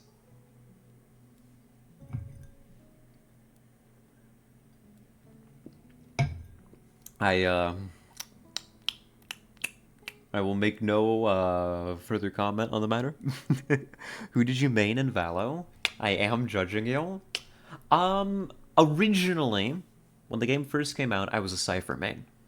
And in my heart of hearts, I will always be a Cypher main. But I've since expanded to playing a lot of Viper. I play a lot of Viper. And then Sage, right? No, I never actually got into Sage. I maybe played 1 or 2 games of Sage and didn't really vibe with it. Like, I know her fundamentals, but, like, that's as far as I learned. And I play a bit of Astra. Not as much as Viper, but Astra's kind of like my off-controller pick. There's one more that I play. Who is it? Hold on. There was somebody that I was getting into in the roster. Oh yeah, I was trying to learn initiators and I picked up KO. I picked up KO and KO was kind of fun. When I quit playing, which wasn't really a conscious decision, just at some point I stopped logging in and getting matches. I was also trying to learn Breach. And Breach was like both really good, like when Breach worked, Breach was absolutely incredible to play. And then sometimes you'd have games where you just felt like you did nothing with Breach's utility, and it was, like, painful. So I was in the process of learning Breach. But if I had to declare a main, it would be, like, Cypher or Viper, probably. Yeah, I feel that. Yeah, it's just, like, his utility, especially because it's all through walls, right? I mean, his utility is good. But it feels very binary between I got value and I did not, which is very much unlike some of the other initiators. Like KO, if you throw in KO's flash, you get some interesting utility even if you don't hit anybody, because the long wind-up means that people have to fall back from any angles they might be holding, right? But Breach's flash is so short that that's not quite as true, I feel like. I like Raze because bounce. I could have guessed that you were Raze main. God, why am I talking about Valorant? How did you get me on this? I was ending stream. I'm getting out of here. I'm leaving. I think, no guarantees, but I think tomorrow we're going to be playing some Phoenix Wright. I think it's about time that we continued with that. I play Rada in Ranked. Okay, but controversial opinion. Reyna doesn't count. Hey, day rolled over? Oh, everything's refreshed. Yay, time for 5 more honor duels. My head's gonna hit the desk. I don't know, I feel like... I mean, Reyna's really good. I've played a fair bit of Reyna. You know? But I feel like saying that you main Reyna is like saying... I don't know. I don't know what I'm saying. I hate Reyna an ungodly amount. Yeah, because it's like she's just a very meta duelist. She's not super interesting. She's very good, she's fun to play. But it's like... How can you say that you main Reyna? Like, come on. There's nothing there. There's nothing interesting there to learn. You throw a flash, right? A hovering flash, that's like it. Occasionally you hit a button to either heal off a kill or disappear. That's the most unique thing about Reyna, is that, like, she can do her little active dodge ability, basically. And it's like, yeah, you can get good with that, but, like, with regards to her abilities, I feel like the skill ceiling is actually incredibly low. She's completely reliant on shooting ability. Saying that you main Reyna is like saying that you main Vandal. It's like, cool, great, you shoot people. Pop off, bestie. You main shooting people. Great job. Cool. Anything else you want to tell us? Every time I need play, I need to take a shower because I feel disgusting when I play her. Yeah, pretty much. I main gun, yeah. Out of curiosity, what rank did you ever get to? Highest I ever ranked was, I want to say gold 2 back in the day. When I got back into it for a while here, months back now, I think I managed to climb back up into gold, and then I fell off of it again. But I don't remember exactly. I don't quite remember, but I think I peaked at, like, gold 2. And for my own rep, I will withhold my rank. I imagine that you're... But you see, here's the thing, you're really into those shooters, right? And you're good enough at them to feel disgusting when you play Reyna. I'm not good enough, so I feel very nervous when I play Reyna, because I know that my shooting abilities are either going to be popping off or popping into the trash can. So you were probably... Were you plat? Were you plat, Jamie? I despise Valorant. Yeah, I played it because a cute girl I know used to play. That's how they get you. No, no, no, no, no, that's so real, though. Oh, no, it's far worse than that. Higher? Now I'm deathly curious. How much did you climb in Valorant for a cute girl, Jamie?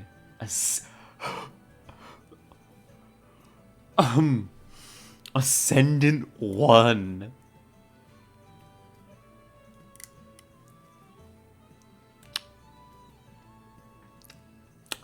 Listen, I get it. We do what we gotta do. Jammy, we do what we gotta do. I can't even fault you. You got the skills and you got the drive.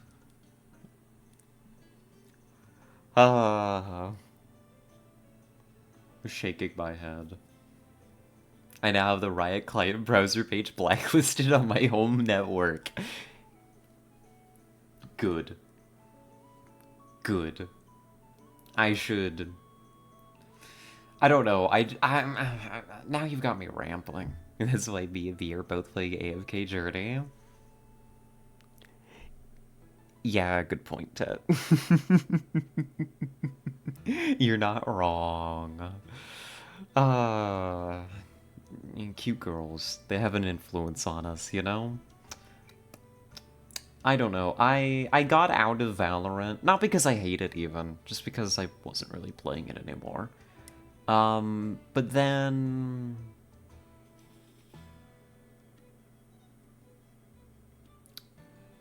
I don't know, some of my friends were really selling me on the whole MOBA thing, so just as I got all the Riot stuff off of my computer, I was like, maybe I'll download League, and I downloaded League, and I did the League's tutorial. And now I've been literally too scared to, like, load into a game on my own to play and give it a try. And it's been sitting there, just sitting on my computer for months now. And I should probably just uninstall it for my own safety. I don't want to load into a match and not know what I'm doing and let my team down. It's scary. It's spooky, okay? Maybe you should. Yeah, maybe I should just get rid of it. Free up some space on the computer. That's why you play jungler. Yeah, junglers definitely never have let their team down. That way your team can't see you. Yeah. I think I played like a couple rounds of League back in like high school. A long time ago. Ancient history. And I think I played jungler then too. I remember having a good time and thinking I was doing very well. I don't know if that was true, but that's what my memory tells me. If that's worth anything to you.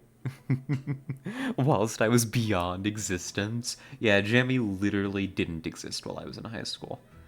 Like, because you're what? 6 years old?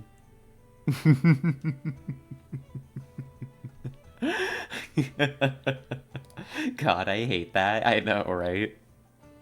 A little lower, Jammy's 12, and what is this? I know, right? Child. Tiny. A little lower? Yeah, 4 years old. 3 even.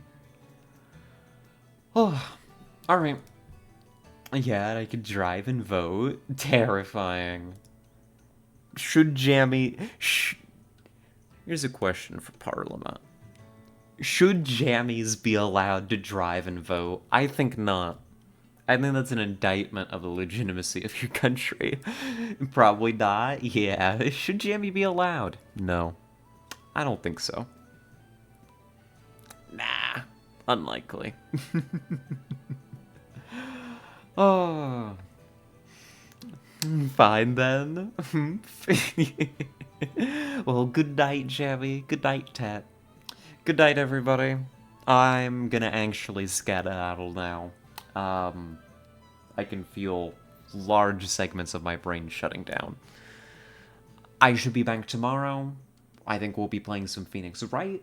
I think that's my plan. I think that's what I would like to do. And yeah, that's it. That's the plan. So we'll catch you then. Yeah, no, that's it. That's all I got to say. I didn't stream by 20 minutes. You literally did. You monster. Alrighty. Bye-bye.